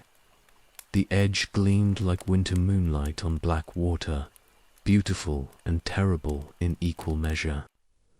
Turin's hands shook as he reached for the weapon, feeling power flow up from the metal like cold fire. The grip settled into his palm as if it had been shaped for his hand alone, and when he raised the blade to test its balance, shadows seemed to gather around its length. The sword was perfect in every measure, weight and reach and edge all crafted to serve his particular strength and style. But as he gazed into its dark surface, Turin saw something that made his breath catch in his throat. The metal held depths like black water, and in those depths moved shapes that whispered of death and ruin. This was no longer Angleteal of Doriath's armory, but something new and hungry, reborn in fire that burned deeper than any earthly flame. The blade demanded a new name to match its transformed nature, and when Turin spoke the words aloud, they fell from his lips like stones dropped into still water.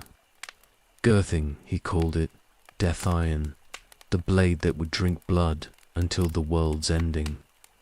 The name seemed to please the weapon, for its song grew stronger and the shadows gathered thicker around its edge. As Turin slid the sword into its sheath, he felt the weight of destiny settling on his shoulders like a cloak woven from midnight and starfall. The dragon helm crowned his brow, and death iron hung at his side, marking him as something that belonged neither to light nor darkness, but to the grey spaces between. In the forge's dying glow, master and weapon regarded each other with understanding born of shared transformation. Both had been broken and remade, shaped by forces beyond mortal comprehension into instruments of a fate that neither could escape.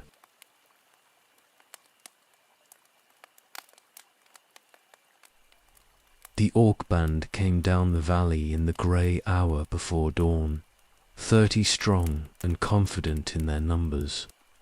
Their iron boots rang against the stone like hammers on anvils, and their crude voices carried the harsh laughter of predators who had found easy prey. They had tracked the Gorweth's signs for 3 days through the hill country, following cold camps and scattered bones toward what they thought would be a simple slaughter. But Turin crouched among the rocks above their path, with death iron naked in his hands, and the blade sang softly of the feast to come. Behind him 20 desperate men waited in perfect silence, their eyes fixed on their captain's still form as he studied the approaching enemy with the patience of a hunting cat.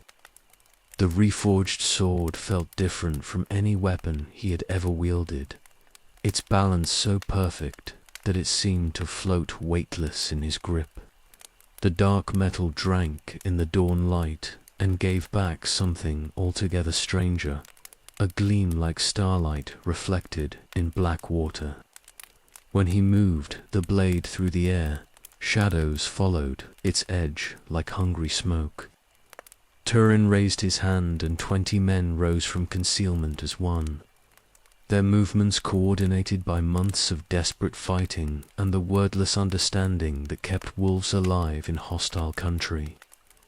The orcs below had no warning before death fell upon them from the heights. No chance to cry alarm or form any semblance of battle line. Gurthanc took its first life as Turin leaped down among the enemy, the blade sliding through mail and bone with no more resistance than a knife through water. The orc's scream died half-formed as black steel found its heart, and Turin felt power flow up from the weapon like wine in his veins. The sword moved in his hands with a will of its own, guiding his strikes toward gaps in armor and weakness in defense. Each cut was perfect, each thrust placed with surgical precision, and the blade seemed to grow more eager with every life it claimed. Blood ran down its length like tears of joy. Around him the Goriath fought with savage efficiency, their crude weapons backed by desperation and the terrible strength of men who had learned that mercy was a luxury they could not afford.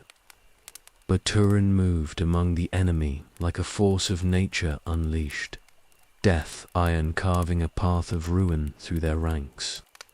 An orc chieftain twice his size came at him with a great two-handed axe, its iron head stained with the blood of previous victories. The creature's strength would have crushed any normal man, but Gurthanc met its blow with a sound like breaking bells and sheared clean through the axe, halved as if it were made of straw. The return stroke took the chieftain's head from its shoulders in one perfect arc, and Turin felt the sword's song rise to a pitch that made his bones vibrate. This was what the blade had been forged for, this dance of death in the grey dawn light. This feast of blood and terror that fed something deep in the weapon's dark heart. More orcs fell beneath his strikes, their crude armor useless against steel that cut through iron as easily as flesh. Gurthanc seemed to anticipate his enemy's moves, turning in his hands to meet attacks he had not even seen coming. The blade had become an extension of his will, or perhaps his will had become an extension of the sword's hunger. When the last orc fell with its throat opened to the morning sky, silence settled over the valley like a held breath. The Goriath stood among the scattered bodies, their faces splattered with enemy blood and their eyes bright with the wild light.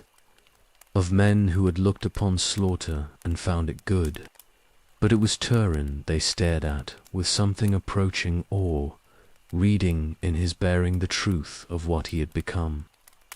The dragon helm's gold caught the early light and threw it back in blazing reflections, while death iron dripped crimson from its perfect edge.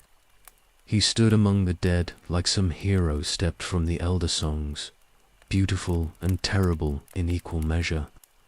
Andrag's scarred face split in a wolf's grin as he counted the enemy dead.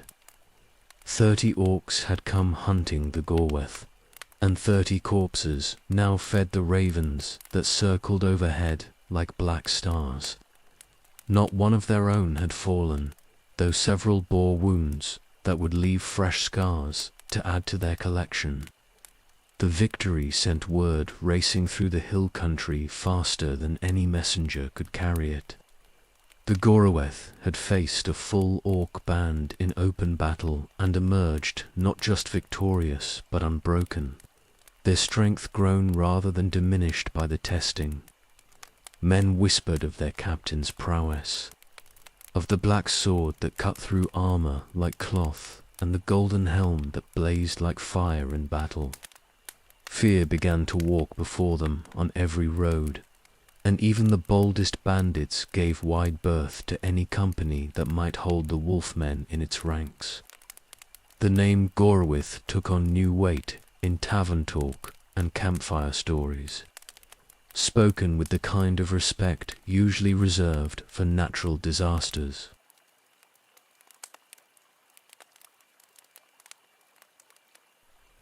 The trap had been cunningly laid in the ruins of an ancient watchtower, its broken stones scattered across the hillside like teeth from some giant's skull.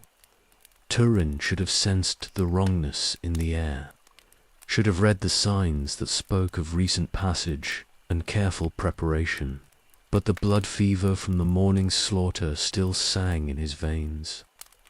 Gurthang had drunk deep of orc blood in the valley below, and its hunger had spread to him like wine taken too quickly on an empty stomach.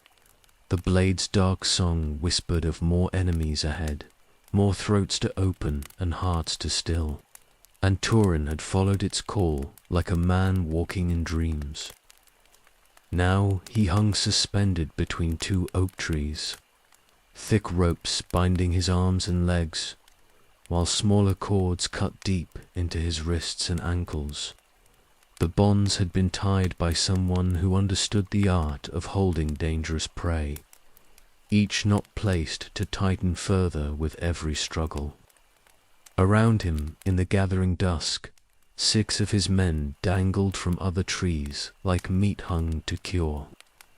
Androg's scarred face was purple with pooled blood, his breathing shallow and laboured, while young Algond wept silent tears that carved pale tracks through the grime on his cheeks.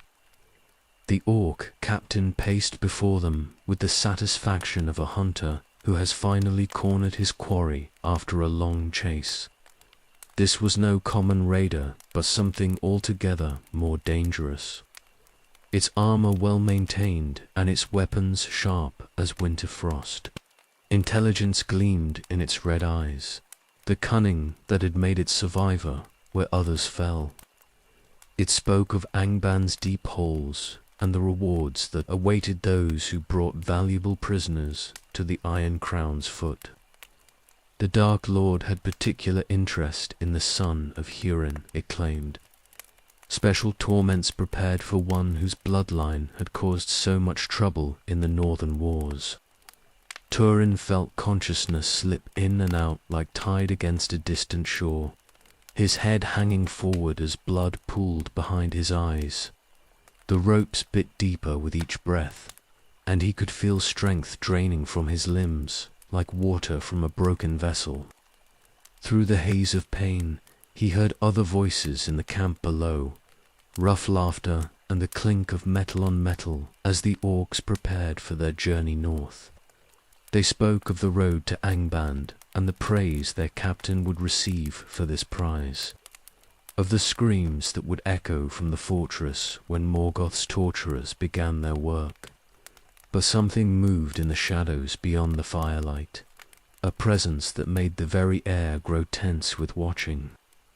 The orcs felt it too, their conversation growing quieter as they glanced toward the tree line with the uneasiness of prey that senses a predator's approach.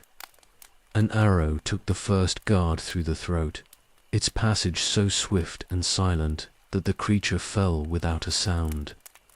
The second sentry had time to open its mouth before another shaft sprouted from its chest, dropping it beside the fire in a spray of sparks and blood.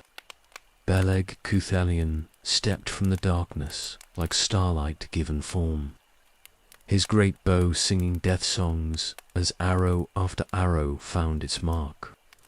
The remaining orcs scrambled for weapons and shields, but the elf's aim was perfect and his draw swift as lightning strikes. The orc captain roared commands as its followers fell around it, trying to rally the survivors into some semblance of battle order. But panic had taken hold of them, and they scattered like leaves before autumn wind rather than face the silver death that came from the shadows.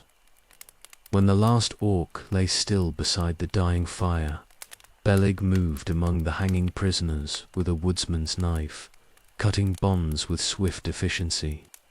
Turin crashed to the earth in a tangle of numbed limbs, feeling life flow back into his body like fire through frozen veins. Above him, Beleg's face was grim as mountain stone as he worked to free the others. Blood had been spilled here tonight, and not all of it belonged to enemies. Young Algond would carry rope scars for the rest of his days, while Androg's breathing spoke of ribs cracked by the crushing pressure of his bonds. As sensation returned to his hands and feet, Turin felt for Gurthang's familiar weight at his hip and found only empty air. The sword lay beside the captain's body, its blade gleaming with reflected firelight, and something that might have been satisfaction. Even bound and helpless, Death Iron had found a way to taste blood before the night was through. The rescue had come at the perfect moment, arriving just as hope began to fail and the bonds grew tight enough to stop hearts entirely. But as Turin struggled to his feet on legs that shook like reeds in wind, he felt no gratitude toward his rescuer. Instead, a cold certainty settled in his chest like winter fog, bringing with it the knowledge that this meeting would end in sorrow. Some fates could not be turned aside by friendship or skill at arms, and the shadows that gathered around them both spoke of doom approaching on silent feet. Beleg offered him water from his flask and lembers from his pack, but Turin's eyes remained fixed on the darkness beyond the fire's reach. Something waited there in the black spaces between the trees, patient as death and twice as inevitable.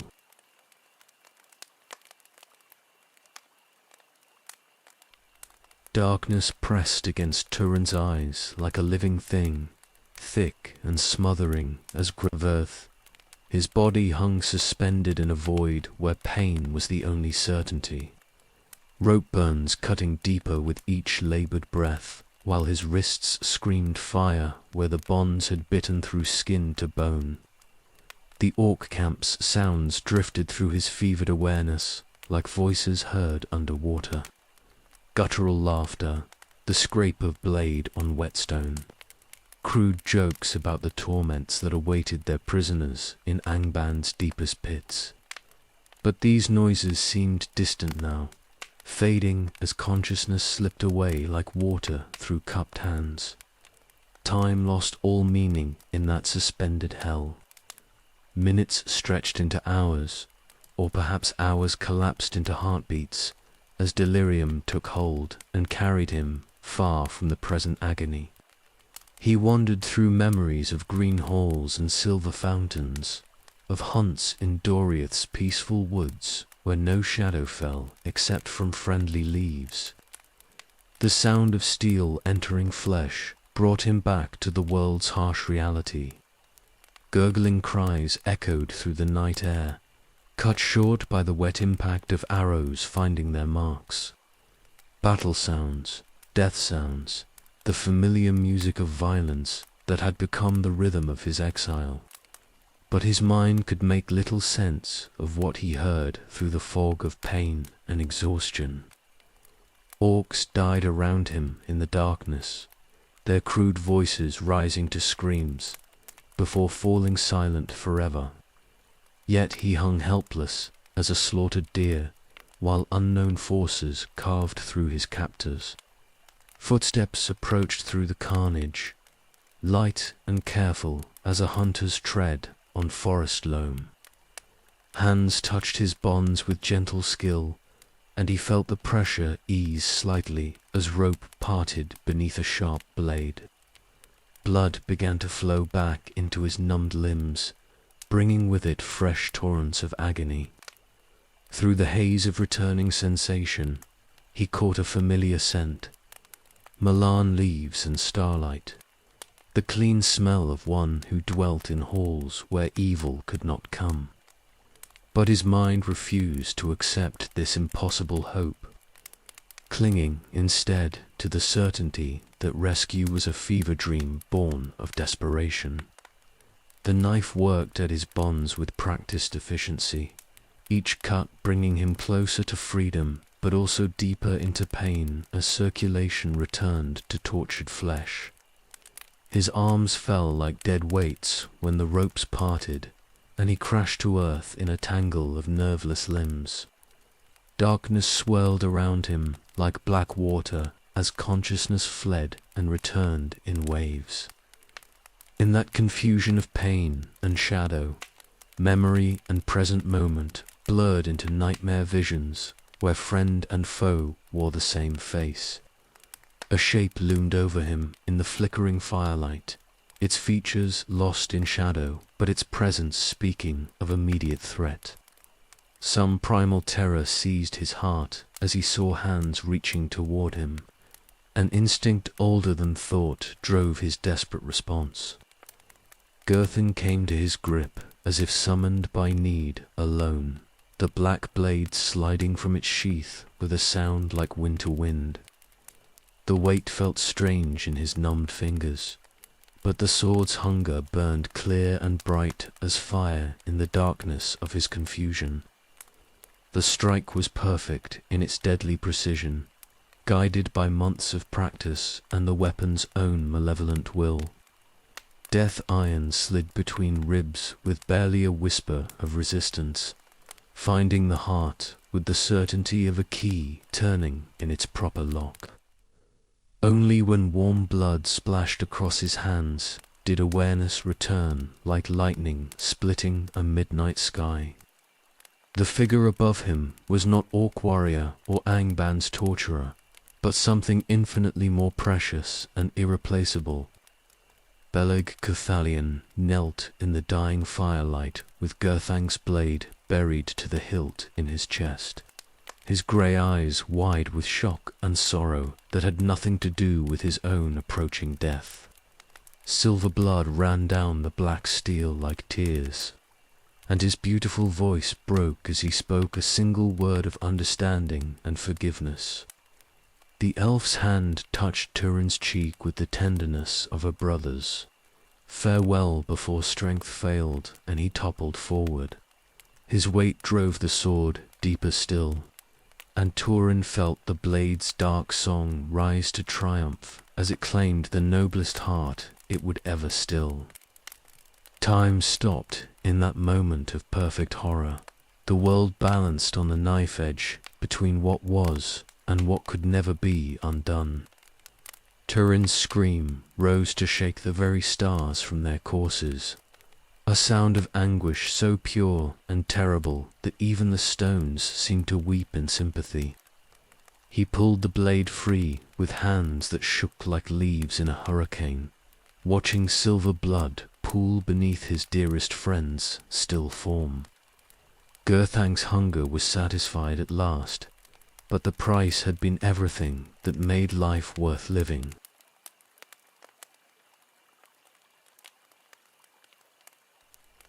Turin knelt beside the still form in the dying firelight, while silver blood pooled beneath his trembling hands, his mind refusing to accept what his eyes could not deny. This was Beleg Cuthalion, friend of his youth and companion of his heart, whose arrows had sung death songs for his enemies, and whose voice had carried the music of Doriath's halls into the wilderness. But now those grey eyes stared sightless at the stars above, and the hands that had drawn bow in his defence lay open and empty beside the cold ashes. The wound in his chest gaped like a mouth frozen in silent accusation, while Gurthang's blade gleamed wet with the life of the noblest heart it would ever claim. Time meant nothing in that moment of perfect stillness. The world balanced between heartbeats, while horror crept through Turin's veins like poison. He could hear his own breathing, harsh and ragged in the silence, could feel his pulse hammering against his throat like a trapped bird. But these sensations seemed to belong to someone else entirely. The events of the past hours replayed themselves behind his eyes with the clarity of fever dreams, each detail carved sharp as winter crystal. The trap closing around them in the ruins, the ropes cutting deep into flesh, the long agony of hanging helpless, while orcs prepared their journey north, then rescue arriving like silver lightning, and his own hand moving with deadly precision in the confusion of returning consciousness. He tried to tell himself it was the darkness that had betrayed him, the rope burns that had dulled his senses, the fever dreams that had twisted friend into foe. But death iron sang no lies in his grip, and the perfect placement of that killing stroke spoke of skill rather than accident. Some part of him had recognized the threat and responded with lethal efficiency, trusting blade over eyes in the moment when it mattered most. The sword had found its mark because he had guided it there, driven by instincts honed through months of desperate violence. Around them the orc camp lay in ruins, scattered bodies, testament to Beleg's skill and devotion. The elf had come alone into this place of danger, had faced 30 enemies with only bow and blade to free the friend who repaid such loyalty with steel through the heart. Turin's hands moved without conscious direction, closing Beleg's eyes and folding those still fingers across the wound that had stolen away his life. The gesture felt hollow as ritual performed by rote, meaningless against the enormity of what had been lost. Behind him he could hear the surviving Gorwith stirring to consciousness, their voices rising in confused questions as they discovered their bonds cut and their captors dead. But their words seemed to come from vast distances, muffled by the roaring in his ears that might have been wind or might have been his own sanity cracking like ice in spring thaw. Androg's scarred face appeared at the edge of his vision, mouth moving in what might have been speech or might have been silent screaming. The man's eyes took in the scene before them, Captain kneeling beside a dead elf, silver blood on black steel, the look of utter devastation that had settled over Turin's features like a burial shroud. Understanding dawned in those weathered features, followed immediately by something approaching terror. These were hard men who had seen their share of violence and loss, but the sight of their captain's breakdown sent them stumbling backward like children who had glimpsed the abyss that yawned beneath all mortal hopes. When Turin finally rose from beside his friend's body, he moved like a man walking in dreams, his eyes holding depths that had nothing to do with sanity or hope. The dragon helm still crowned his brow and death iron hung at his side. But something fundamental had broken in the space between heartbeats. The Gorweth gathered around him with the hesitation of men approaching a wounded bear, reading in his bearing the truth of what this night had cost him.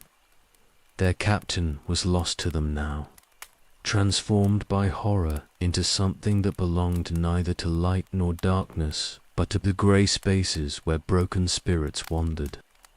Few words were spoken as they broke camp and scattered the evidence of what had transpired, each man following his own path into the waste rather than risk remaining close to such devastation.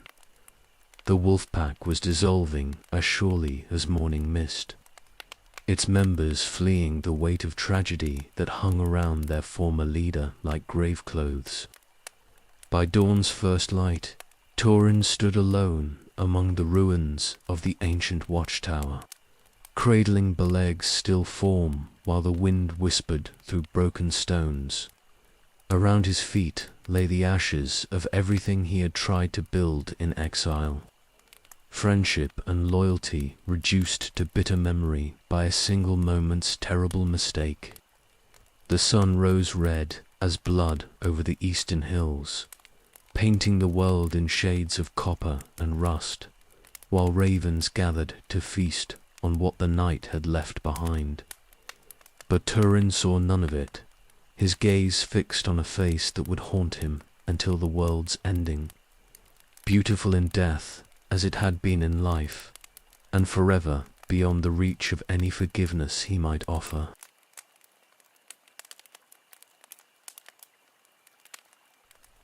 The river sang beneath the autumn stars as Turin stumbled along its banks, his feet finding their way through darkness, while his mind wandered in deeper shadows still. For 7 days he had walked without purpose or direction, following water that flowed west toward some distant sea, carrying with it the weight of all his broken dreams. Behind him lay the ruins of the watchtower where Beleg's blood had soaked into ancient stone, where friendship had died on Death Iron's point and the last light of hope had guttered out like a candle in winter wind. The memory followed him like a hunting hound, never losing the scent no matter how far his feet carried him from that place of horror. Girthing hung heavy at his hip, its weight grown unbearable since tasting silver blood. The blade no longer sang its eager song of violence, but had fallen silent as a tomb, as if even its dark hunger had been sickened by the feast it had claimed. Sometimes Turin's hand moved to cast the weapon into the river's depths, but always he stopped himself at the final moment. The sword was all that remained of his friend's final gift, reforged in the petty dwarf's fire and blessed by Doriath's king. To throw it away would be to reject the last token of love that had crossed his path, and even in his madness he could not bear such final cruelty. The Narag's voice grew deeper as he followed its course through the wild lands, its waters swollen by autumn rains that had turned the current swift and brown. On either side, limestone cliffs rose like castle walls, carved by countless years of patient flow into fantastic shapes that seemed to shift and dance in starlight. He had heard tales of this river in Doriath's halls, stories of the hidden kingdom that lay somewhere along its banks where Finrod Felagund had delved halls more beautiful than any mortal dwelling. But those seemed like fever dreams now, tales told to children who still believed in wonder. Yet, as the night deepened toward its darkest hour, Turin began to sense something different in the air around him. The very stones seemed to thrum with hidden life, and occasionally he caught echoes that had nothing to do with water flowing over rock. Music drifted on the wind, faint as distant memory, but unmistakably real. Harps and voices wove melodies that spoke of peace and safety, of halls where lamplight gleamed on worked gold, and the sound of hammers rang with purpose rather than violence. The river bent sharply to the south around a great shoulder of stone, and suddenly the music grew clearer, rising from somewhere beneath his feet, as if the earth itself had found its voice. Turin stopped on the water's edge, his exhausted mind struggling to make sense of what his ears reported.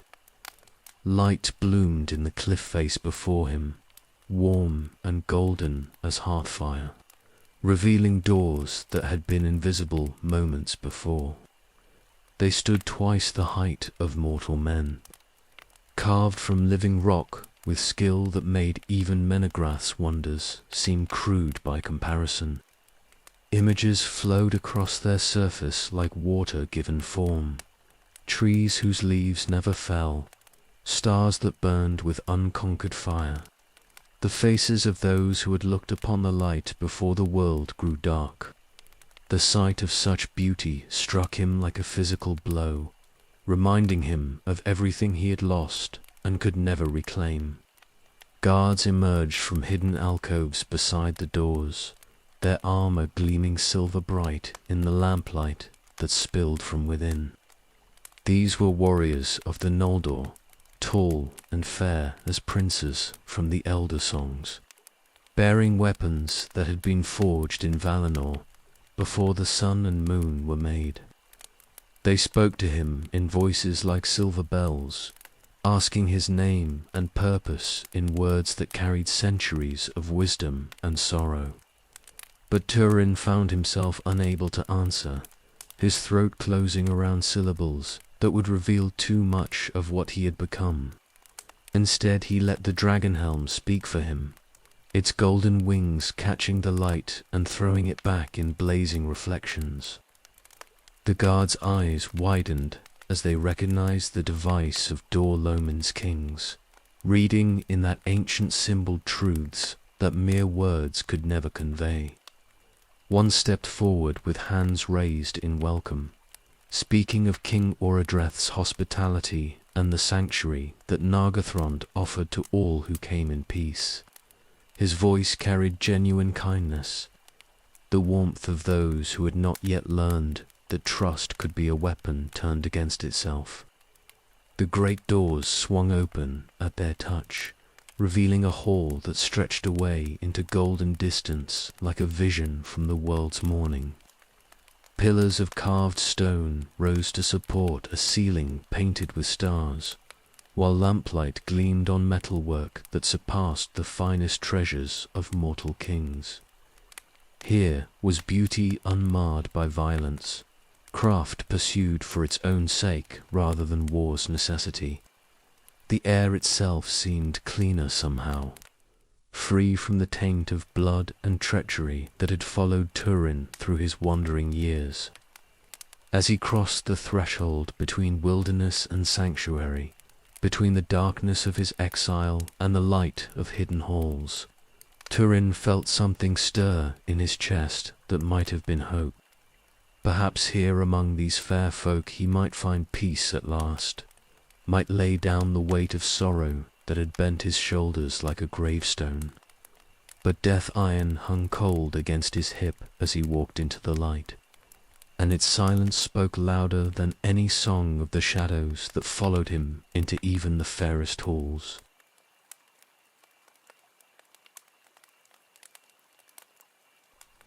The halls of Nargothrond stretched deeper into the earth than any mortal dwelling, their carved pillars supporting chambers that could house armies beneath the living rock. Turin walked among them like a man emerging from long fever, his eyes taking in wonders that seemed impossibly distant from the blood-soaked wilderness he had left behind. King Orodreth received him in a hall whose ceiling was painted with the light of Valinor's trees, where golden lamps cast no shadows and the very air seemed to sing with peace. The Noldorin lord's face held the ageless beauty of his kindred, unmarked by the years that had bent mortal backs and silvered mortal hair. But his eyes carried depths of sorrow that spoke of losses beyond counting. Here was one who had seen the light before the world grew dark, who had walked in gardens where no winter came and heard the music that shaped the foundations of creation. Yet he welcomed the son of mortal Hin as a brother, offering sanctuary to one whose name had become a byword for violence in the lands above. The weeks that followed passed like a healing dream after the nightmares of exile. Turin learned the ways of the hidden kingdom, walking through workshops where smithcraft surpassed anything seen since the elder days, studying in libraries where the wisdom of ages was preserved in books bound with starlight.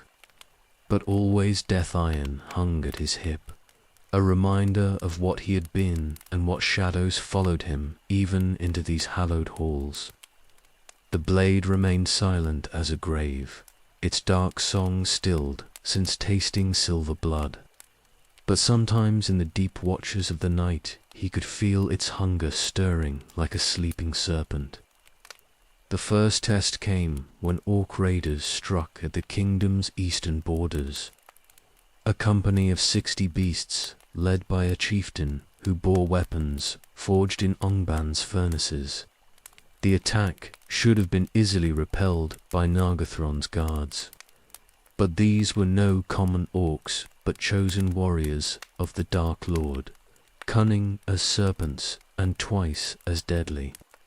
Turin rode with the relief force through passages that led to hidden gates in the cliff face, emerging into daylight that seemed harsh after the golden glow of the underground halls. The sight of open sky and wind-bent grass struck him like a physical blow, reminding him of all the years spent wandering beneath stars that offered no comfort. When battle was joined beside the Narag's banks, the watching elves saw something that would be remembered in song and story for generations to come. The black-clad warrior from the upper lands fought like one of the Aino-made flesh, his dark sword carving paths of ruin through the enemy ranks, while his golden helm blazed like fire in the afternoon sun. Gurthang had found its voice again, singing death songs that made even veteran warriors step back in wonder and fear. The blade moved in Turin's hands with will of its own, turning every strike into perfect art, every thrust placed with surgical precision that left no room for enemy response. The orc chieftain himself fell to that terrible sword, his iron armor parting like silk before Death Iron's hungry edge. As the creature's head rolled across the bloodied grass, Turin felt the weapon's dark joy flow through him like wine, and for a moment the weight of Beleg's memory seemed almost bearable. Victory followed victory through the autumn months, as word of the Black Sword's prowess spread along the borders. Orc bands that had grown bold during Nargothrond's years of hidden peace now found their raids met with steel that knew no mercy, guided by a warrior who fought with the fury of the damned. The elves began to whisper a name in their silver-sweet voices, speaking it with a kind of awe usually reserved for heroes from the elder days. Morgoth, they called him. The Black Sword, and the title carried weight beyond mere description of his weapon. Here was something that belonged neither to light nor darkness, but to the grey spaces between. A warrior whose skill surpassed mortal limits, but whose heart bore wounds that would never heal. The dragon helm of Dor-lomin marked him as nobility, but the shadow that followed him spoke of doom that no crown could turn aside. In the great hall, where songs were sung and tales were told, harpers began to weave new verses about the mysterious warrior who had emerged from the wilderness like an answer to desperate prayers. They sang of battles won and enemies scattered, of the black blade that carved victory from the jaws of defeat. But Turin heard different music in those golden-throated voices, catching echoes of older songs that told of heroes who blazed bright as stars before falling into darkness deeper than any tomb. The tales they wove around his deeds felt like funeral songs disguised as praise, beautiful and terrible in equal measure. As winter settled over the hidden kingdom and the lamplight grew more precious in the shortened days, Turin felt the weight of expectation settling on his shoulders like a cloak woven from starfall and shadow. The Morgoth had found his place in Nargothrond's halls, but something in the depths of his heart whispered that such peace was only the stillness that comes before the storm.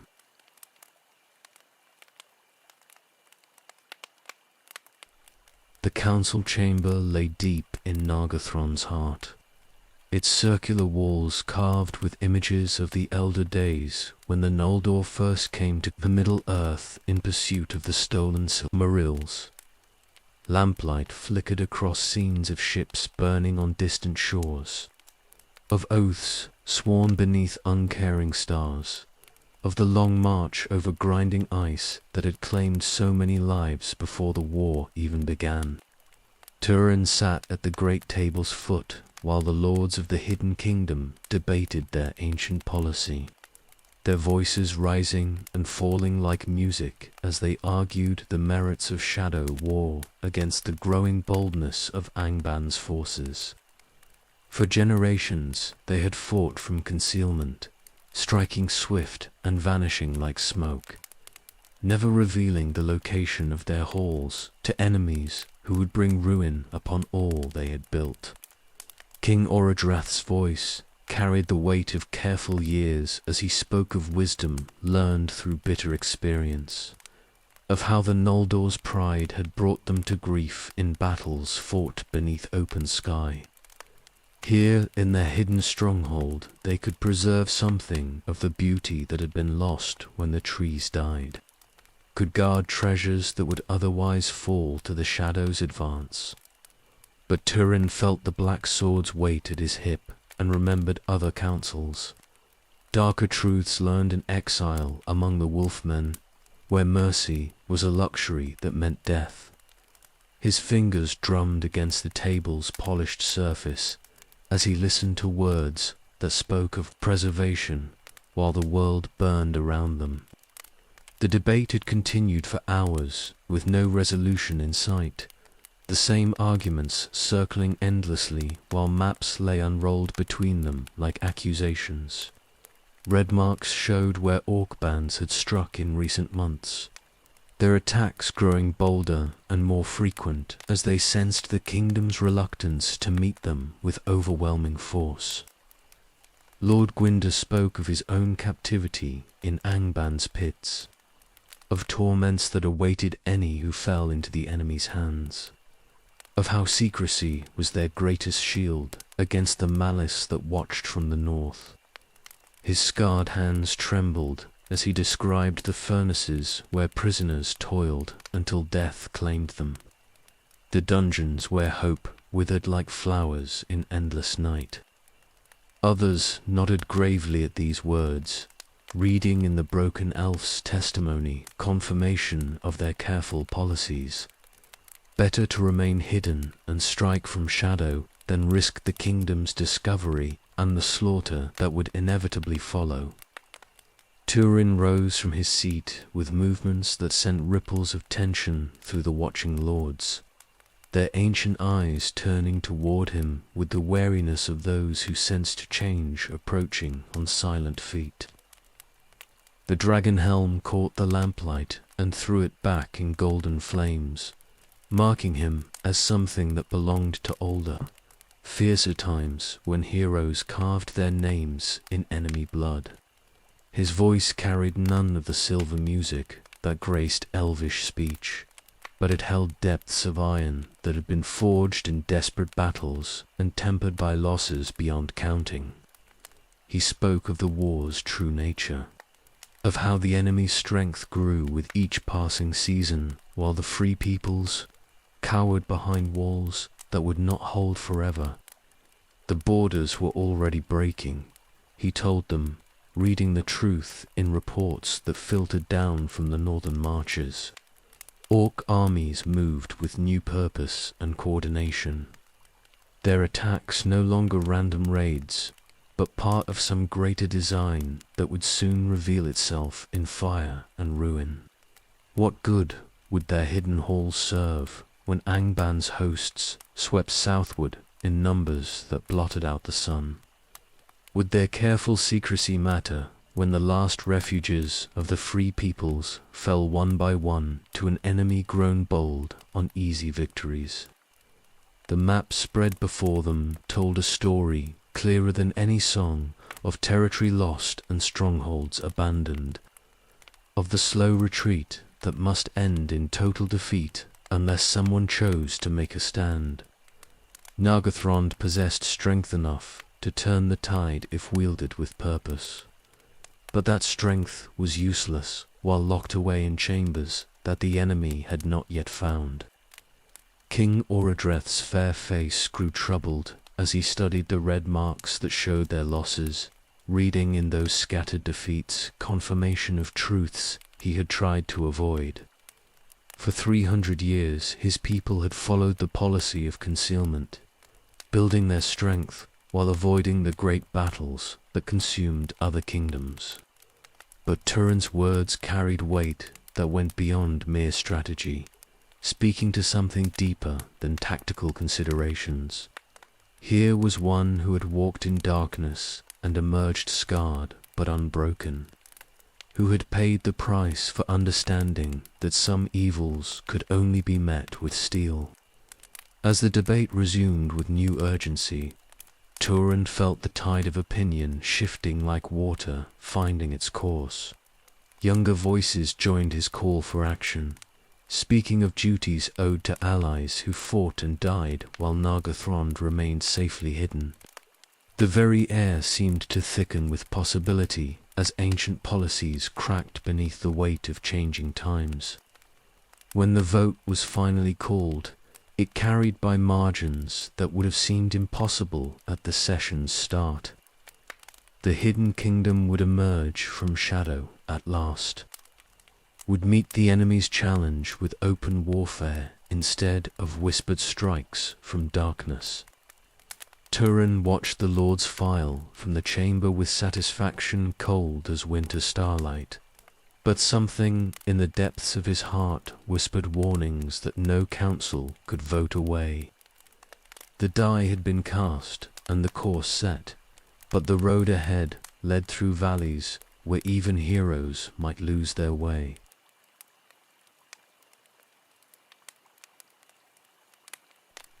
Spring came early to the lands around Nargothrond, and with it rode companies of mounted warriors whose armor caught the morning light like scattered stars.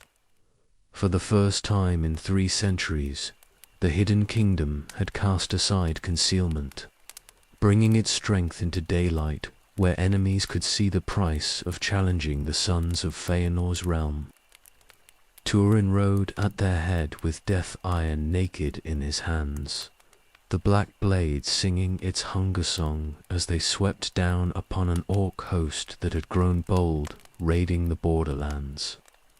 Behind him came 200 of Nargothrond's finest, their lances bright as silver needles, their voices raised in battle cries that had not echoed beneath open sky since the Dago. The orcs had not expected such response to their raids, had grown comfortable with the kingdom's former policy of shadow strikes and hidden warfare. Now they found themselves facing cavalry that moved like wind across water, guided by tactics that blended elvish grace with mortal fury. Girthing carved through their ranks like lightning through storm clouds, each stroke precisely placed to shatter bone and sever sinew with surgical efficiency.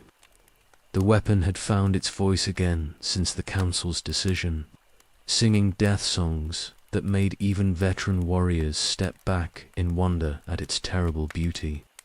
Victory followed upon victory as the campaigning season advanced, each battle adding new verses to the songs that harpers sang in Nargothrond's golden halls. The Mormogiel's name spread along the borders faster than spring flooding, whispered in orc camps with the kind of fear usually reserved for natural disasters. Where once raiding parties had moved with impunity through the kingdom's outer reaches, now they found swift death waiting in places they had thought safe. Turin's companies struck like hunting hawks, appearing without warning to scatter enemy forces before vanishing back toward their hidden stronghold. But it was not mere hit-and-run warfare that marked this new phase of the conflict. When a great host came down from Angban's gates, 500 strong, and led by a captain who bore weapons forged in the Dark Lord's own furnaces, Nargothrond met them in open battle on the plains beside Tumhalad. The clash of arms rang across the grasslands like thunder as shield met shield and blade found blade in the deadly dance of war. Turin felt the old fire rise in his veins as he cut deep into the enemy formation, girthing opening a path of ruin through ranks that had seemed unbreakable moments before. Around him, the flower of Nargothrond's warriors fought with skill learned through centuries of training. Their movements coordinated as music as they carved through orc flesh with methodical precision. These were not desperate men fighting for mere survival, but artists of war practicing their deadly craft. When the enemy captain fell with his heart open to daylight, the rest of the host broke like waves against stone. Those who could fled northward toward Angband's shadow, carrying word of defeat to ears that had grown too accustomed to easy victories. The aftermath of battle found Turin standing among the scattered dead, while ravens circled overhead like black stars. His armor bore fresh scars from orc blades that had come too close to finding their mark. But he felt no weariness, despite hours spent in deadly combat. This was what he had been made for, he realized with something approaching peace. Not the desperate scrabbling of outlaw existence, or the careful diplomacy of royal courts, but the clean clarity of steel meeting steel where only skill and will determined survival. As summer deepened toward its blazing height, the victories multiplied until even the cautious lords who had opposed the policy change began to speak of permanent conquest. Why not push northward toward Angband itself, they asked, when their strength had proven so devastatingly effective against everything the enemy could send against them. The very success of their arms became intoxication that clouded judgment and bred dreams of glory that belonged to elder days. In the great hall, where maps were studied and strategies planned, red marks now showed territory reclaimed rather than lost, borders pushed outward instead of steadily contracting. Turin listened to these bold words with satisfaction cold as mountain snow, but something in the depths of his heart whispered warnings that grew stronger with each passing triumph. Victory could be as dangerous as defeat for those who let it cloud their vision, and the enemy was known for patience that measured time in ages rather than years. The orc hosts that fled before their advance carried more than mere news of defeat back to their dark masters' halls. They brought detailed reports of tactics and numbers, of the routes by which Nargothrond's forces emerged from concealment, of weaknesses that only became visible when strength was displayed openly. But such concerns seemed distant as harvest time approached, and the kingdom's borders stood secure for the first time in living memory. The policy of open warfare had vindicated itself beyond all argument, proving that courage properly applied could turn even the darkest tide. In the lamplight of evening councils, Turin watched the lords plan campaigns that would carry them to victories greater still, their voices bright with confidence that had been forged in battle and tempered by success. The Mormogil had given them back their pride, had shown them that the sons of the Noldor need not cower in darkness while evil stalked the earth. Yet death iron hung silent at his hip as autumn settled over the land like a cloak woven from gold and shadow. And in that silence lay warnings that only the blade itself could understand.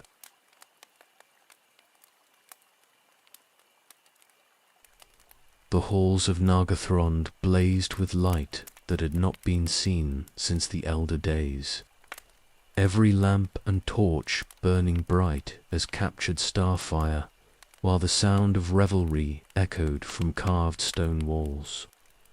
Victory had transformed the hidden kingdom into something that surpassed even the songs of ancient glory, its chambers filled with laughter that rang pure as silver bells.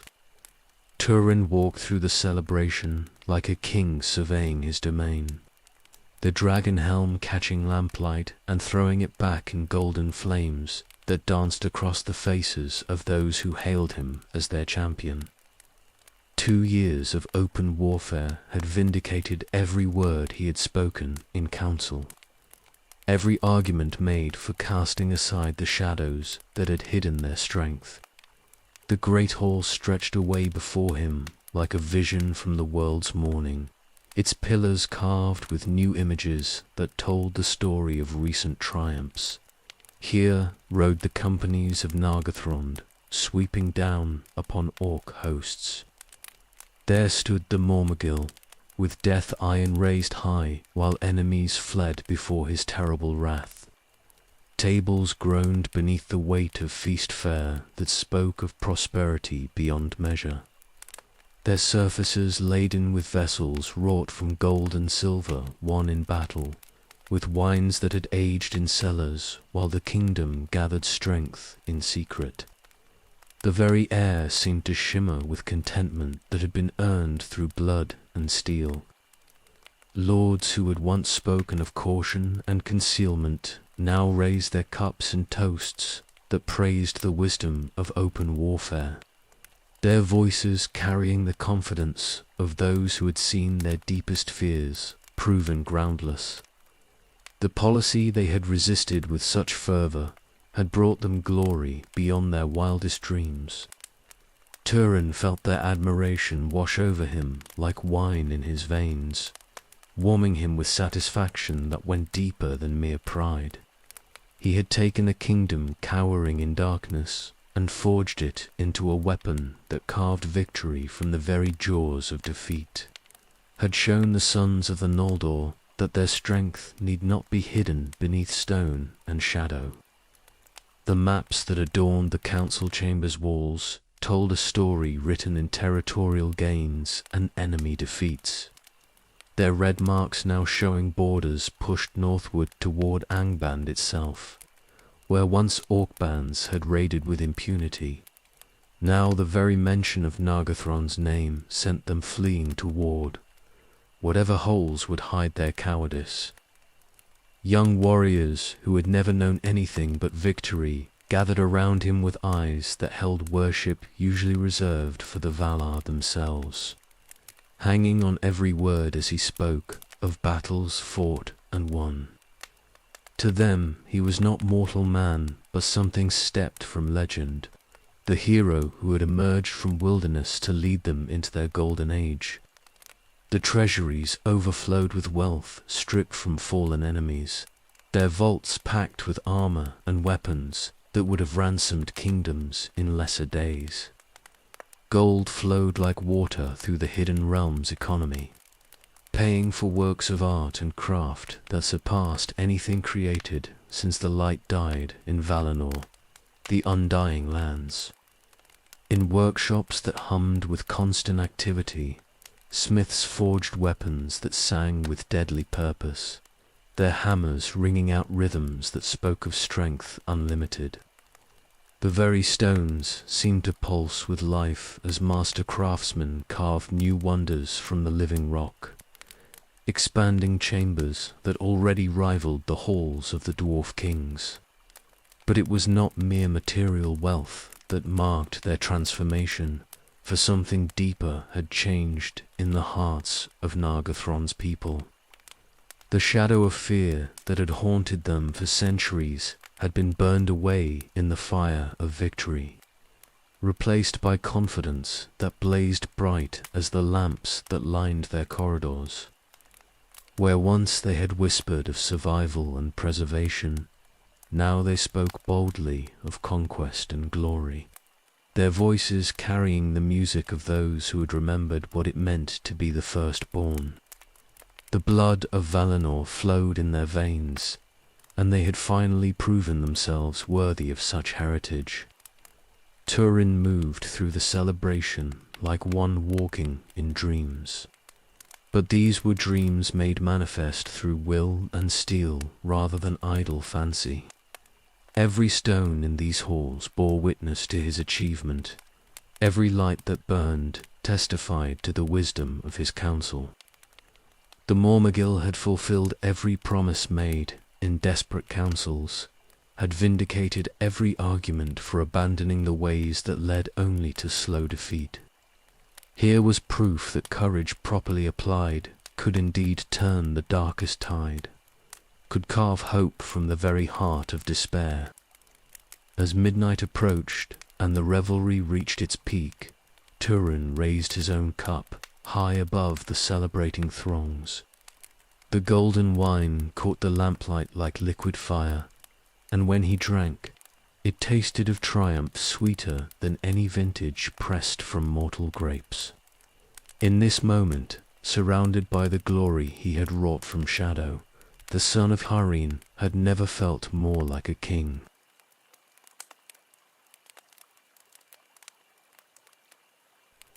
The first sign came with the autumn winds that blew down from the north, carrying scents that had no place in any wholesome air. Turin stood on the hidden watchpost above Nargothrond's gates, breathing deeply of currents that spoke of fires burning where no forge had ever been lit, of metal heated beyond any smith's need. Something vast moved in the distant hills, displacing air and earth in ways that sent tremors through stone foundations far beneath his feet. The horses in the stables grew restless without cause, their eyes rolling white as they pressed against their stalls and wickered soft distress into the growing darkness. Birds fled southward in great wheeling flocks, abandoning territories they had held for generations, as if some primal terror drove them from familiar roosts. Even the ravens that usually followed armies seeking carrion had vanished from the northern reaches, leaving the sky empty of all but wind and gathering clouds. Turin felt something stir in the depths of his chest, a recognition that went deeper than thought or memory. This was the scent that had haunted his childhood dreams in Dor-lomin, the reek that clung to stories told in hushed voices when children were thought to be sleeping. Dragon stench, old as the world's pain and twice as deadly.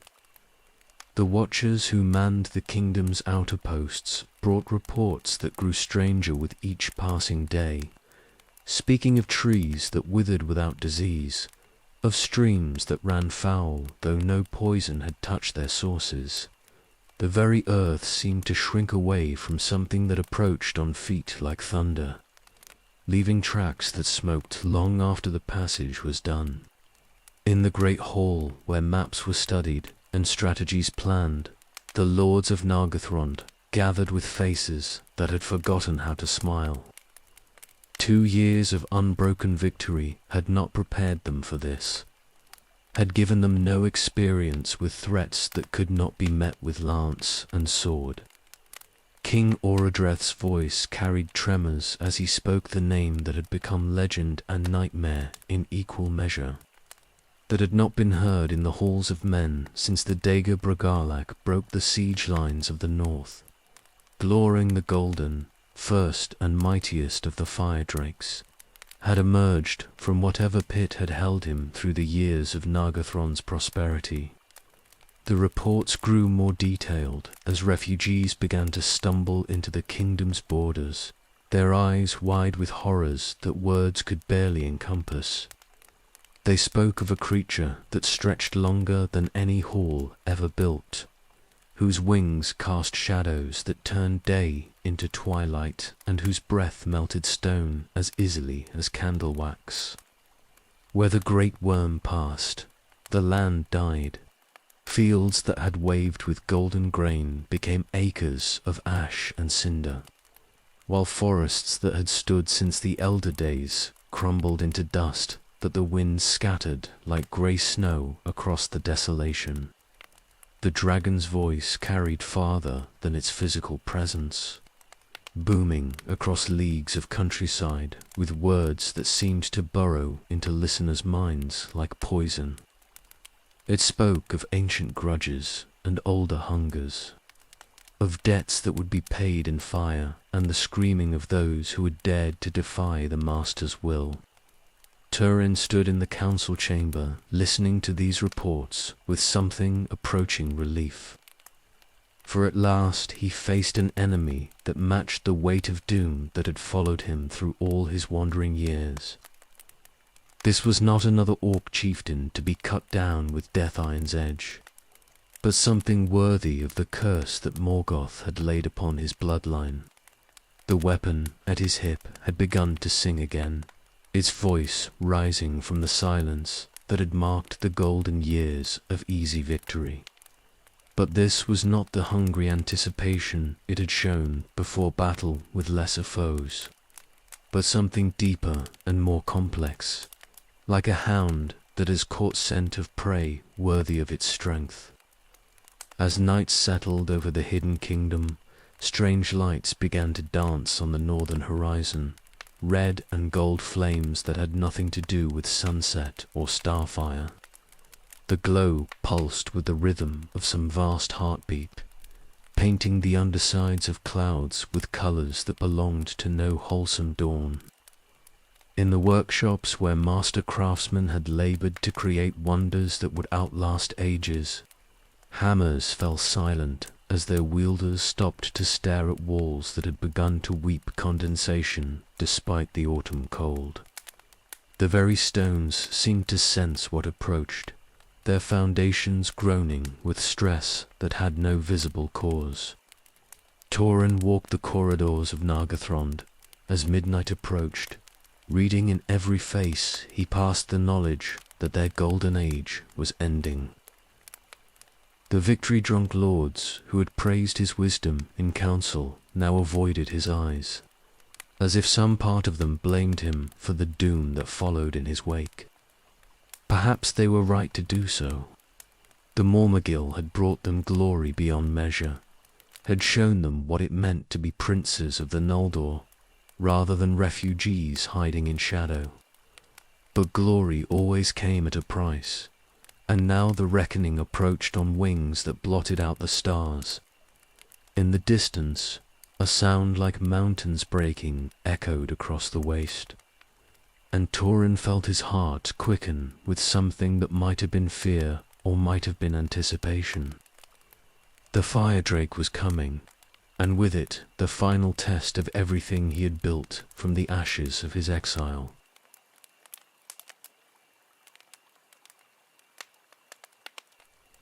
The great bridge that spanned the Narog had stood for 500 years, its arches carved from living stone and strengthened with craft that blended Noldrin skill with the patient wisdom of dwarven engineering.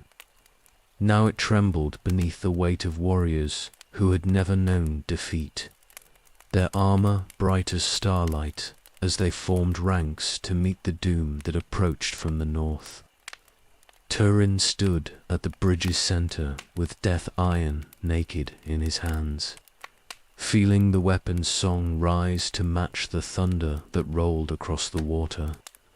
Behind him stretched the flower of Nargothrond's strength, 2,000 warriors whose names were written in songs of victory, whose blades had never failed to carve triumph from the jaws of defeat. The dragon came like a moving mountain wreathed in fire, its massive form filling the valley from cliff to cliff as it flowed toward them with terrible purpose. Glaurung the golden burned brighter than any forge fire, his scales throwing back reflections of flame that turned the very air to shimmering waves of heat.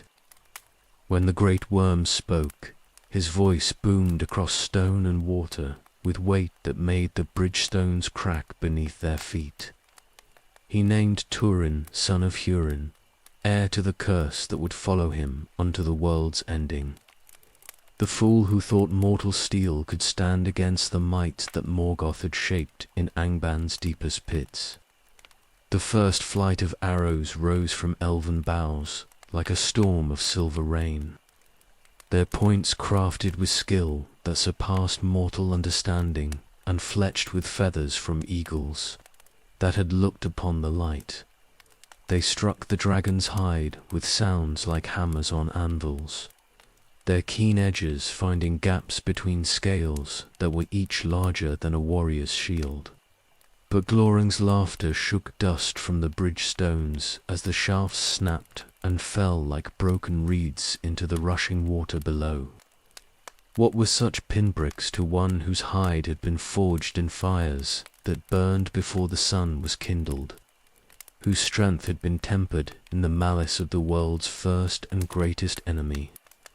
The dragon's breath came in a torrent that turned stone to flowing lava and metal to vapor that rose screaming toward the uncaring stars. Warriors who had stood firm against orc host and wolf pack vanished like candle flames in a hurricane, their armor becoming their funeral pyres, as flesh and bone were consumed in an instant of perfect agony. Turin felt the heat wash over him in waves that should have killed any mortal man, but the dragon helm's ancient craft turned aside the worst of the flame, while death iron sang protection around his form. He stood untouched in the center of devastation, marked by fires that had claimed 100 heroes in the space between heartbeats. Around him, the survivors of that first assault struggled to regroup, their faces blackened by soot and their eyes wide with the terrible understanding that all their victories had been won against lesser foes. This was power beyond the reach of tactics or courage, strength that made their finest weapons seem like toys in children's hands. The great worm's head rose above the bridge on a neck thick as the mightiest oak, his eyes like furnaces in which malice burned brighter than any flame. When he looked upon Turin standing alone among the scattered dead, something that might have been amusement flickered in those depths of fire. Here was the mortal who had brought ruin upon the hidden kingdom through pride that surpassed his station. The fool who thought himself worthy to stand in the paths of power. The curse would claim him in the end as it had claimed all his line. But first he would watch everything he had built crumble to ash and memory. Glaurung's coils flowed across the bridge like molten gold, his weight cracking stones that had been laid with songs of binding and sealed with oaths that should have lasted until the world's ending. Where his body touched the ancient masonry, it blackened and crumbled as if centuries of decay had been compressed into moments. The dragon's tail lashed across the bridge's southern span, shattering the careful arches that had channeled the Narag's flow for generations uncounted. Stone and steel tumbled into the rushing water, while the hidden passages that led to Nargothrond's gates lay open to any who chose to enter. Behind the great worm came his lesser kindred, fire drakes that had slumbered in Angban's depths while their master's fury cooled through years of patient waiting. They flowed into the kingdom's halls like living flame, their hunger turning golden chambers into furnaces that would burn until nothing remained but memory and ash. Turin raised death iron high above his head as the dragon's shadow fell across him like the darkness that comes before the final night. The blade sang its death song one last time as mortal will met power that had been old when the world was young, and in that meeting lay the seeds of everything that would follow.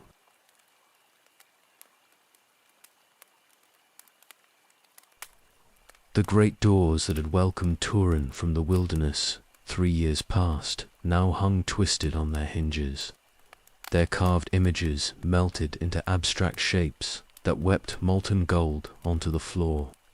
Behind them stretched corridors filled with smoke so thick that breathing became agony, while the screams of those trapped in the deeper chambers echoed like damned souls through halls that had once rung with laughter.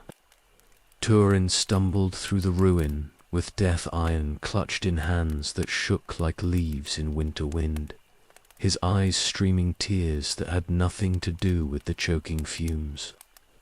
Everywhere he looked, the golden kingdom lay in smoking rubble, its beauty transformed into a monument to pride's inevitable price.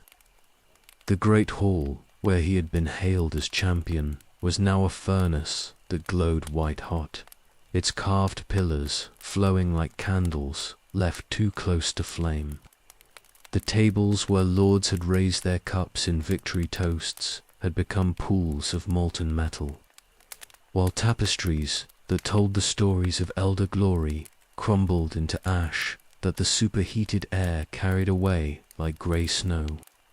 Bodies lay scattered throughout the passages. Some burned beyond recognition, while others bore the marks of more terrible deaths. Here a warrior clutched a sword that had melted in his grasp. There a harper held the twisted remains of an instrument whose strings had snapped like spiderwebs in the dragon fire's heat. The workshops, where master craftsmen had labored to create wonders that would outlast ages, were now caverns of destruction. Their forges cold, while around them lay the wreckage of projects that would never be completed. Tools that had shaped metal with precision beyond mortal skill were twisted into mockeries of their former purpose. In the royal chambers, King Orodreth's voice rose in desperate commands to warriors who would never answer again. His fair face blackened with soot as he tried to rally defenders who existed only in memory. The crown of Nargothrond lay beside him in fragments, its jewels scattered like tears across marble that had cracked under the heat. Turin found him there among the ruins of his throne room, the last king of the hidden kingdom breathing out his final words in smoke-thick air. No hatred marked those dying features, only sorrow for what might have been and pity for the mortal who had brought such ruin through the very success of his counsel. The libraries, where the wisdom of ages had been preserved in books bound with starlight, were burning with flames that consumed more than mere parchment and ink. Knowledge itself seemed to writhe in agony as centuries of learning vanished in moments, leaving behind only the bitter understanding that some losses could never be reclaimed. Through the devastation moved shapes that had once been Nargothrond's people, their forms twisted by heat into things that no longer resembled anything that had ever drawn breath. They wandered the smoking corridors like ghosts seeking rest that would never come, their voices calling names of loved ones who no longer existed in any recognizable form. Turin pressed deeper into the kingdom's heart. Following passages he remembered from happier times when his footsteps had echoed with purpose instead of despair. Each familiar landmark had been transformed into something from nightmare, beauty perverted into horror through the simple application of overwhelming power. The treasury vaults had been cracked open like eggs, their contents flowing in golden rivers that cooled into shapes that mocked their former glory. Weapons and armor lay in heaps of fused metal, while gems that had once captured starlight in their depths had become pools of liquid fire that would burn until the world's ending. In the deepest chamber, where the kingdom's greatest treasures had been kept safe from time and war, Turin found something that made his heart stop beating for several endless moments.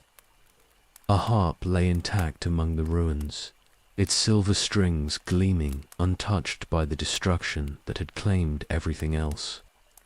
It was the same instrument that Beleg had played beside their campfires in the wildlands, the one whose music had spoken of friendship stronger than exile and love that could survive any shadow. Somehow it had found its way here through paths that defied understanding, waiting for hands that would never again draw music from its strings. Turin lifted the harp with reverence usually reserved for sacred relics, feeling its weight like that of all his choices pressed into tangible form.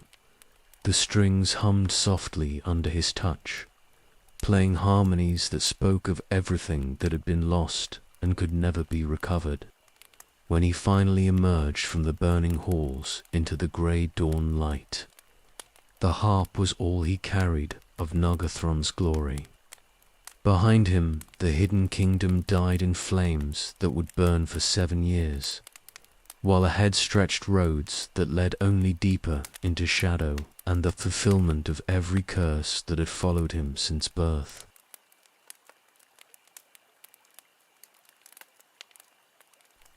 Turin stood in the ashes of what had been Nargothrond's greatest treasure hall, while smoke rose around him like incense at a funeral that would never end. The silence pressed against his ears with weight that seemed to crush thought itself, broken only by the distant crackle of fires that would burn until the very stones were consumed. Glaurung lay coiled among the ruins like a living mountain of gold and flame, his massive form filling the chamber from wall to wall, while his great head rested upon a bed of molten metal that had once been crowns and scepters.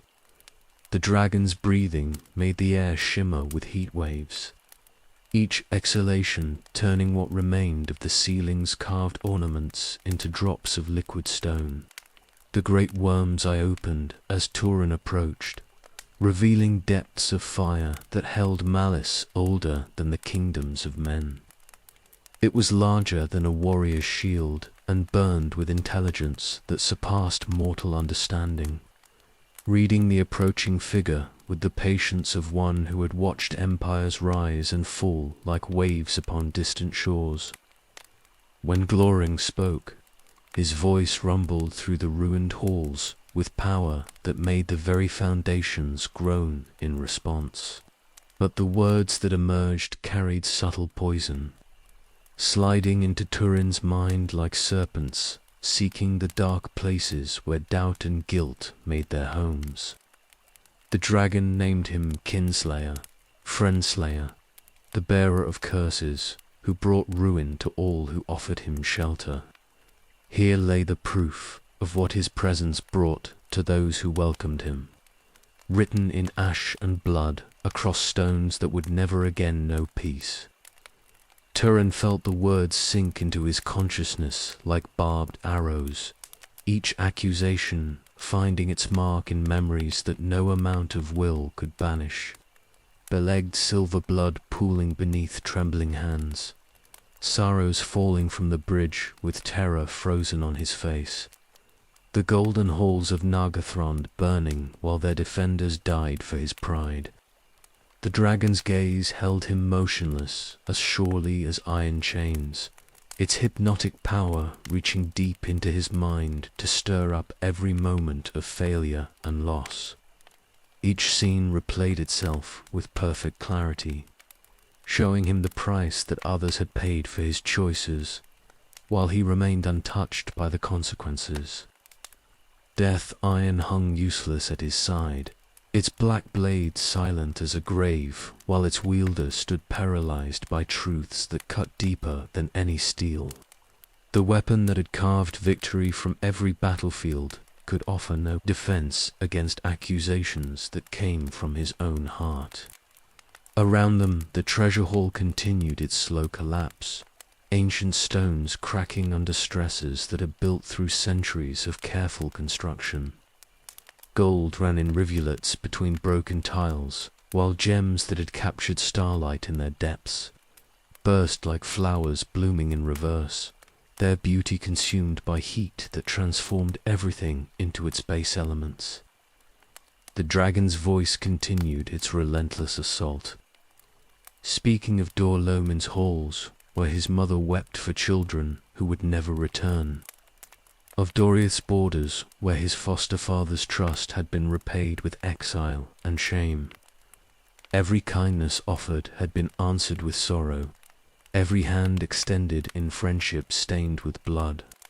Turin tried to lift death iron against this torment of words, but his arm felt heavy as lead, while his vision blurred with images that memory and guilt conjured from the depths of his despair. The blade that had never failed in battle could not serve him here, where the enemy was truth itself rather than flesh that could be cut. The great worm shifted among his bed of molten treasure, scales scraping against stone with sounds like swords being sharpened for some final battle. His massive head turned to study Turin from different angles, reading in that frozen form the complete success of his assault. Here was the weapon Morgoth had forged more carefully than any blade, the instrument of doom that would surpass orc, host, or dragonfire in its effectiveness. Not steel or flame, but the victim's own nature turned against itself. Pride and love transformed into engines of destruction more terrible than any mere physical force.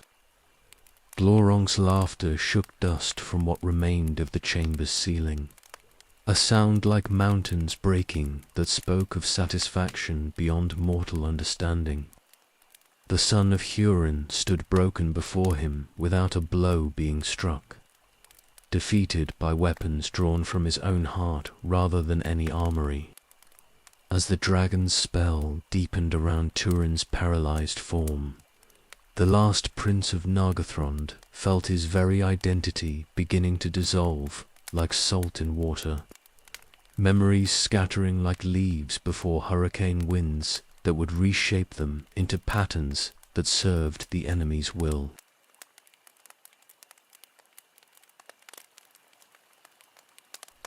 The dragon's voice wound through Turin's mind like smoke through a shuttered room, each word settling deeper into his consciousness until thought itself became heavy as molten gold.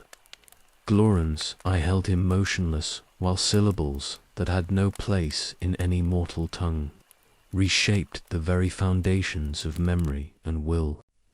Time stretched like heated metal under the great worm's gaze, moments becoming hours while the spell took hold in places where identity lived and breathed. Turin felt his own name growing distant, becoming a sound heard across vast water rather than something that belonged to him by right of birth and blood. The faces of those he had loved began to blur at their edges, their features running together like colors mixed on a painter's board. His mother's gentle smile became uncertain shadow, while his father's voice faded to whispers that carried no more weight than wind through empty halls. Memories that had burned bright as forge fire through all his wandering years grew dim and strange, their meaning twisted until love became obligation and loyalty transformed into chains that had bound him to paths not of his choosing. The dragon's power reached into his very soul to poison the wells from which purpose flowed. Dor-lomin's green meadows became grey wastes in his recollection. Their beauty leached away until they seemed no more precious than any other stretch of grassland beneath indifferent sky. The halls where he had learned to walk and speak took on the aspect of prisons, their walls closing in around a child who had never asked to bear the weight of royal blood. His sister's face wavered like reflection in disturbed water, her features shifting between memory and dream until he could no longer say with certainty whether she existed at all or had been conjured from wishes that time had worn to gossamer. The very idea of family became abstract concept rather than living truth that had driven him through years of exile. The spell worked deeper still, finding the bonds that connected past to present and severing them with surgical precision. Each cut left him lighter but also emptier, freed from burdens that had defined him while losing everything that had made such weight worthwhile. Beleg's silver blood grew pale in his remembrance, becoming something that might have happened to someone else in some other life. The guilt that had driven him from the wild lands into Nargothrond's halls faded to the weight of morning mist, insubstantial as dreams upon waking. Even Death Iron's song grew muted in his consciousness, the weapon's dark hunger becoming distant echo rather than constant companion. The blade that had shaped his destiny through years of violence seemed no more significant than any other tool, its power diminished by the forgetting that washed through his mind like floodwater. The dragon helm's weight upon his brow lightened as its meaning dissolved, the golden wings becoming mere decoration rather than symbol of heritage that stretched back through generations of kings. His father's device held no more importance than any ornament that might catch the eye in marketplace or hall. Glaurung's laughter rolled through the ruined chamber as the transformation neared completion, satisfaction coloring the sound like honey poured over poison. The son of Hurin was becoming something altogether different, a creature shaped by will rather than memory, guided by purposes that served the great worm's design rather than any mortal loyalty. Where Turin's sense of mission had burned steady as hearthfire, now only confusion remained. The urgent need to seek those who shared his blood grew vague and distant, becoming suggestion rather than driving force that could overcome any obstacle. His very understanding of love underwent subtle alteration. The fierce protectiveness that had defined his relationships becoming something cooler and more calculating. The bonds that should have drawn him northward toward Dor-lomin grew slack as spider silk. Their pull diminished until they could no longer compete with other desires. New thoughts began to take root in the spaces where old certainties had been torn away, ideas that felt foreign yet strangely compelling. Perhaps safety lay not in dangerous journeys toward uncertain reunion, but in finding peace among strangers who offered present, comfort rather than past obligations. The forest paths that led toward Brethel seemed suddenly more appealing than the northern roads that stretched toward his homeland, their promise of anonymity outweighing the claims of blood and birth. Why seek those who might no longer welcome his return, when refuge could be found among folk who would ask no questions about the darkness that followed in his wake? As the spell reached its culmination, Turin felt the last threads of his true purpose snap like overstressed bowstrings.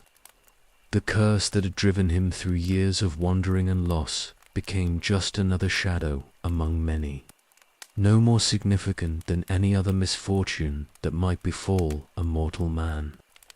When Glaurung finally released him from that terrible gaze, what rose from the treasure hall's ashes was no longer the son of Hurin, but something new and purposeless, freed from the weight of destiny, but emptied of everything that had made such burden meaningful.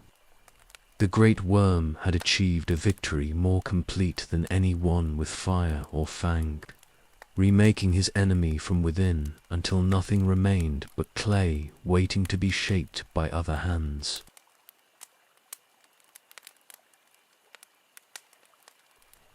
Turin walked through autumn forests with no memory of how his feet had found these paths, his mind empty as a vessel drained of wine, while yellow leaves fell around him like tears from a dying season.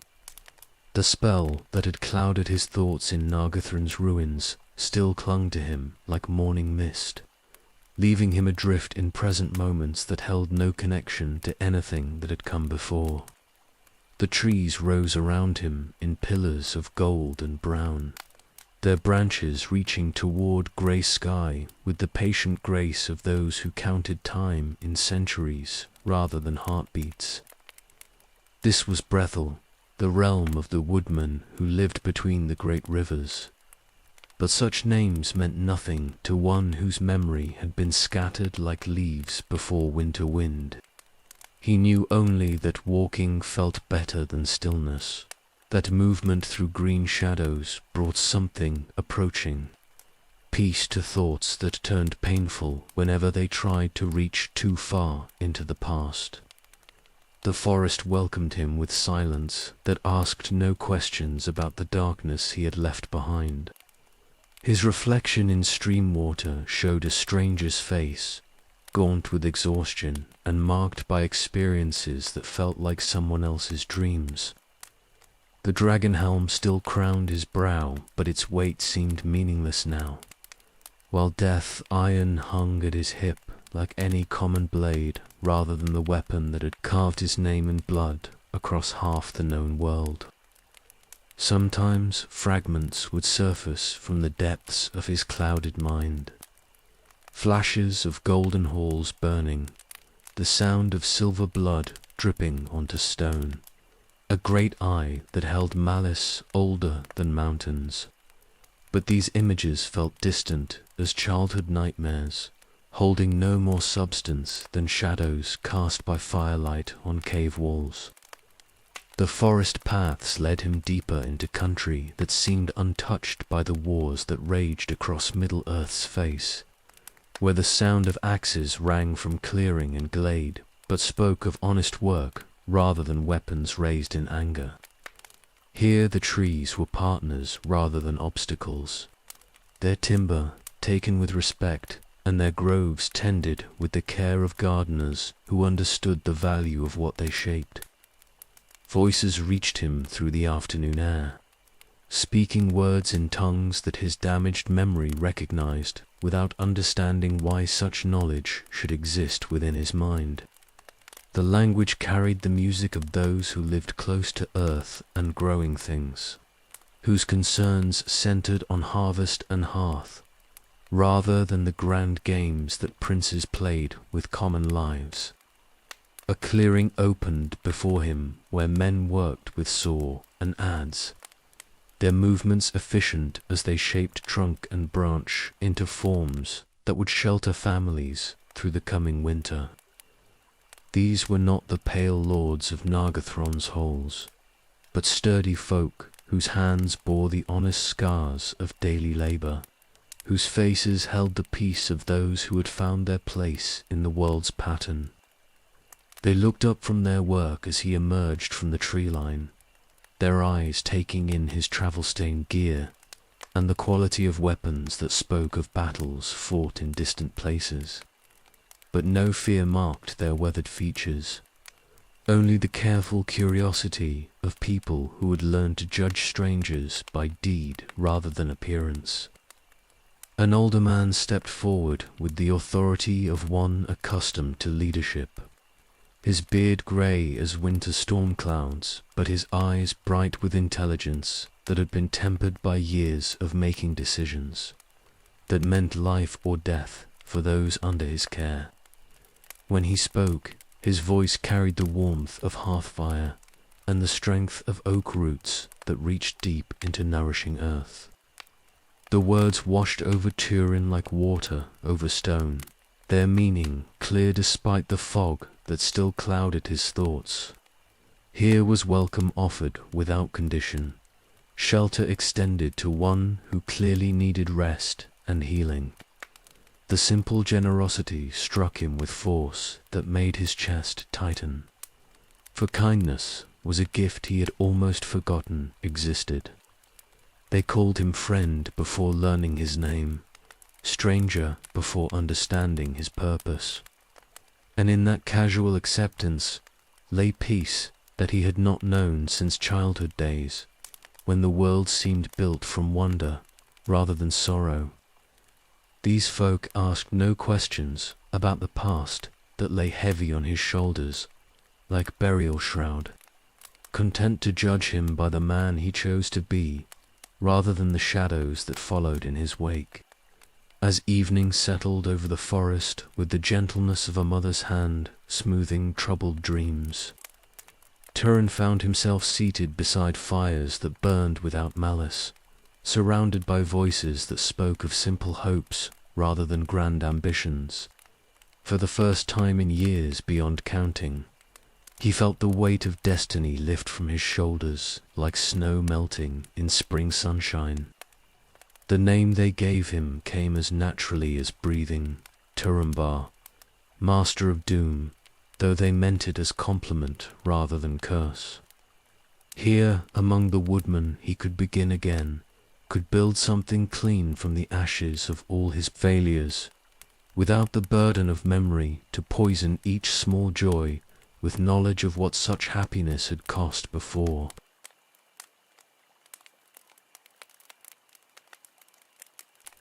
Winter passed like a healing dream in the halls of Brethel's woodmen, each day bringing Turin deeper into rhythms that had nothing to do with war or wandering. The spell that clouded his memory proved a blessing in these quiet months, for it allowed him to discover simple pleasures without the weight of past failures poisoning each moment of contentment. He learned to read the forest's moods as the older men did, understanding when storms approached by the way birds fell silent and how the wind changed its voice among the branches. His hands, accustomed to sword, hilt, and shield grip, grew skilled with tools that shaped rather than destroyed, finding satisfaction in work that built rather than tore down. The woodmen called him Turambar, with voices that held respect earned through deed rather than birth, for he had proven himself in the small tests that mattered to folk who measured worth by character rather than bloodline. When wolves threatened the outlying settlements, his blade had drunk their blood with efficiency that impressed even the most experienced hunters. But it was not prowess in battle that won him their trust, so much as the quiet way he took up burdens without being asked, the manner in which he listened to problems with attention that suggested solutions might be found. Leadership came to him as naturally as breathing, though he felt no driving ambition for power over others. Spring brought new challenges as orc bands grew bold in the borderlands, testing the strength of folk they had long dismissed as easy prey. But under Turambar's guidance, the woodmen met these threats with tactics that blended forest craft with military skill, turning their very trees into allies that concealed movement and confused enemies who expected simple farmers. The victories were small by the standards of great kingdoms, but they meant survival for families who had never asked for more than the chance to tend their groves and raise their children in peace. Each successful defense strengthened the bonds between the stranger who had emerged from autumn mist and the people, who had welcomed him without question.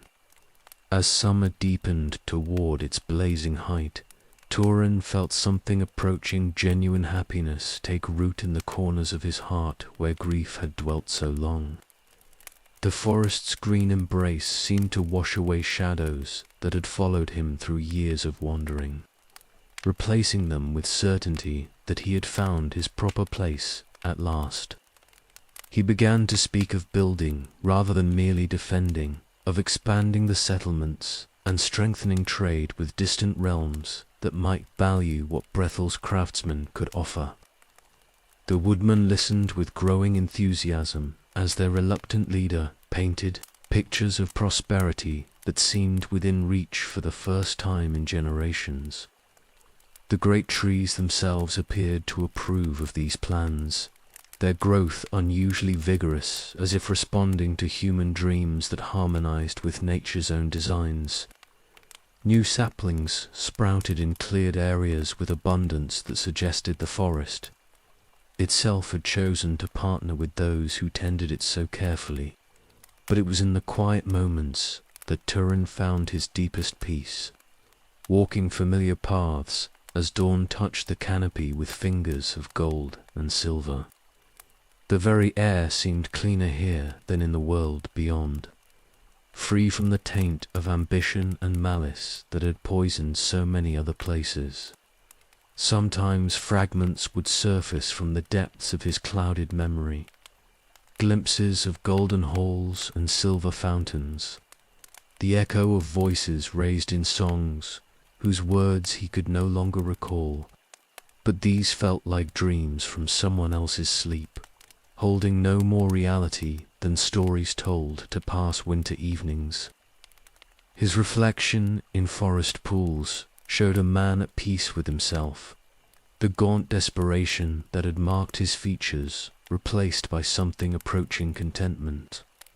The lines carved by years of loss had not vanished entirely, but they had softened into marks that spoke of wisdom earned rather than mere suffering endured. The woodmen began to speak of making their arrangement permanent, of formally recognizing Turin as their lord in the old manner that bound leader and people through oaths of mutual protection. The idea held appeal that surprised him with its strength, offering identity rooted in present choice rather than ancient obligations he could barely remember. As autumn returned to paint the forest in shades of gold and crimson, Turin felt the seasons turning like pages in a book whose story had finally found its proper course. The man who had wandered through shadow and exile had discovered light at last, had learned that happiness need not be grand to be complete. In the evening hours, when work was done and families gathered around hearth fires, he would sit among them as simply another member of their community rather than distant lord commanding from isolation. Their laughter became his laughter, their concerns his concerns, their hope for tomorrow a flame that burned steady in his chest. The spell that had stolen his past had given him something precious in return. The chance to build a future unburdened by the weight of previous failures, unmarked by the curse that had followed his bloodline through generations of sorrow.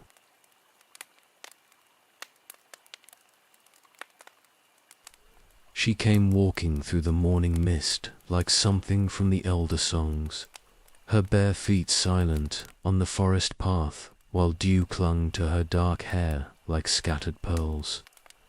Turin saw her first through the trees as he returned from the dawn patrol, and something in his chest stopped moving for several endless heartbeats. The woman moved with grace that belonged to no mortal realm, her simple dress of white linen seeming to glow with its own light as she picked her way between the ancient trunks. But it was her face that held him motionless behind the screening leaves. Beautiful beyond any standard he had known, yet marked by confusion that spoke of losses as deep as his own.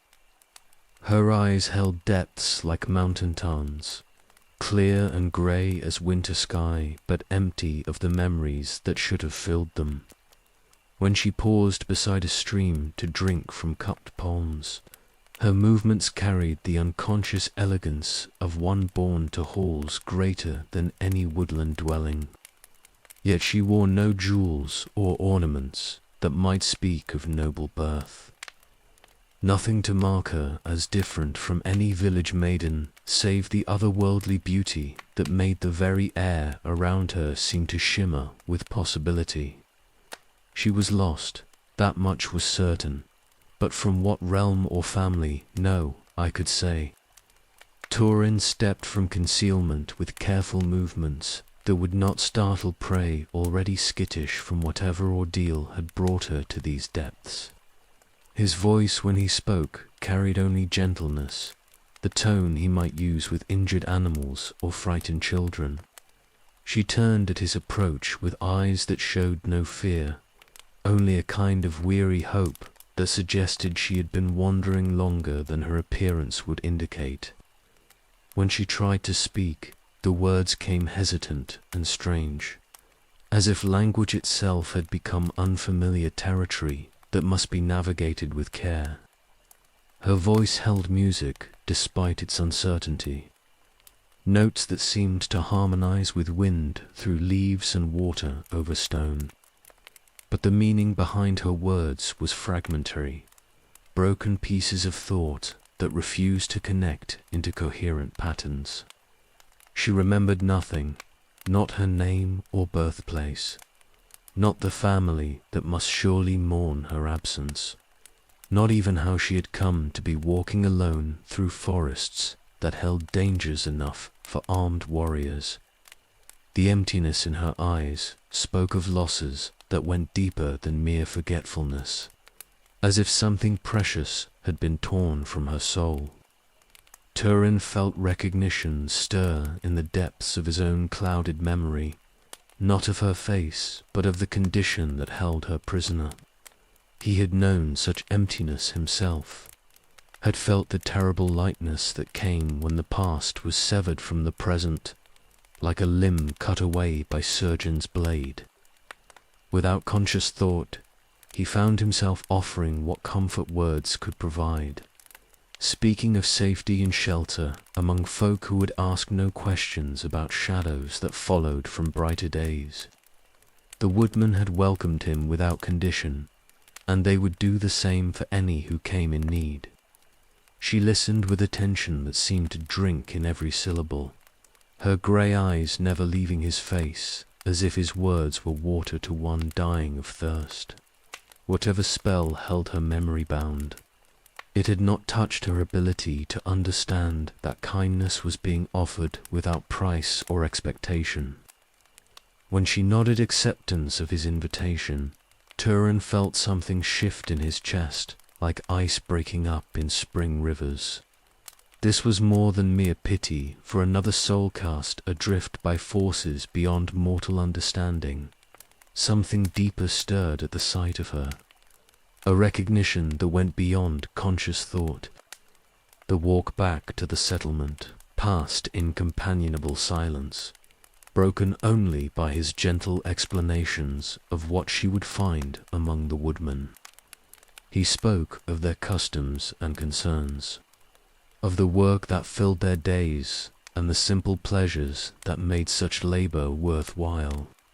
She absorbed these details with the intensity of one trying to rebuild an entire world from scattered fragments, her questions revealing intelligence that had survived whatever catastrophe had claimed her memories. Beneath the confusion lay a mind that had once moved through complexities far greater than forest politics. The other woodmen received her with the same easy acceptance they had shown him, reading in her condition something that demanded protection rather than suspicion. Within hours she had been given name and place, christened Neniel, the tear maiden for the sorrow that clung to her despite all efforts to bring comfort. As evening settled over Brethel with its familiar gentleness, Turin found himself watching her by the hearth fire where she sat learning the names and faces of those who had welcomed her. The light played across her features with kindness that made her beauty seem more real rather than less, softening the otherworldly quality into something that belonged to mortal realm. But it was the way she looked at him that sent fire through his veins, like wine taken too quickly on an empty stomach. Her eyes held trust that had been offered complete and without reservation, recognition of something in his nature that called to depths she did not understand. In that look lay the seeds of everything that would follow. Love that would bloom beautiful as spring flowers and prove twice as fragile when autumn winds began to blow.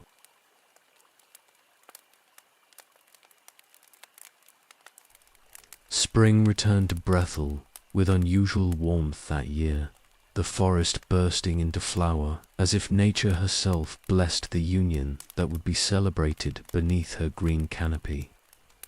Apple blossoms fell like snow through air that hummed with bees drunk on nectar, while streams ran clear and swift with snow melt that sang of new beginnings.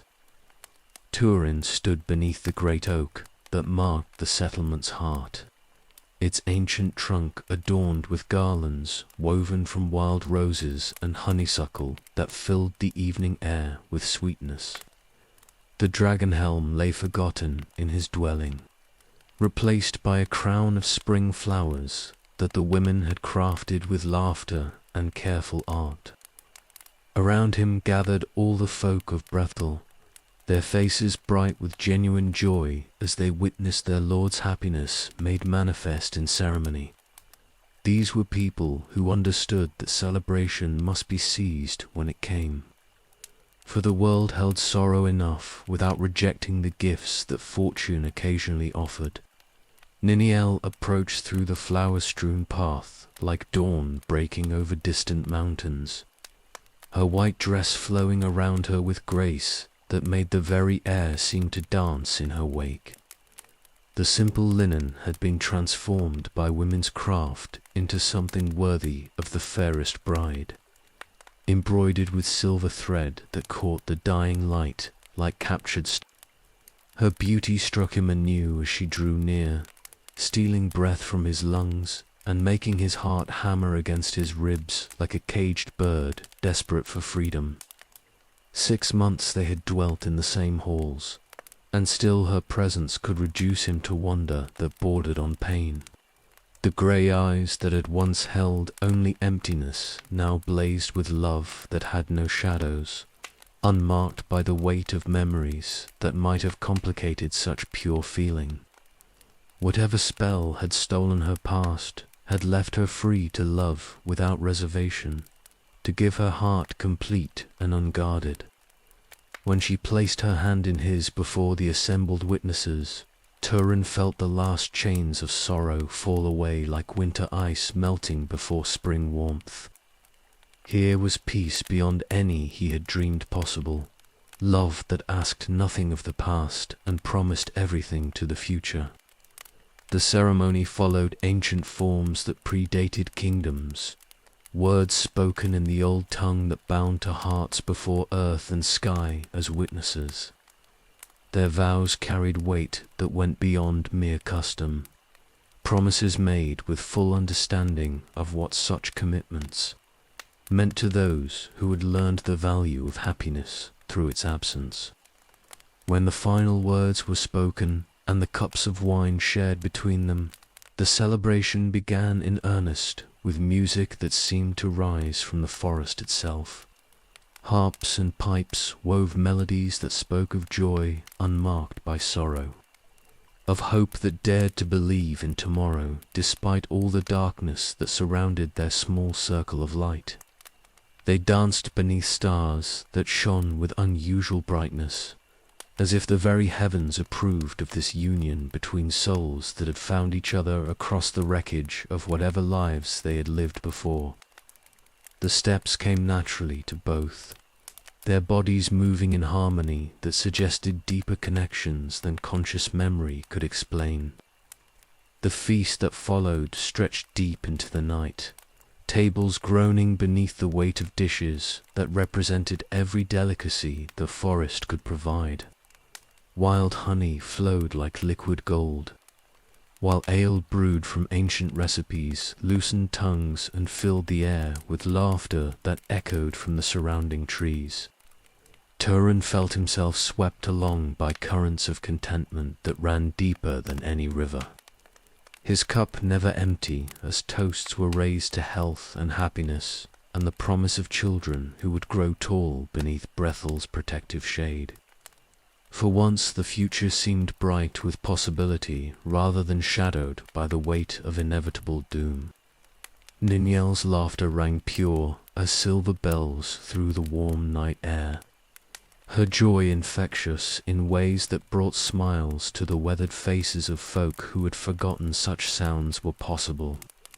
She moved among the guests with grace that transformed even the simplest gestures into something approaching art. As the celebration reached its height, young voices rose in songs that had been composed for this very night. Verses that told of love triumphant over loss and hope flowering in the most unlikely soil. The words painted pictures of futures where peace reigned and hearts could rest, secure in the knowledge that some things endured. When the last guests had sought their beds, and the fires burned low in their circles of stone, Turin walked with his bride through moonlit paths that seemed transformed by the magic of the night. Every shadow held promise rather than threat, Every whisper of wind through leaves spoke of blessings rather than warnings. In the small house that had been prepared for them, surrounded by gifts that represented the love of an entire community, they began the first night of a marriage that should have lasted ages. The happiness that filled those walls was real and pure as mountain water, unmarked by any knowledge of the tragedy that such joy would make inevitable. Outside their windows the forest settled into the deep peace of spring midnight, while overhead the stars wheeled in their ancient patterns, writing stories across the sky that mortal eyes could not read. In those distant lights lay truths that would shatter everything, but for now there was only love and the promise of dawn.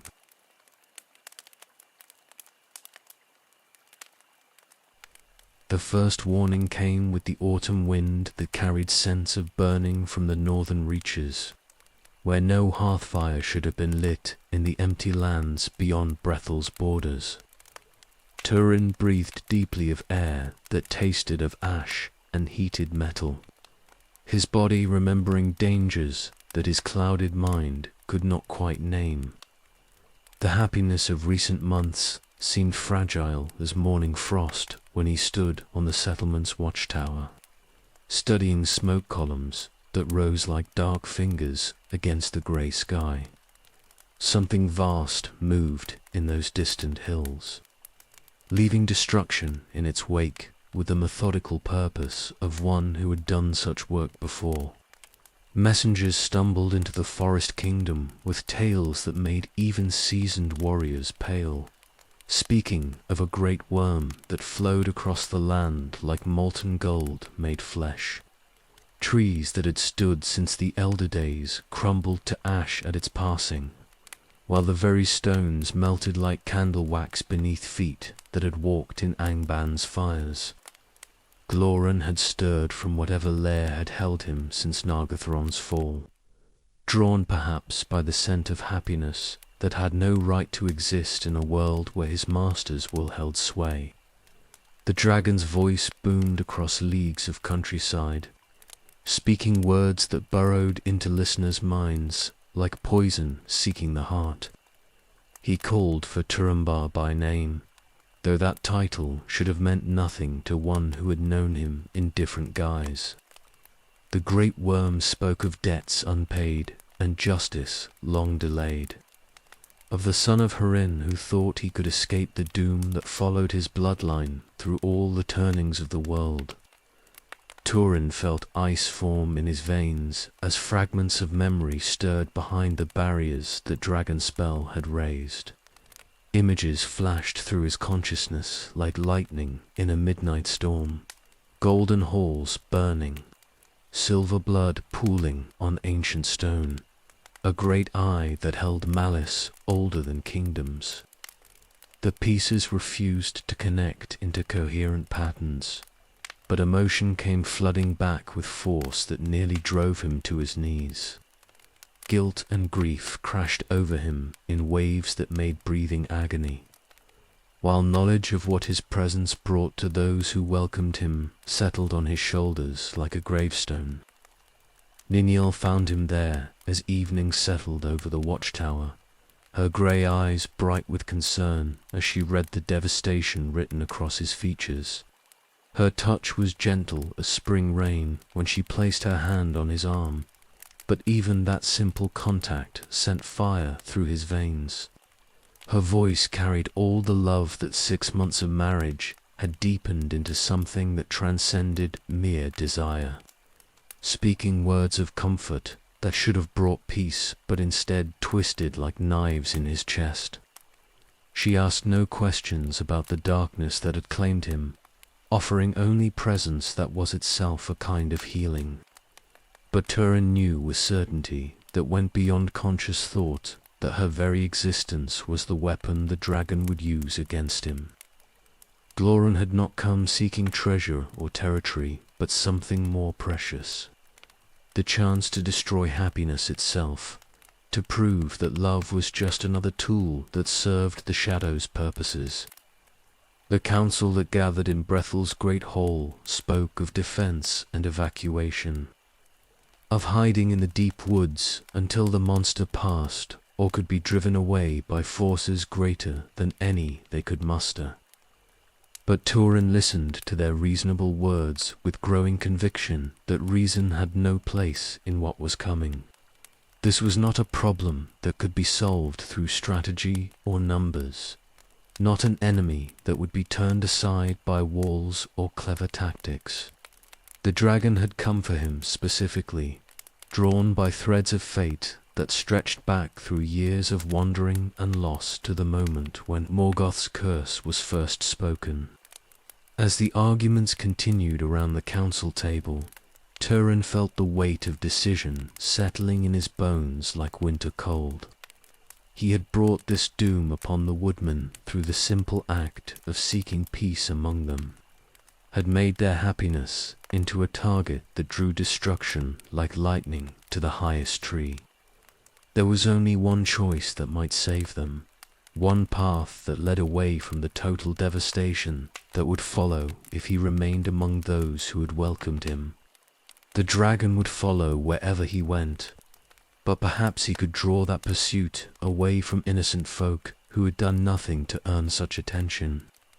Standing beneath stars that seemed dimmer than usual, Turin made the hardest decision of any of his lives. Tomorrow he would ride out to meet Glaurung in single combat, would face the creature that had haunted his nightmares with nothing but steel and will to turn the tide. In his hand, death iron hummed with anticipation that had nothing to do with hunger. Its song speaking of endings that had been written in the foundations of the world before the first word was spoken.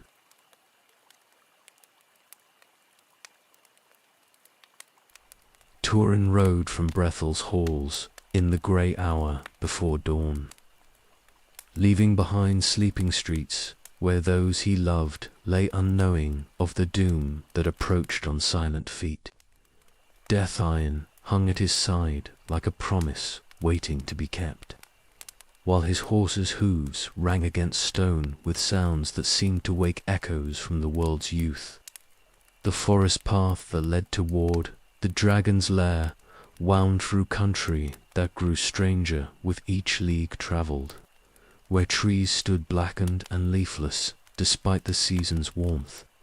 The very air grew thick as honey, tasting of sulphur and heated metal that spoke of fires burning where no flame should exist. His mount began to tremble as they climbed into the hills where Glaurung had made his temporary den, the beast's instincts recognizing predator scent that made every fibre scream for flight. But Turin drove the animal forward through will alone, knowing that this path could only be walked to its end. The ravine where the great worm lay opened before him like a wound in the earth's flesh, its sides blackened by breath that had melted stone into rivers of glass. At its bottom coiled the creature that had haunted his nightmares since childhood, massive beyond any earthly comparison and beautiful in the way that destruction could be beautiful. Glaurung's scales caught the morning light and threw it back in patterns that hurt to watch directly, each one larger than a warrior's shield and harder than the finest steel. The dragon's breathing made the air shimmer with heat waves that distorted vision, while his great heart's beating shook dust from the ravine walls. When those terrible eyes opened and fixed upon the figure that approached with such desperate purpose, something that might have been amusement flickered in their depths. Here came the son of Hurin at last, drawn by love to face power that could have crushed kingdoms, armed with nothing but mortal steel and the kind of courage that was indistinguishable from madness. The great worm's head rose on a neck thick as the mightiest oak, his voice booming across the stone walls with weight that made the very foundations groan. But Turin had not come to trade words with this creature. had learned in Nargothrond's ruins what dragon speech could do to minds unprepared for such assault. Instead, he spurred his mount toward the only gap he could see in that armored hide. The place where throat met belly and ancient plates had never quite fitted perfectly. The horse screamed as dragonfire washed over them both, but somehow they reached their target before flesh could be consumed entirely. Death iron plunged deep into yielding softness that had never known the touch of blade, its point driven by desperation and guided by the weapon's own terrible hunger. Black blood spurted around the wound like oil from a punctured cask, while Glaurung's death shriek shattered stone and sent avalanches cascading down the ravine's walls. But victory came at a price that Turin had not anticipated, for dragon blood burned worse than fire when it touched mortal flesh. The black fluid ate through his armor like acid, searing skin and muscle, while poison raced through his veins to set every nerve ablaze with agony. He fell beside the dying worm in a tangle of man and horse, his body convulsing as toxins that had been old when the world was young worked their corruption through blood and bone. The ravine filled with the sound of two creatures dying together, predator and prey locked in final embrace. Glaurung's great eye found him there among the rocks, its fire dimming but still holding malice that would outlast the body's failing. When the dragon spoke, his voice carried the satisfaction of one whose final victory had been achieved through defeat itself. The words that emerged from that dying throat cut deeper than any physical wound, revealing truths that shattered everything Turin thought he knew about the life he had built in Brethel's halls. The spell of forgetting began to crack like ice in spring thaw, letting memory flood back in torrents that brought understanding and horror in equal measure. His bride was not the stranger she seemed, but something infinitely more precious and forbidden. Love transformed into weapon through the simple act of dragon spell that had clouded both their minds. The happiness they had built was founded on deception deeper than any lie, beautiful as spring flowers and twice as doomed. As consciousness faded and darkness gathered at the edges of his vision, Turin felt the full weight of Morgoth's curse settling on his shoulders like a cloak woven from despair itself. Victory over the dragon was meaningless beside the knowledge of what such triumph would cost.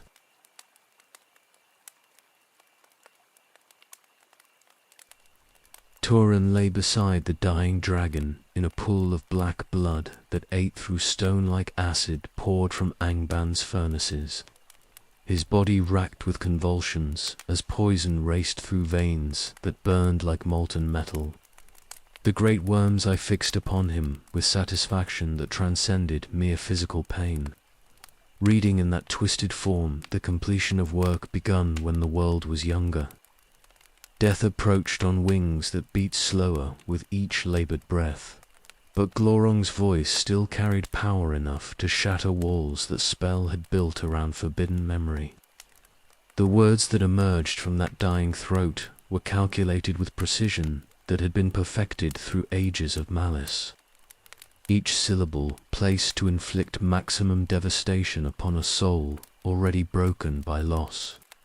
He spoke of Dor-lomin's halls, and the woman who had waited there through years of war and silence, whose daughter had grown fair as spring morning while her son wandered in exile and shadow. The dragon's laughter rattled like stones in a dying man's throat as he painted pictures of family bonds that had never been broken, only hidden beneath layers of forgetfulness. The spell that had clouded Turin's mind began to crack like ice in spring thaw, letting fragments of true memories seep through barriers that dragoncraft had raised. Images flooded back in torrents that brought understanding and horror in equal measure. A child's face bright with laughter, a voice that called his name with love, unmarked by any shadow. Nina, his sister, the daughter who had sought him through the wild lands when news came of his wandering, who had joined the search party that Glaurung's malice had scattered like leaves before winter wind. She had been close behind when the dragon's spell descended, close enough to be caught in the same web of forgetting that had claimed his own identity. The truth settled in his chest like molten lead as full memory returned, showing him the monstrous beauty of what the enemy had wrought through patient cunning. Love itself had been perverted into instrument of torment, the bonds that should have brought joy twisted into chains that bound him to damnation deeper than any mere death. His bride was not the stranger who had stumbled from morning mist, but the sister he had failed to protect, the innocent who had paid the price for his own wandering while he remained ignorant of her very existence. The happiness they had built in Brethel's halls was founded on deception that made every kiss a violation, every tender word a blasphemy against the natural order. Glaurung's dying breath carried words that cut deeper than the poison eating through his flesh, speaking of the child that even now grew in Nina's womb. The dragon's final gift was knowledge that would transform every memory of joy into source of unending torment, would make love itself into weapon turned against the heart. The great worm's eye dimmed as death finally claimed him, but his laughter echoed from the ravine walls long after the massive body grew still. He had achieved victory more complete than any won through fire or fang, had proven that even the purest love could be corrupted when guided by will that understood the deepest workings of despair. Turin felt consciousness slipping away like water through cupped hands, but even approaching darkness could not shield him from the weight of what he had learned. The curse that followed his bloodline had found its perfect expression at last, had shown him heights of happiness only to reveal them as depths of degradation beyond any redemption.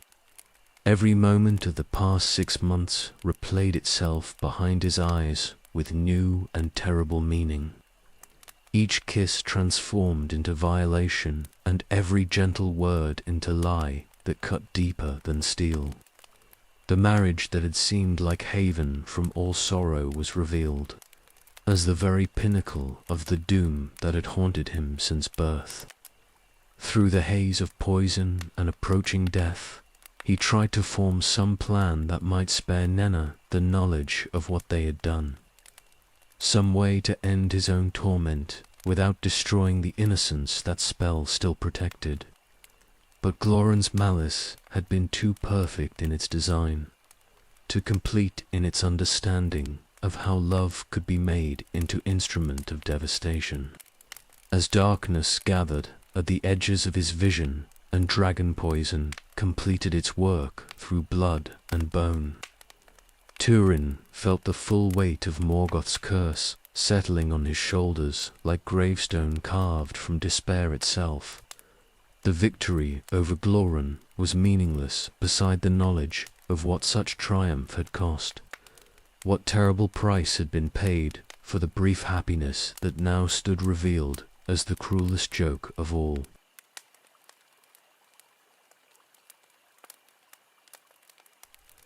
Ninil found him beside the dragon's corpse when the sun reached its height, her white dress torn by thorns and stained with earth from the desperate ride that had brought her to this place of devastation.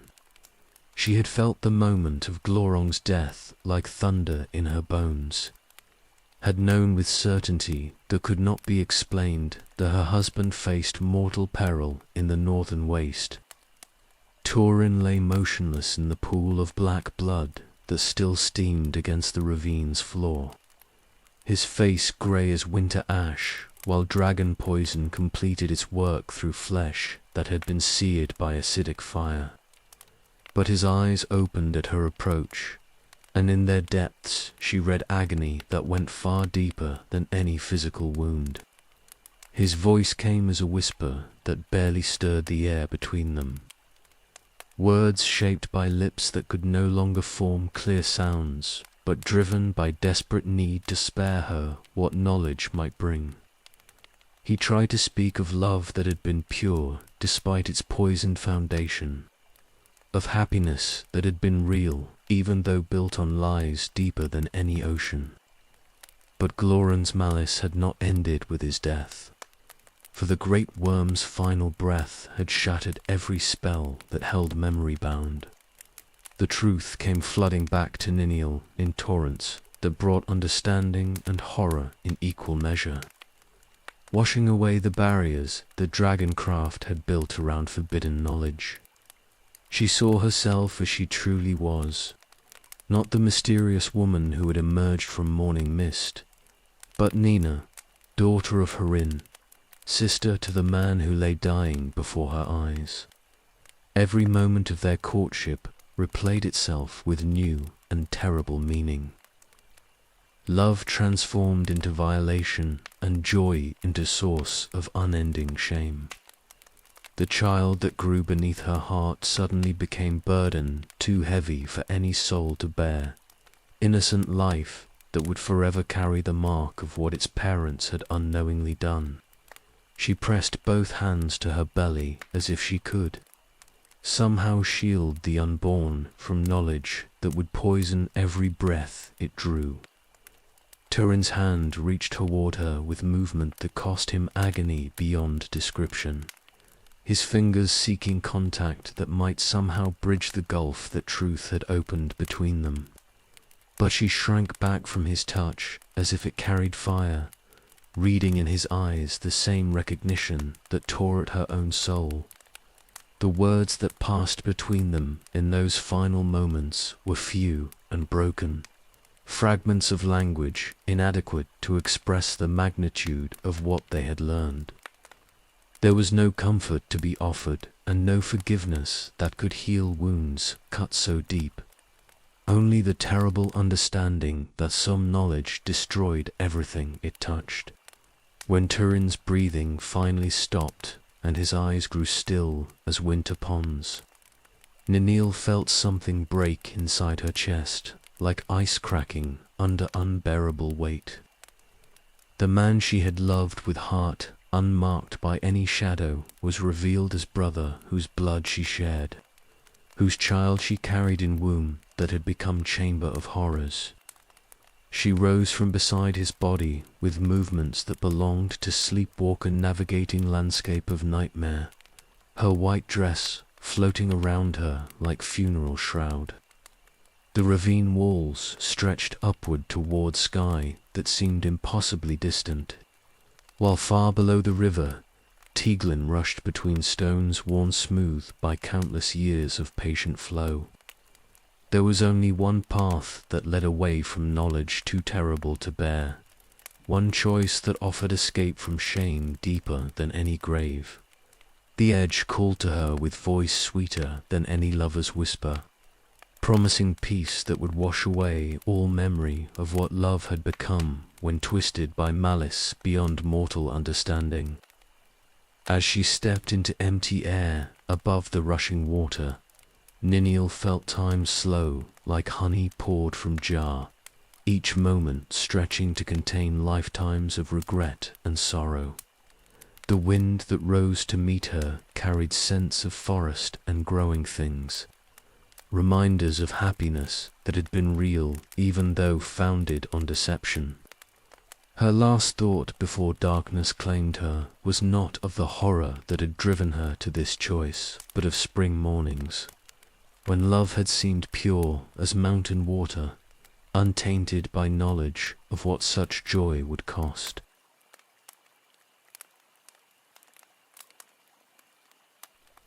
Turin crawled from the ravine on hands and knees that left bloody prints on stone worn smooth by dragonfire, his body racked with pain that went deeper than poison or burned flesh.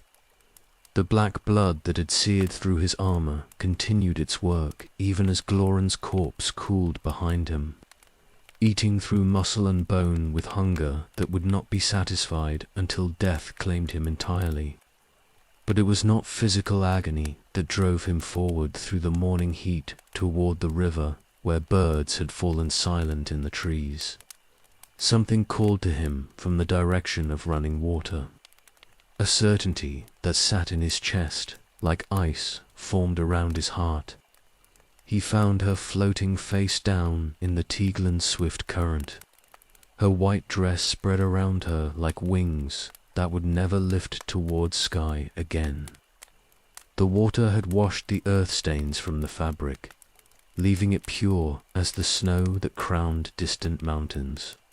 But no cleansing could touch what lay beneath. Nina's dark hair streamed behind her in the flow like water weeds, beautiful even in death as it had been in life when he had run his fingers through its length without knowing whose blood had given it such luster. Her hands were folded across her belly where their child had grown for 3 months, protected and nourished by love that was revealed as its own destruction.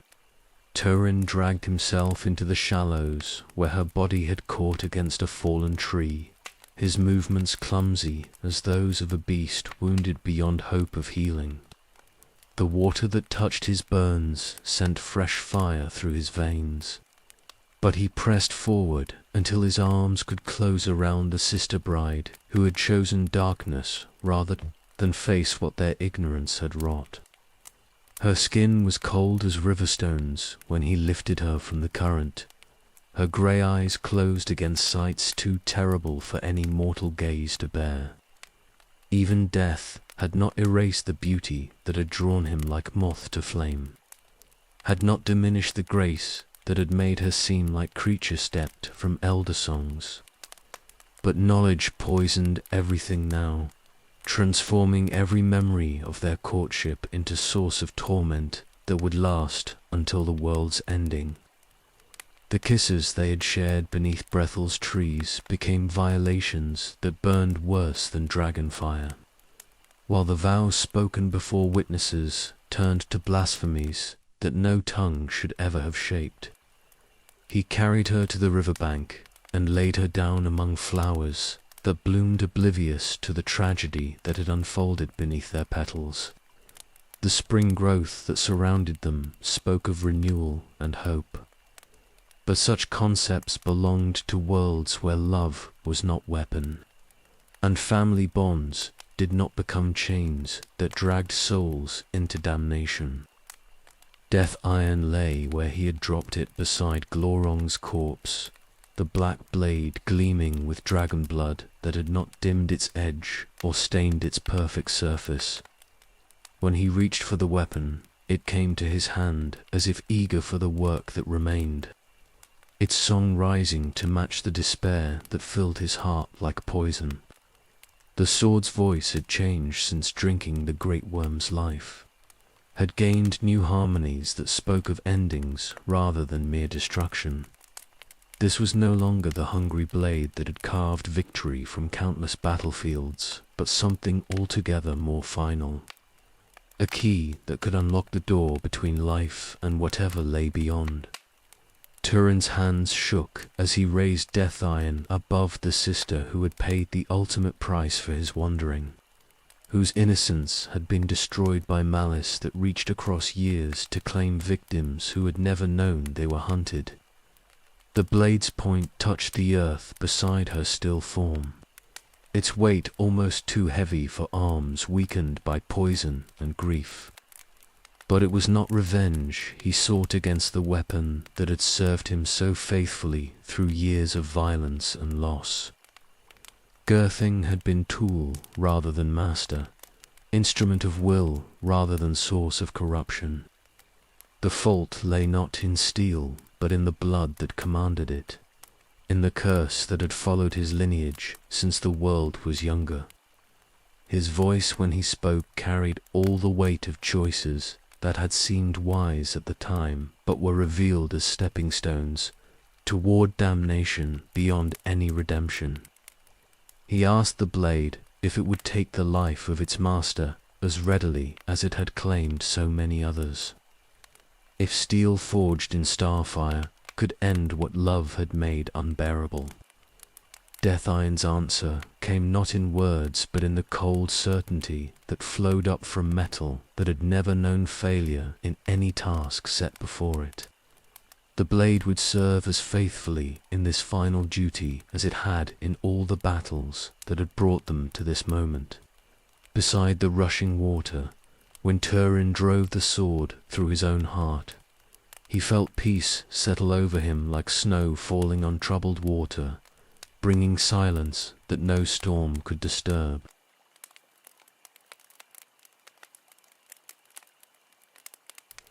Hurin the Steadfast walked free from Angban's gates after 28 years of torment, his hair white as winter snow, and his eyes holding depths that had looked upon evils beyond mortal understanding.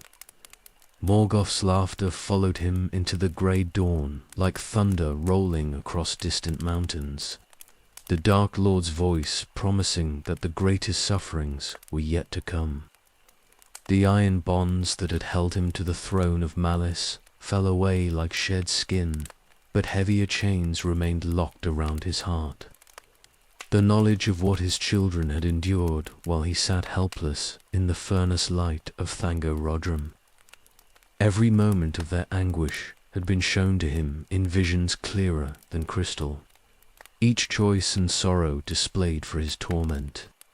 His feet found paths that led southward through lands scarred by war and dragonfire, following trails that memory painted in his mind, though his eyes had never seen them. The curse that had begun with his own defiance would end only when he witnessed its final fruits. When the proud lord of Dor-lomin stood among the ruins that his bloodline had wrought, the Tiglan ran red beneath autumn skies when he reached the place where his children's story had ended, its waters carrying more than leafful toward distant seas. On the bank where wildflowers grew in defiance of approaching winter, 2 grave mounds rose like islands in the flowing grass. Here lay Turin, son of Hurin, called Turambar by the woodman who had loved him in ignorance of the doom that followed in his wake. Death Iron stood upright in the earth above his heart, the black blade that had served him so faithfully through years of violence finally granted rest beside the master who had asked of it one final service.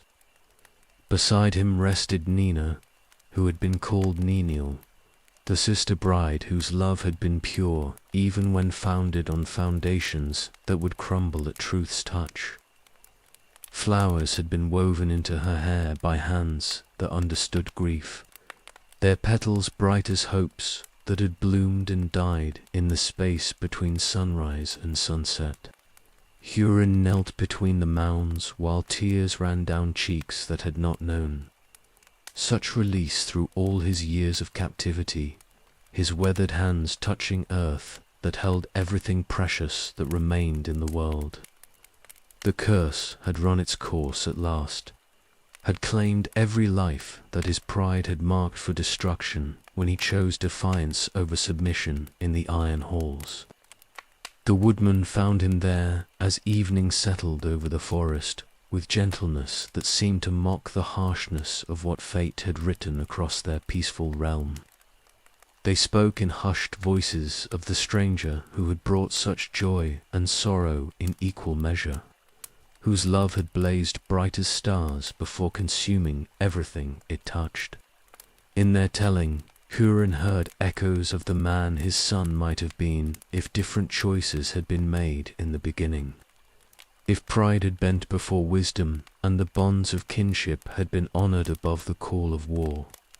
But such thoughts belonged to worlds that had never existed, dreams built from mite-over bins that offered no comfort to the weight of what was. As night deepened around the memorial grove, Hin felt something break inside his chest that had held firm through decades of torment in Morgoth's halls. The pain was clean as winter wind. washing away everything except the simple truth that love endures even when its objects have been lost to darkness deeper than any grave. The stars that emerged above the forest canopy were the same ones that had shone on his children's wedding night, when happiness had seemed possible and the future held promise instead of inevitability. Now they looked down on graves that marked the end of Hadea's line, the final chapter in a story that had begun with hope and ended in sorrow beyond any song's power to contain. Hurin remained beside those mounds until dawn touched the eastern sky with fingers of gold and rose, his vigil keeping watch over dreams that would never wake. When he finally rose to continue whatever journey awaited, his steps carried him deeper into the wild lands where only memory could follow. The chronicle of the children of Hurin was complete at last, written in blood and tears across the face of Middle-earth for those who would come after to read and remember. Their story joined the great tapestry of loss that marked the elder days, beautiful and terrible in equal measure, like all the songs that tell of love to pure for the world's harsh embrace. Now let the fire burn low and the voices fade to whispers, for the telling is done and the sleepers wait for dreams unmarked by such sorrow. Rest comes to all at last, even to those whose waking hours were filled with more grief than any heart should bear, and in that rest lies peace that no curse can touch. Sleep well beneath the gentle stars, and may your dreams know nothing of the darkness that once walked the earth in Morgoth's shadow.